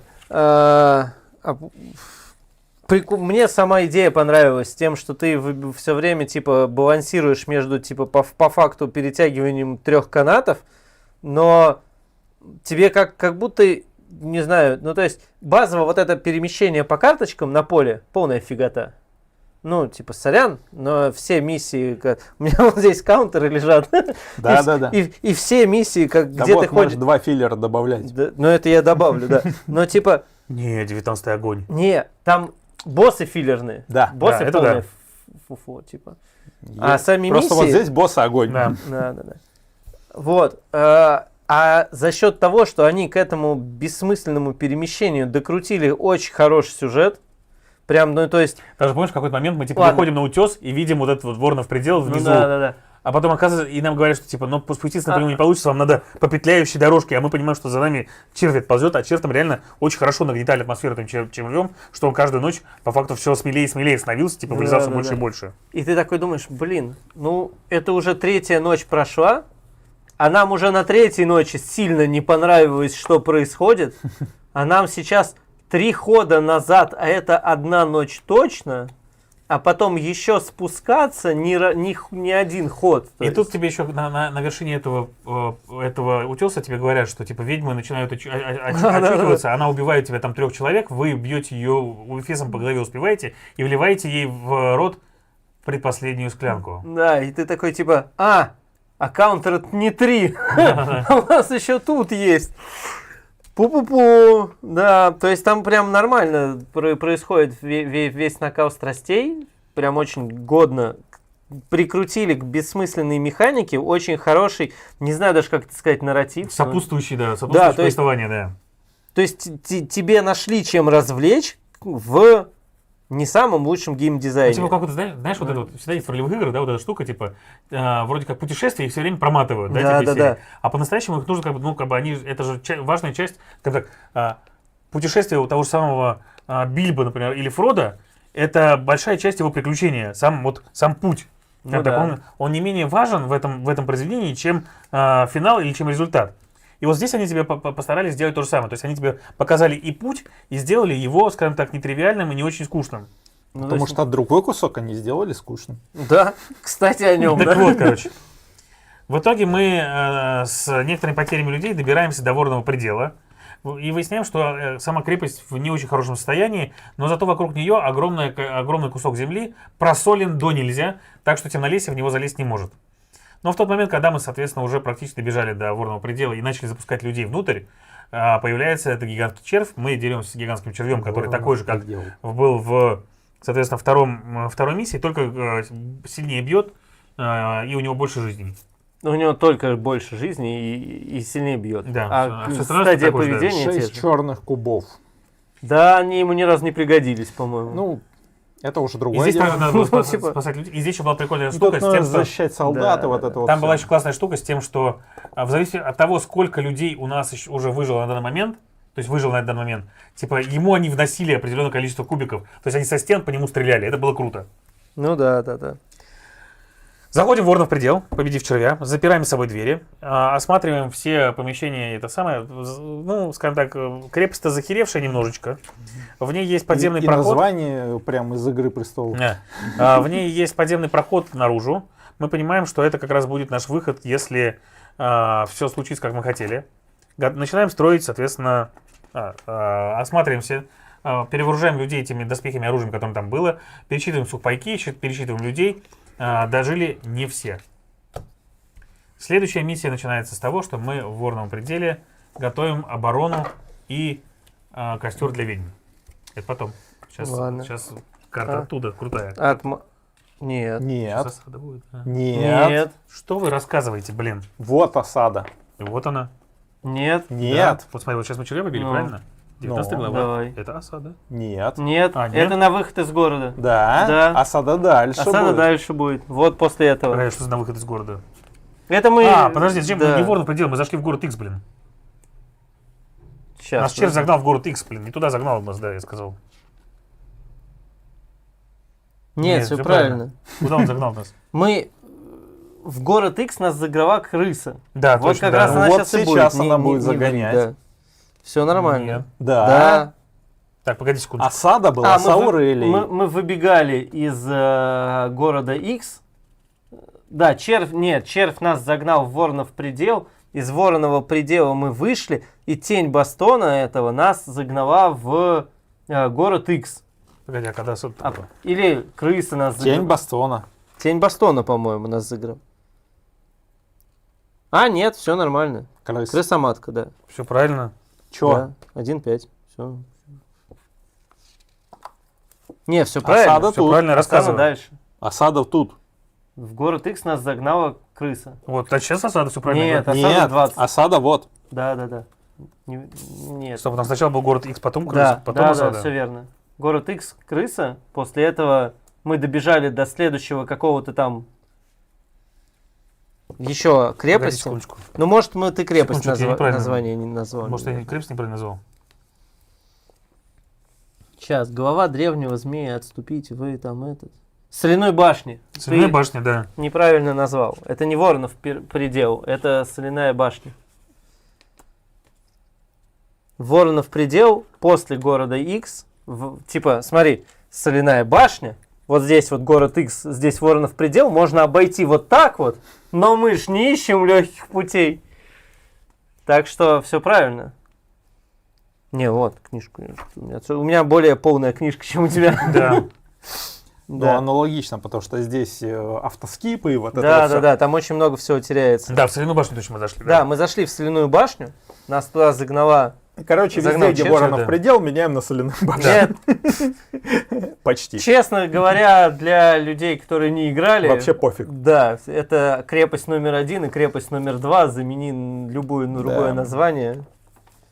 Ничего не меняется, по факту. А что у нас было вот в этом в соляной башне? В Вот соляной- сейчас дальше что у нас будет? Давай, рассказывай. Дальше будет кайф Рассказывай. вообще.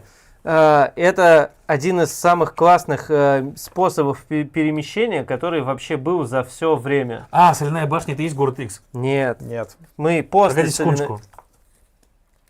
Ну вот у меня написано 19 глава. Да. Вы добрались до соляной башни. Ну, Да. Ну мы из нее выходим, и все. Следующий А вот здесь дальше вот город уже X. Город X. А, точно, да. Мы выходим из соляной башни Да. и понимаем, что нас преследует все темнолесье. Да. Ну не все, но большинство. Ну, большинство. Оно гонит за нами. Догонит, если что. Да. И, в Спойлер, принципе, оно нифига прижимает себе. нас к стенам непонятного города, и мы понимаем, что это город X. Да. Мы заходим в него, запираем за собой огромный ворота. Не так даже. Не, сначала у нас был выбор. Секундочку, не совсем так. Самый классный. Мы заходим туда, то есть подходим туда, и у нас стоим около ворот этих, и понимаем, что как бы в них попасть не можем никаким образом. А со всех сторон нас уже окружили монстры. И в этот момент мы слышим щелчочек затвора с той стороны. Дверки распахиваются, и нам оттуда улыбается Сэмюэл и заходит в город. И Да в этот- пацан тащит, просто тащит. И в этот момент, я помню, был самый парадоксальный выбор, который не предусмотрела игра, и это грустно. Но смешно. Потому что нам сказали, оставьте все припасы, которые вы можете, и типа монстры отвлекутся на них. А у нас в этот момент счетчик припасов 0. Мы такие, фу, оставить 0 припасов. Так и сделаем. Мы оставили 0 припасов, их это устроило, и такие, ладно. Но это тоже неправильно. Да, это мы да. игру просто обманули, да. Да, но типа... Не, ну на уровне геймдизайна это нужно было предусматривать. Как Типа, вы будто- не можете, ну там просто не обычная мо- приписка, вы не можете сделать этот выбор, Да, если у вас 0 да. припасов. Все. Да. Или там если у вас меньше 5, например. Да, у них причем во всех миссиях это есть. Кроме этой. Да. А И тут всегда- они уже устали. И всегда, если у вас 1 или меньше, тогда вот это. А если 2, то вот это. Ну, И ты такой, устали. Точно, да, я ну, перепутал, как бы потому что- 19 из 21 глав. Понимаю, уже да, устали. да. Я, правда, перепутал соляную башню с Ворным пределом. Да. Сначала соляная башня, потом вот это, потом Ворный предел. Все правильно, Да. простите, ребят. Ничего, бывает. Ну, у нас перепутал остановка название. была, вот, да. Сначала соляной башни мы останавливались. вот Ты этой, причем которая- сказал, что она просолена, да Мгм. нельзя. Ну, типа, Да. ладно. Соответственно, мы заходим в город. Давай я покажу, Антох. Блин, город самый Сейчас я классный. Давай, включу, туда вот. секундочку. Туда Туда? возьми. Конечно, она же слишком маленькая, вообще ничего не увидишь. Итак, мы зашли вот здесь. Весь город в тумане. Silent Hill. Сверху тумана видно, что вот здесь, например, там костел какой-то со шпилями. Здесь видно, что какая-то была, видимо, торговая площадь. Здесь какие-то дымоходы и плавильни. А здесь высокая башня. И здесь вот растет дерево с какими-то маленькими домиками на нем. Это все, что мы видим вот с этой обзорной башни. Мы также одновременно видим, что вот здесь есть разлом. Что вот здесь темнолесье забрало уже часть города. И вот здесь темнолесье забрало уже часть города. Вот здесь оно тоже немножко появилось. И мы понимаем, что... выход из города вот здесь, то есть нам в сторону как раз ворного предела надо идти туда, а что, поскольку твари не могут пройти через ворота здесь, они начинают оббегать с двух сторон эту штуку. Да. Антох, ты больше всего, тебе очень понравилась эта глава, рассказывай про нее. Мне- Я сейчас на секундочку отойду. Да, давай. Мне очень-очень понравилась эта глава, потому что здесь мы поиграли... Постепенно. Да. Мы поиграли в маленький варгейм. Постепенно понравилось. Не, она мне сразу понравилась, Вижу, но постепенно рассказывать тоже, буду да. постепенно, да. Тут прикольно, что мы ходим по линейке.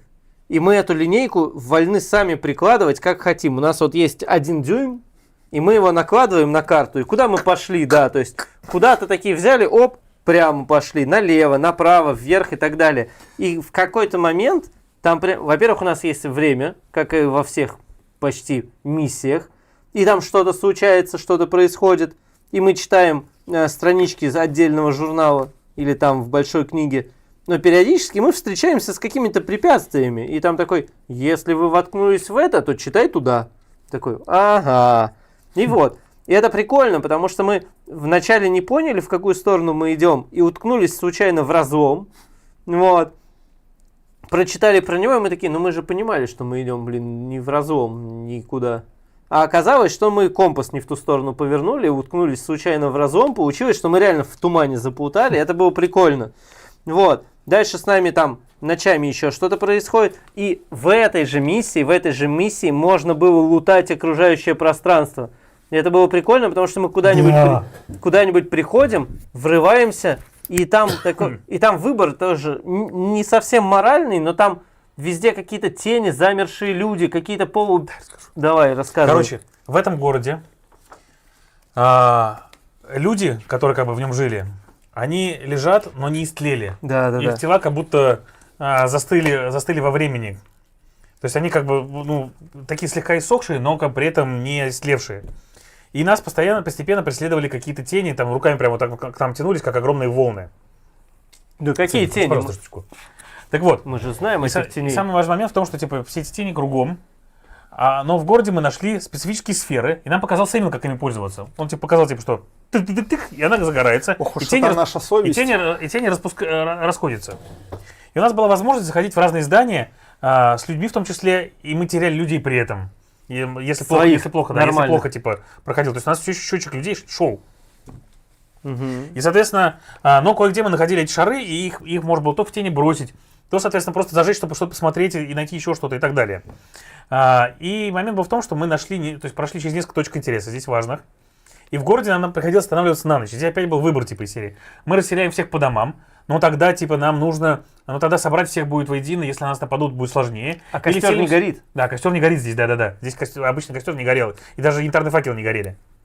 Либо мы, соответственно, сажаем людей около вот этих сфер, как бы, но они устанут, не выспятся, и дальше им будет идти трудно.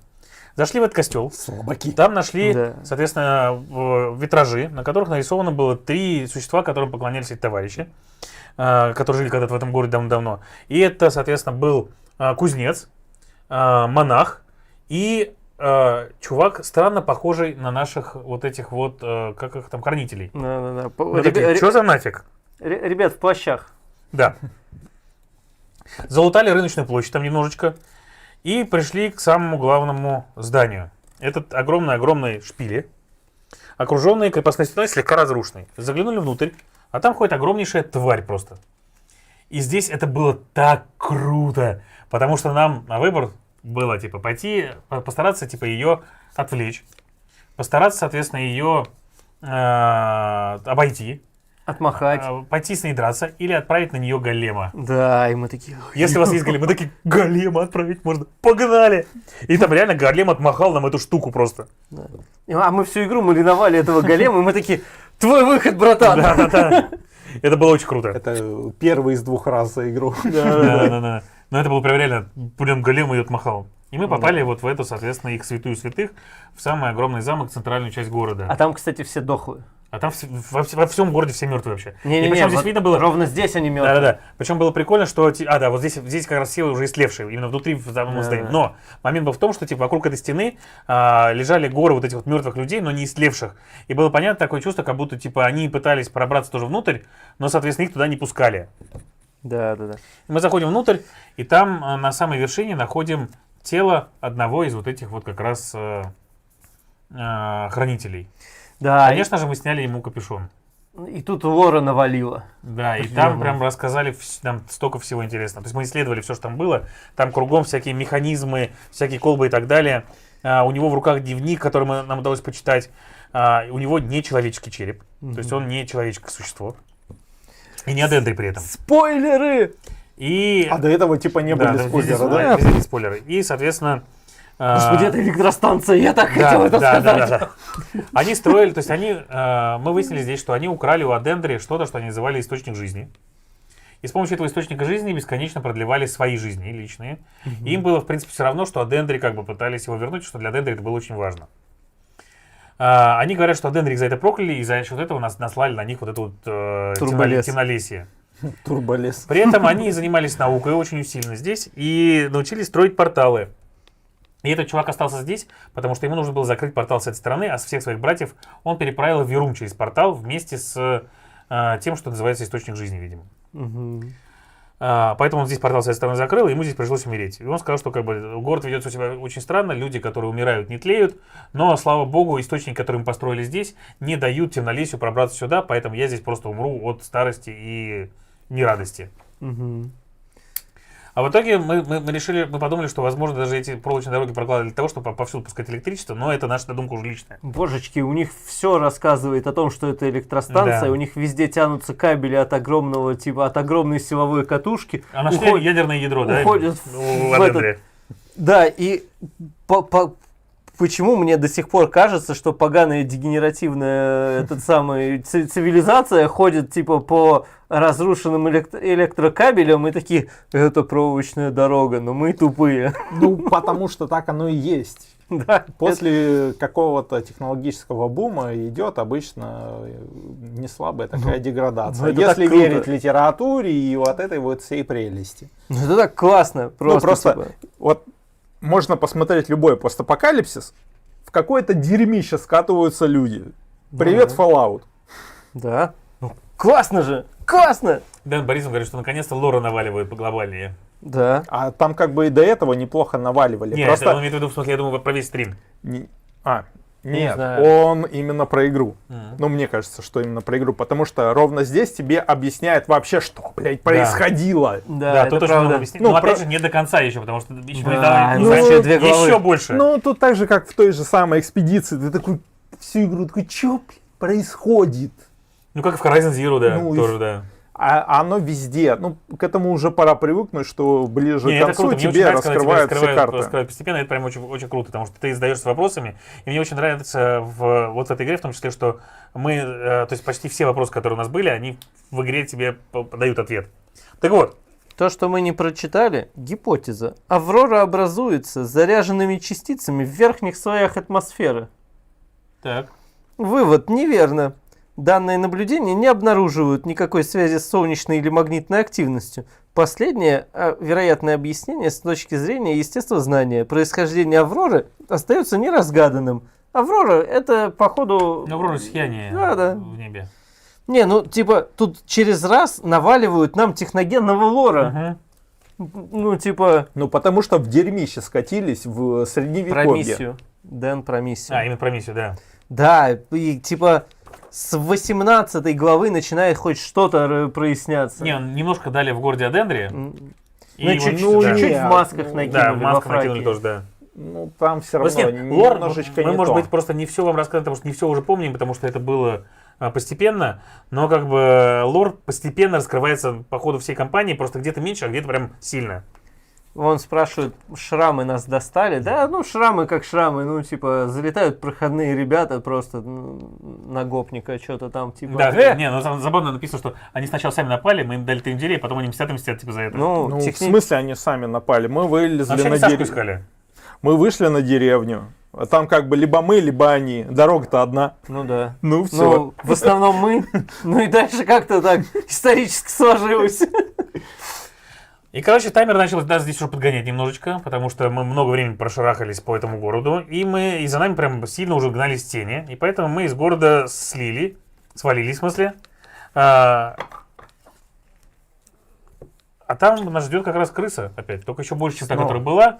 Ну, соответственно, Еще крыса бы она была меньше. такая же, как была, только сильнее и толще. Да. С крысой мы уже знали, что делать. Ну, там недолго мучилась старушка, Да. крыса отлетела за 3 раунда, по-моему. Да. там бодренько так.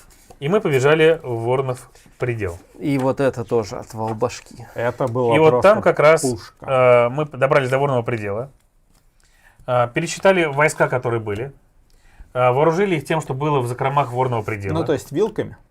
Да. Нет, там же лежали доспехи, оружие, там все дела. Вилками. И здесь как раз мы нашли подземный ход, который помог бы нам выбраться, если темнолесье бы напало на нас полностью, в случае, если сработает крик, вой. Добро. Открываем уже. Ну, подожди, но сначала мы взяли маленький журнальчик Да. и прочитали новые. Кстати, 5 страниц текста. Это новые правила нам дают в конце игры. 20 из 21 главы. раз правило. Правило. Новые правила завезли. Видно хреново, Дальше сорян. поправлю. Что-то за это самое. Но... Во. Нормально? Нет. Ну, Опять по сложно. Дэн, мы не знаем, какая концовка хорошая для мира. Мы прочитали обе и не Нормально? поняли, какая из них. В общем, вот правило. Вроде норм. Еще правило.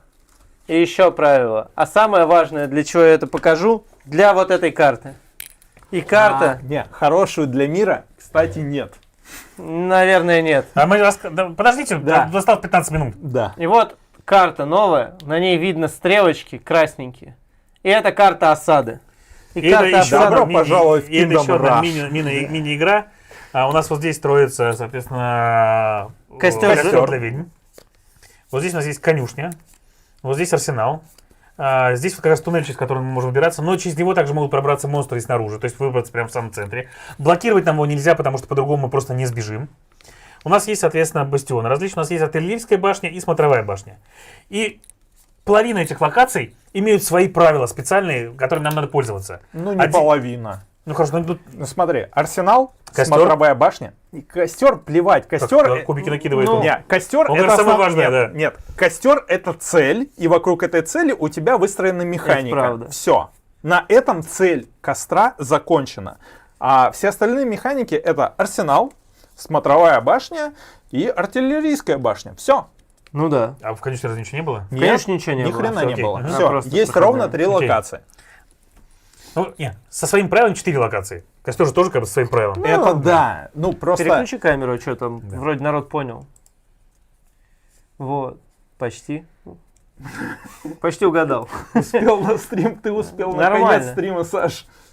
Да, Саш, Блин, привет. и самое классное, что на каждой локации есть счетчик, сколько туда можно засунуть, да. засунуть войск. А давай сначала Нет, расскажем. смотри, Давай. самое классное, что у нас есть, это общее. Общий Да. план. Общий план цитадели. Так Весь вот, маленький. момент интересен в том, что у нас осталось к этому моменту определенное количество кубиков, которые отмечали, сколько у нас есть войск. Ну, правда, у нас 35. больше всего. Плюс каждый сам из нас тоже мог занимать определенные позиции здесь. То есть мы могли отправить, например, Сашку сюда, меня сюда, Антоху сюда, Макс сюда, и где-то разложить еще кубики. Кубики в локациях, которые чего-то значат, давали разные вещи. То есть, например, вот здесь вот кубик. Если на нем хотя бы, то есть сколько на нем войск, но не больше 4, готовит сам костер. Костер. Бревна И пускают. накручивают специально отдельный кубик. Ну, то есть кладут жетоны, считать по факту. Как только здесь будет 14 жетонов, у нас костер готов, мы можем поджигать ведьм. 14. Да, 14. То ли 14, то ли 16. Что-то Ну, что такое, да. В арсенале, если, во-первых, это точка, которая как бы не ведет помню. стрелками, такой последняя часть обороны, которая ведет стрелками уже к костру, в арсенале, и чем больше у вас, соответственно, силы войск, которая там осталась, тем больше вы потом сможете всяких крутых плюшек получить.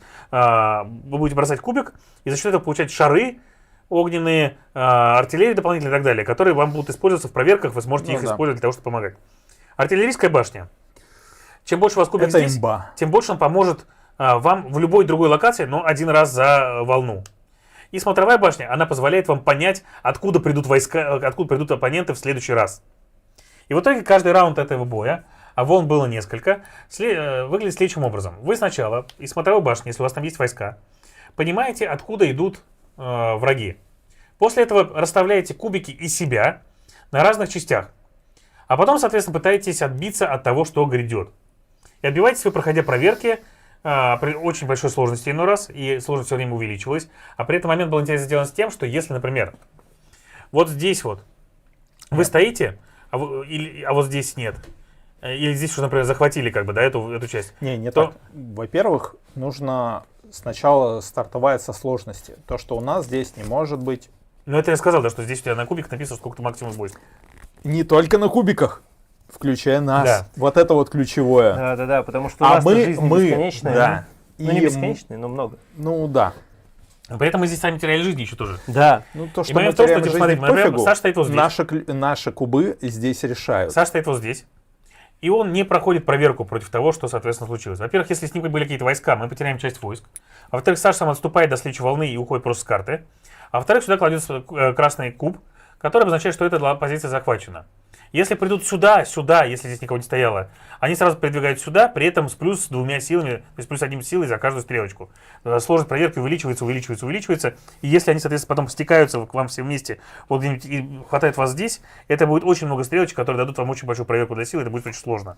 Поэтому держать нужно и артиллерийскую Артиллерию. башню, и смотровую башню, чтобы понимать, откуда придут, потому что, например, мы знаем, что они придут с севера и с востока, поэтому на запад можем в этот раз забить.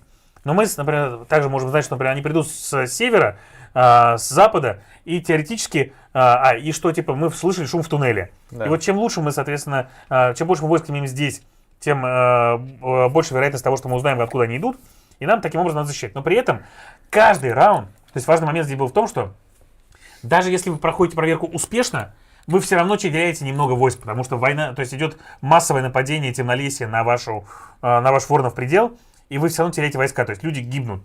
И в итоге у вас остается совсем немного. Если у вас все хорошо удалось, и вы спланировали свою Самое проверку... классное, что здесь есть, это эти, как их называют там, помощники. Это самое классное. Да. Потому что их нам выдали энное количество штук каждому, и мы решаем, мы сливаем кубы, мы сливаем помощников, либо мы сливаем сами себя. Да, это взяли, причем союзников наших, которые с нами были. То есть все здесь мы уже типа пошли, типа, ребята, пошло в ход все. И здесь вот за счет этого создается реально офигительное ощущение того, что, ребята, это вот last stand типа из серии идет. То есть мы пустили в ход уже типа там, с каждым из нас там типа с тобой там голем и еще кто-то, со мной еще кто-то. Здесь же мы выяснили, кстати, в городе, когда сюда уже пришли, что Миш пошел с нами. Гаденыш. Да. Мерзавец вообще. Да. Он, по-моему, выжил в конце у нас, нет? Да, выжил. Мы его выжил. потом в горы же отправили. Точно. Самое классное, что когда ты теряешь союзника, ты читаешь маленький кусочек из журнала. Прямо кайф. У каждого союзника, причем именной. Да. И вы читаете, как именно умирает этот союзник. То есть те люди, которые были с вами, у них свой героический финал.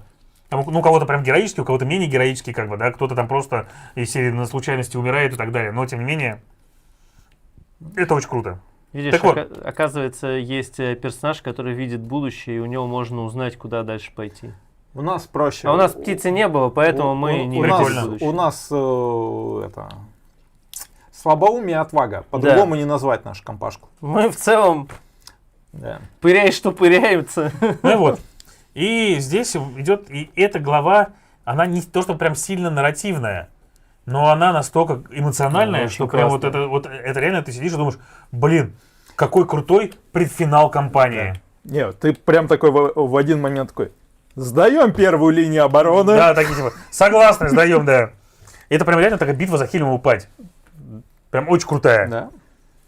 И это настолько неожиданно, что вроде как ты смотришь, типа, да, у тебя там уже червяка повторили, типа, да, тебе, и здесь у тебя крысу тебе повторили, и тут тебя хренака тебе игра дает невообразимую как бы штуку, которая еще даже близко не было рядом. Да, это очень круто. И при этом она настолько, вот я реально говорю, они настолько хорошо ее описали с точки зрения, как вот она построена именно здесь, прям вот эта мини-игра, и дополнили это вот этими смертями героических персонажей, что у тебя прям, ну, это вот, наверное, самое эмоциональное из глав, которые есть, в принципе, в игре.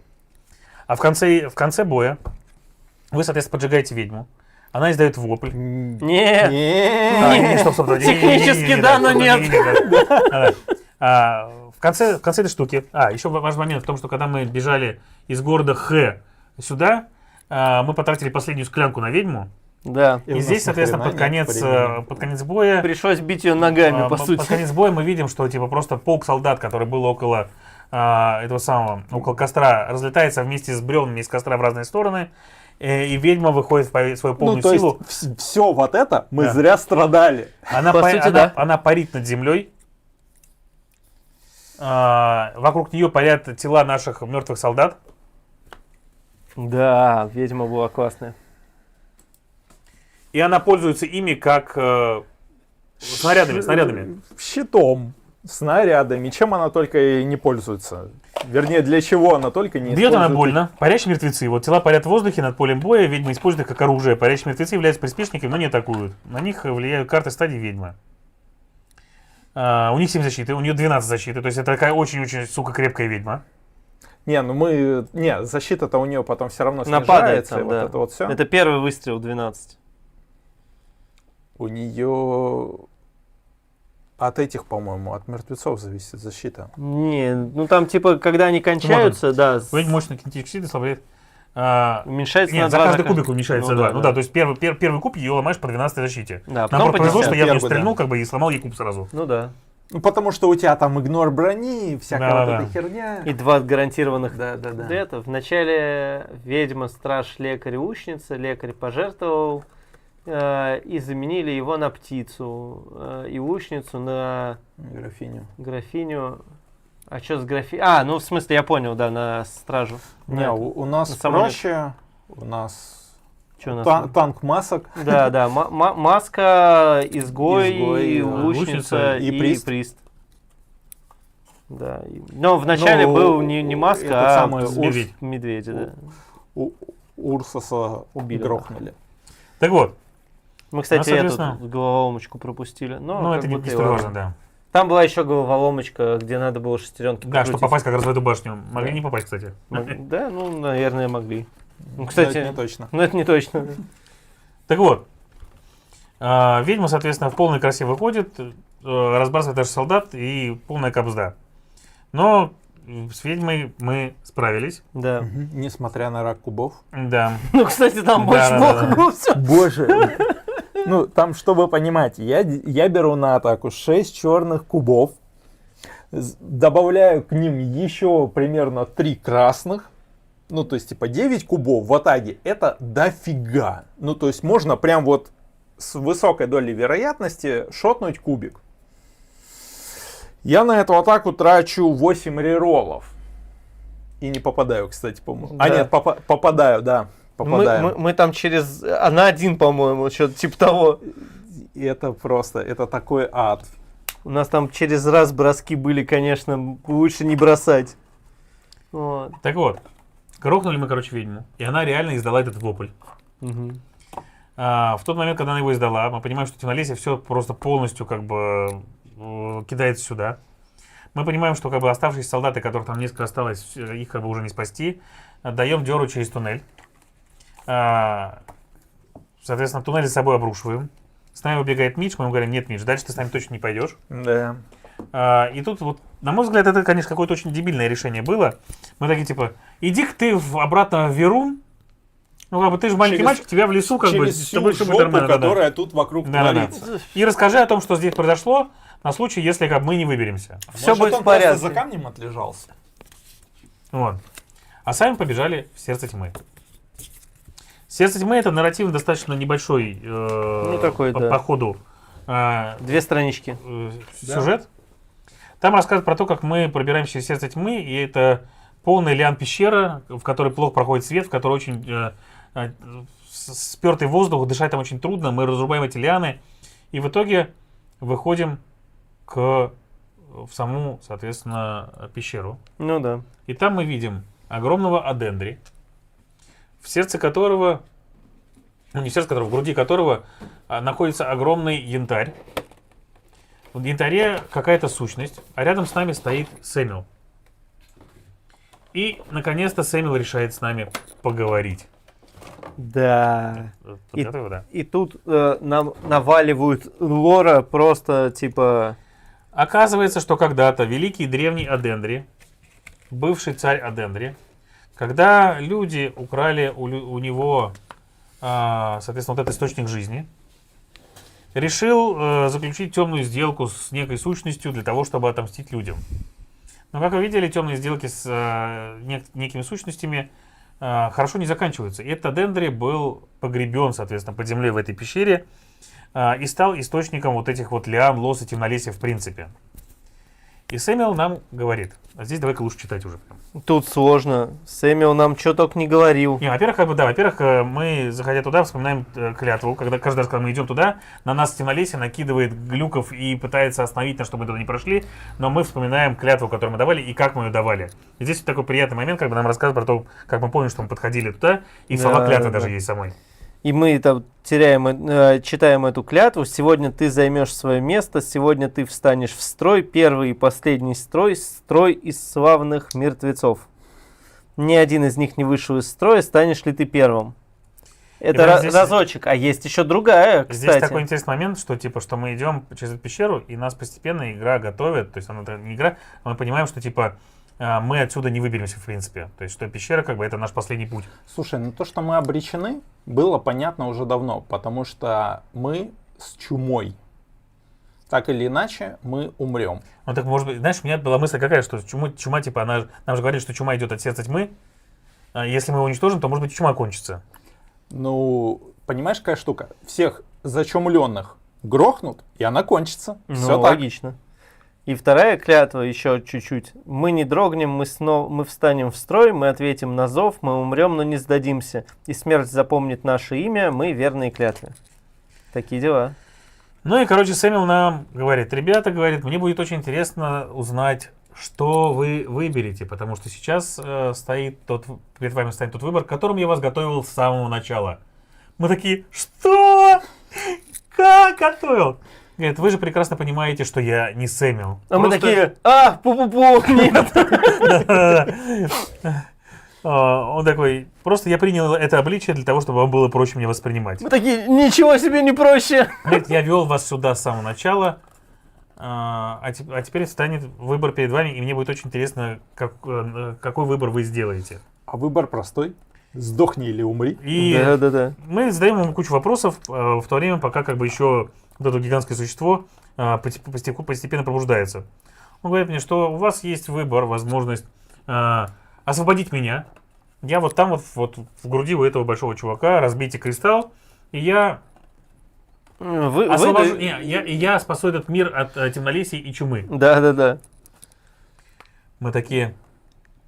Ты не очень. Не-не-не. Чё-то подозрительно. Нет, понимаешь, это подозрительно, потому что мы это читали. Потому что здесь в тексте описывается его выражение лица, его взгляд и так далее. И наше ощущение от того, что мы видим. Не, ну там же еще был момент в том, что типа он сразу нам сказал, и мы знаем точно, что он никогда не врет. Это да. Да, но он не Да, договаривает да, через да, слово. Смотри, тут история как с этим, боже мой, как этот фильм? «Властелин желаний». Нет, это не «Властелин желаний», он по-другому как-то назывался. «Властелин желаний» называется. Про Джина который. Ну да, да. которого эти шипы. Да, который типа Он сделай меня по-другому красивой навечно. называется. Ну, Но да. суть в том, что аккуратней следите за тем, что вы желаете. И типа вот эта вот история с тем, что я избавлю мир от чумы и от темнолесия, и вообще все будет классно. Нет мира, нет чумы. Отличная тема. Бинго, блин. А мы видим, у него там космический глаз, то есть у него взгляд космический, пронизывающий просто нас. Вот ты смотришь ему в глаза и видишь там темноту космоса, типа серии. Да. И там Говорит, через раз его цитаты такие. Либо, типа, соответственно, вы можете просто ничего не делать, как бы, тогда ничего не произойдет. Я останусь здесь, как бы, темнолесье захватит ваши города, убьет ваших друзей, близких и так далее. Темнолесье просто не исчезнет. Да. Оно останется, и вот это вот все. И у нас выбор, в общем. Он орет на нас, чтобы мы его освободили прям капсом, а потом еще очень-очень капсом, типа. Вот. И выбор. Убить безумного спящего, чтобы освободить Сэмюэла, положив конец темнолесью и чуме. Или оставить Сэмюэла в заточении, что обречет веру на гибель от чумы и сохранит темнолесье. И мы такие... А там еще смысл в том, что типа, у нас возникла идея, что мы можем просто обрушить здесь стены пещеры полностью на этого товарища. Ну да. Соответственно, отсюда больше ничего сильно не полезет. Как бы, и он будет держать Сэмюэла в заточении. То есть тут смысл в чем? Стоит вот эта вот огромная... Давай вот я покажу. Да. Стоит вот эта огромная дура. Вот она. Древний Адендри. Самый древний. У него внутри вот здесь вот. Да, вот он. У него внутри там янтарь с Сэмюэлом в заточении.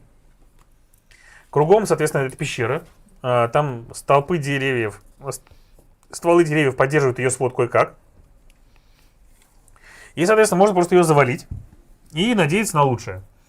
Или, соответственно, освободить Сэмюэла, убив, соответственно, Адендри и разрушив кристалл, для того, чтобы, если мы ему поверим.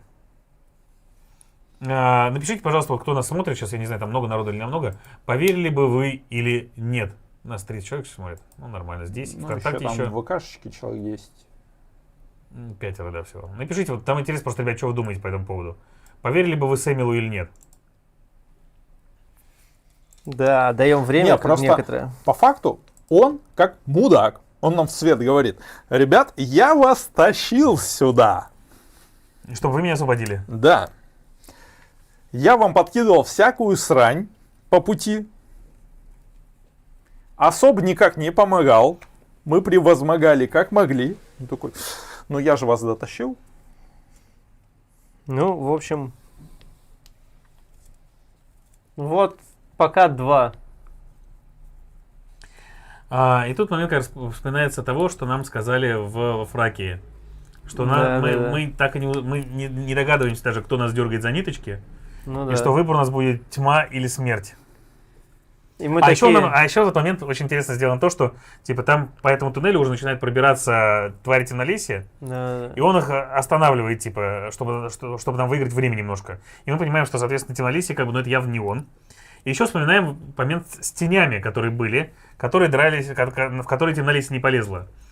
И такие, типа, Да, чё-то да. как не то. Вот. И, в общем, да, там выбор такой, типа, такой себе. И он прям Сдох, мили, умри. явно не очень. И прям Да. этот чел вообще, ну, типа, такой... Короче, мы решили, что не будем верить этому чуваку Да. и похороним темнолесье. Старое зло лучше нового зла. Да. Доверим- С этим понятно, что делать. Просто Доверим бей ему его бороться ногами. с самим собой, да, как бы. Без лишних космических сущностей каких-то. А там, глядишь, или Бой с чуваком с этим сделают. достаточно сложный был. Да. Но Ну, такое давай начнем, среднее. давай начнем с того, что у меня есть фоточка. И он начинает бой с того, что у него 16 призывов сразу. То есть 16 правда. штук на игровом поле. Не, ну там еще карточка. И он которая- каждый ход генерит еще целую пачку. Да, то, что он генерит пачку, как бы это единственный сценарий, когда мы решили вытащить прислужников. Да, потому что их помощников, 16 было там союзников. чуваков просто. Ну да. И И, все. кстати, без этого не факт, что мы затащили бы. И жертвовали ими просто. Потому что Ну. нам по 6 чуваков они стаскивали, а это прям много. Это да. Ну, они просто впитывали Слушай, их, и ладно. Ну, впитывали. В первом раунде они тупо дошли до чуваков, во втором раунде они положили практически всех чуваков. Да. Всё. да. Но И это это- 2 раунда, а так которые ладно, мы... А на положили третьем нас. он кончился. Да. Так положили бы нас. Ровно, типа, эти 2 раунда мы не впитывали этот урон Да. и сами не отлетали. И все. Ну, там, типа, у него в начале 2-го раунда волна призыва 12 новых миник на Да. поле. Сзади у нас за спинами. Мы То есть такие... убивай, не убивай, как бы все как бы. да. Очень приятно, конечно. Ну. И это был один из тех боссов, у которого при переходе между фазами срабатывает специальная способность вне зависимости от того, как бы, что там будет или не будет. Просто он вот во вторую фазу пришел, сработало. А еще он лечился. То есть ему надо было прям кубы сносить, то есть ему нельзя было типа взять и все кубики снизить до единички, а потом добить быстренько попробовать. Он просто отличил кубы себе очень жестко. Ну да. Короче, Слушай, ну мы эту историю перестали практиковать достаточно быстро. Ну, когда мы начали шотать куб, просто потому Да. что могли шотать куб, Да. мы перестали их Да. снижать. Да. До этого мы не могли так делать, и мы, ну, типа, оттягивали удовольствие. читаем только эпилог, финал. Эпилог. Тут, конечно, эпилог широкий, как я не знаю что. Это не наш. Это не наш эпилог, да? Да, это не наш эпилог. У нас был запечатать. Харнус ревет от ярости, когда ваш отряд вольнонаемников атакует его изо всех сил. Гигант Аденрис снова и снова бьет кулаком по земле, стенам и потолку. Вы действуете сообща, и ваш натиск безупречен. Волны монстров нападают, но тут же разбиваются о смертоносные взмахи вашего оружия. Когда один из вас оказывается под угрозой, другой вмешивается, чтобы защитить его, спасая одни жизни и обрывая другие. Пещера. Чё? Покойницкая с трупами, прогнившими растениями и хаосом. Из многочисленных ран на теле Харнуса вытекают волны энергии. Сияние ведьминого света, и все еще громадное тело по-прежнему крепко держится. Сотни оскаленных клыков, острых как бритвы костей, глаз убийц устремляются на вас. Это бесконечный поток смерти. Вы должны прекратить это. Вы ныряете под занесенный кулак Харнуса и оказываетесь рядом с одной из извивающихся колонн, похожих на дерево, которое удерживает потолок. Это ваш шанс. Вы бросаете оружие в безумного спящего и выкрикиваете боевой клич. Харнус атакует вас. Тыльная сторона его огромной ладони проносится по воздуху. Да. Вы в последний момент уворачиваетесь от нее. И, чуть не попав по вам, его кулак врезается в огромную колонну. Мы его заманивали, чтобы он сам колонны тебя Да. взломал, потому что мы не могли колонны разбить сами. От невероятной силы плотно сплетенные лианы прогибаются и рвутся, отчего колонна раскалывается надвое. Вы тяжело приземляетесь в нескольких метрах от него. Пока вы отчаянно пытаетесь вздохнуть воздух обратно в легкие, на вас запрыгивает злобный зверь, весь в шерсти и в клыках. Без оружия вы вынуждены бить монстра по морде голыми кулаками. Зубы вылетают, но тварь непреклонна. Такая, лежать. Когда она раскрывает челюсти, чтобы проглотить вашу голову, ни хрена себе у нее челюсти. Череп зверя пронзает оружие. Из ее пасти торчит клинок. Труп соскальзывает с вашей груди, и на его место приходит рука товарища. Видимо, проглатывает вашу голову. Вы крепко хватаетесь за нее и поднимаетесь на ноги. Сколько раз вы спасали друг друга в это путешествие. Воспользовавшись последним драгоценным моментом, вы встречаетесь с ним взглядом. И сосетесь. Бывает, но не всегда. И в последний раз, а потом киваете в знак благодарности. Вы смотрите наверх и видите, что колонны начинают падать, а потолок прогибаться. Извивающиеся лианы и корни рвутся, и мир грохочет, когда небо падает. Харнус яростно рвет свои путы, и из янтаря в его груди вырывается оглушительный крик. Сэмюэл проиграл, его план разрушен. Он будет навеки заточен здесь вместе с вами. Темнолесье будет жить и дальше, а чума унесет немало жизней. Мир будет называть вас неудачниками, но если бы они только видели то, что видели вы в разуме Сэмюэла, они посчитали бы иначе. Когда тонны камней и земли обрушиваются на вас, вы вспоминаете о пророчестве Ави. Ну, кстати, мы не в курсе, что это такое. Вас предупредили, что ваш выбор приведет либо к тьме, либо к смерти. Это было в этом самом Фраке как раз. Во Фраке, да, но типа Ави это птица, которая... Ави Ави нам говорил. Ави нам говорил. Окей. Вы предупредили, что ваш выбор приведет либо к тьме, либо к смерти. Теперь вы знаете, что выбрали тьму. Ну ладно. Прежде чем сделать последний вздох, вы обретаете мир от осознания того, что приняли верное решение. Потому что мы верные клятве. Оказывается, мы молодцы. Да. Но вот мне здесь не хватило немножко момента, который есть в другой концовке, потому что в другой концовке есть сцена после титров, скажем так, про таверну у Грейкена, типа, про то, что он сидит и рассказывает про то, что вот, типа, темнолесье отступило, а у нас, как бы, все хорошо пока, то есть у нас вроде как все более-менее хорошо. Это нифига. Но непонятно, что будет дальше.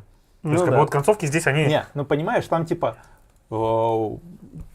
Темнолесье отступило, героев, да. Чума кончилась, все классно, мы красавцы, вот это вот все. Но как будто бы это... Параноидальный бред, а мы лежим обдолбанные в пещере Да. и такие, круто. Да, Извините. все так. Вот. Но давайте теперь про впечатление. Давай так, я вот все это самое считал главы, которые были классными. Давай. Это вот эта стопочка. Так. Которые делали принципиально важное решение, которые были интересные сюжетно, но с полностью фиговыми монстрами. Так. И Филлеры. полностью филлерные главы. Итак, здесь 3. Полностью филлерные главы. Да. 3 с хорошим сюжетом, но фиговыми монстрами. Еще 3.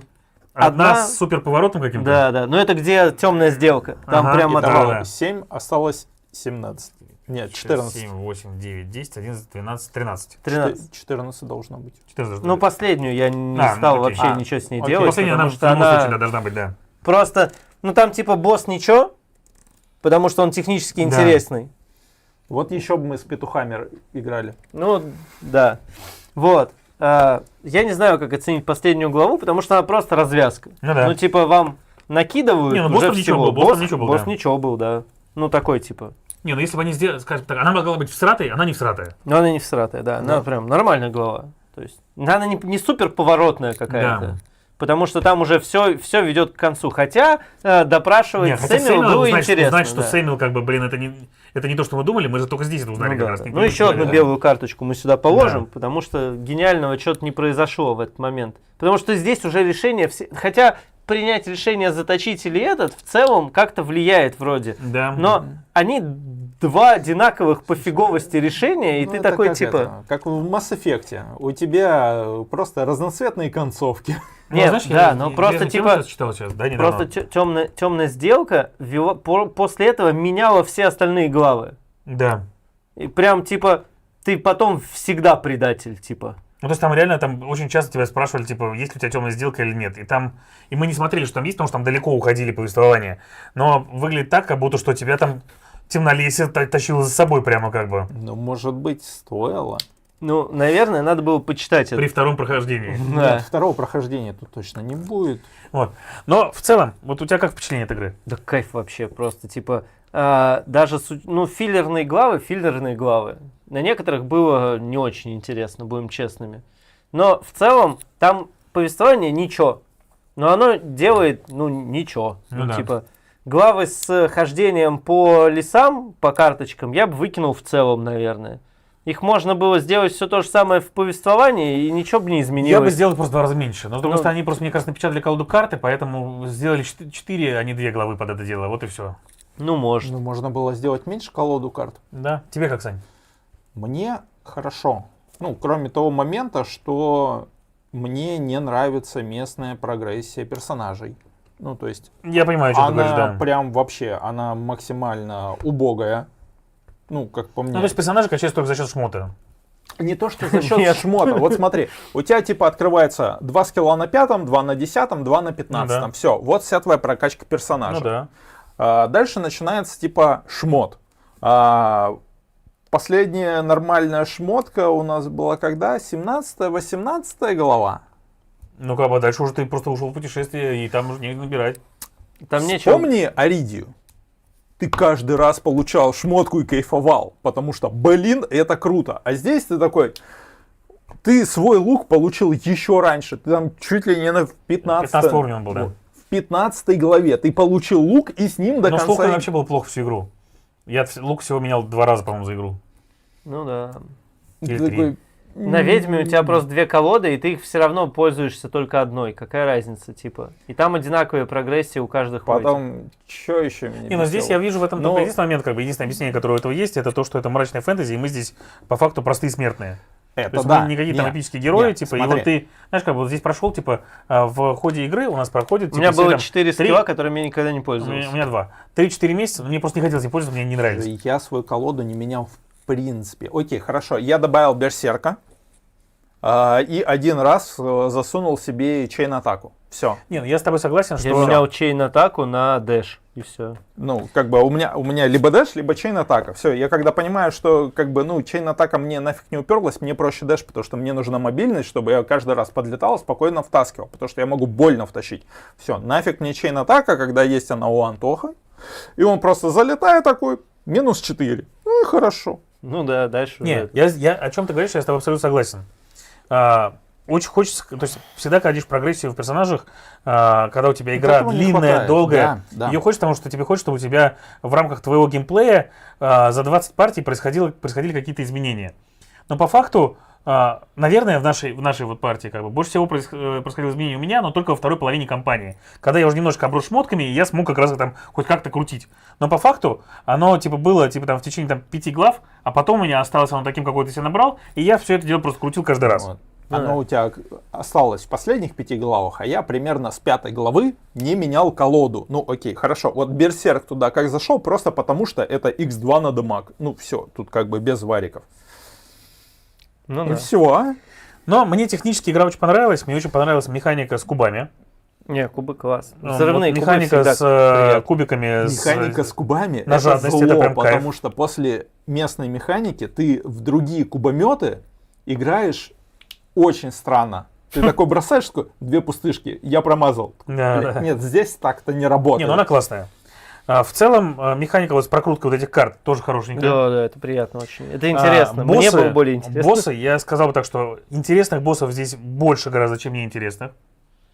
Ну и повествование мне очень понравилось. Все за исключением вот финалочки прям. Вот я говорю, мне не хватило одного кадра после Одного титров. абзаца просто. Да, одного абзаца после титров. Просто немножко покажите, что случилось после того, как мы сделали такой выбор. И причем то, что они выбор, когда типа с Сэмюэлом если освобождаешь, показали тебе эту штуку, да? Типа, а здесь не показали. На мой взгляд, оно было бы как раз более логично, что тебе, если здесь бы показали бы, что происходит, типа, а там не показали. Может быть, они Да. оставили это открытой концовкой на вторую часть, я не знаю, когда Нет, мы даже за смотри, кадром это обсуждали. тебе перед выбором этой концовки в сет говорят, если ты ее выберешь, Верум пойдет. Окей, Верум пал. Но есть же помимо Верума и другие города. А с ними что? А с Миджем что? Который убежал. Ну, судя по другой концовке, он добежал. Да. Нет, там не Миджес был. Там только Грекин сидел. Но Там он Грекин же- какому-то завсегдатому таверны просто рассказывал. Да, да, Миджи непонятно. Миджи непонятно. Потому что вот мы сейчас, например, вампиров вот доиграли в Милан, и там, знаешь, там про всех, с кем ты общался, тебе рассказали, что с ними будет. И даже про тех, с кем не общался, сказали. Типа, что вот твои действия никак не повлияли на него, или там, наоборот, повлияли плохо, потому что ты ничего не сделал.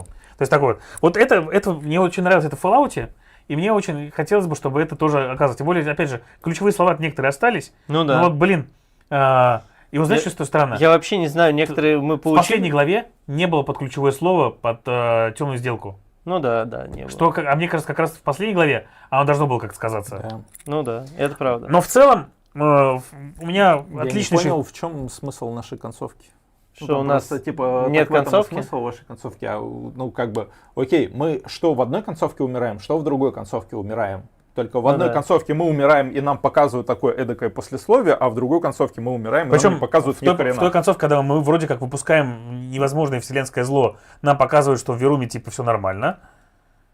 А в другой концовке, где мы считаем сами, где мы сами говорим, мы сделали правильный выбор, нам не показывают ничего. Хотя, по Ну идее, типа, окей, они рисуют сцену после титров, все классно, но там хотя бы какой-нибудь кроваво-красный закат опишите, Ну да, потому да. что ни хрена все не так просто. Или там черное пламя за стенами таверны, там что-то такое, там типа. Ну, я бы сказал так, вот это были, то есть мы вот собирались регулярно по средам, ну не регулярно, как в последнее время, там, по время премии там были пробелы, но я офигительно провел время, это были отличные партии, ни разу не жалею ни одного часа, потраченного на Wars прям вот совсем. Ну, тут есть нюансик. Она затянута. Ну да. Ну, типа, Она 21 глава это дохрена. Знаешь, я тебе скажу так, вот между 4 и 16, между 14, ладно, хорошо, между 13 и 16 у меня было такое же Смотри, ощущение. Вот это 6, смотри, типа. вот 6 глав. Да. Вот минус их, мы все сошлись на том, что ей 15-16 хватило бы было бы хорошо, да. 15-16 глав. Вот оно. Да, это правда. Да. Ну, типа, лор, который, типа, есть, который офигенен, его можно было все равно размазать по другим главам. Ну вот как они сделали побег тюрьмы, а потом еще прикольно битва с этими самыми, с варварами в одной главе, да, типа серии. Ну да, можно было. Боссов бы можно что-то было, где-то. второго червя и вторую крысу можно было бы убрать совсем. Вот. Ну то есть. Второго Да. этого самого Эти нельзя. самые шрамовники 3 раза привели. Да. Ну ладно, шрамовники 3 раза ничего, там. Ну ладно, второй раз еще более-менее обоснован, потому что типа эгеге, вы тех завалили, вот мы пришли мстить, и вот это вот все. Там прикольно было с обрушающейся платформой. Там можно, заменить шрамовников Ну на вот кого третьих, угодно. вот там, третьих, типа. вот где типа она подняла его уже нежитью, это Ну было да, вообще это- не нужно, да. Да. Там не очень интересно было. Но в целом, я говорю, если так брать, игра классная. Прямо Да, да. очень хорошая. Я Да, прям да, доволен очень тем, что я классно. прошел. Нет, Мне было интересно узнать, что будет дальше каждый раз. Нет, тут хорошо, они умудряются, даже типа закидывая филлерные главы, умудряются потом такие, эгегей, ребят, а вот смотрите, как есть. Ты такой, А тут город Х, да?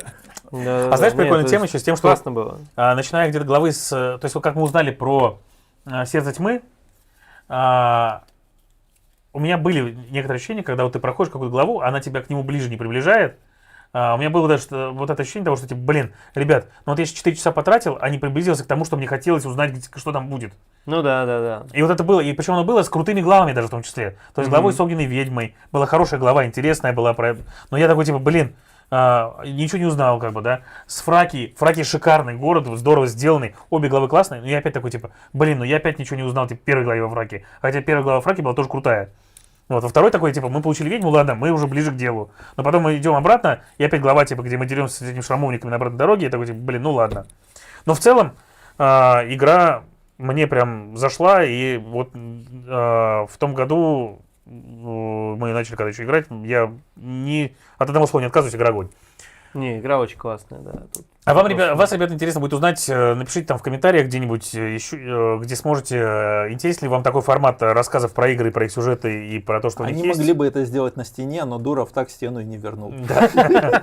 Вот. Антох, тебе большое спасибо, что поддержал нас и в этом стриме тоже. И за партию тоже, как бы, это было круто. У нас была очень хорошая компания, мы отлично поиграли в нее. Главное, да, конечно, вот эта вот штука, в этих играх во всех есть одна большая проблема. Тебе нужна желательно регулярная кампания на долгое время регулярных сборов. Потому что если, там, знаешь, там на пару месяцев ее упустил, вот мы старались как раз надолго ее не пропускать, там максимум на 2 недели было. Надолго упустил, потом уже Погоди, вернуться мы очень как-то трудно. забили на месяц, прям потому что отпуска наложились, там прям... 2 или 3 недели было. Нет, там 3, точно да? не Да? 2 недели, хорошо. там прям месяц. Ну, скажем так, значит, больше месяца нельзя, потому что потом можно забыть. Вот. Так что, ребят, спасибо вам большое, что досмотрели это видео до конца. Будет интересно ваше мнение по данному формату. Антох, тебе спасибо еще раз, что пришел. Да. С вами были Антон без бабочки, Воздушный Сегодня Саня и я, Юра, не в той футболочке. Всем спасибо большое, что были с нами. Ребят, всем пока. Пока-пока.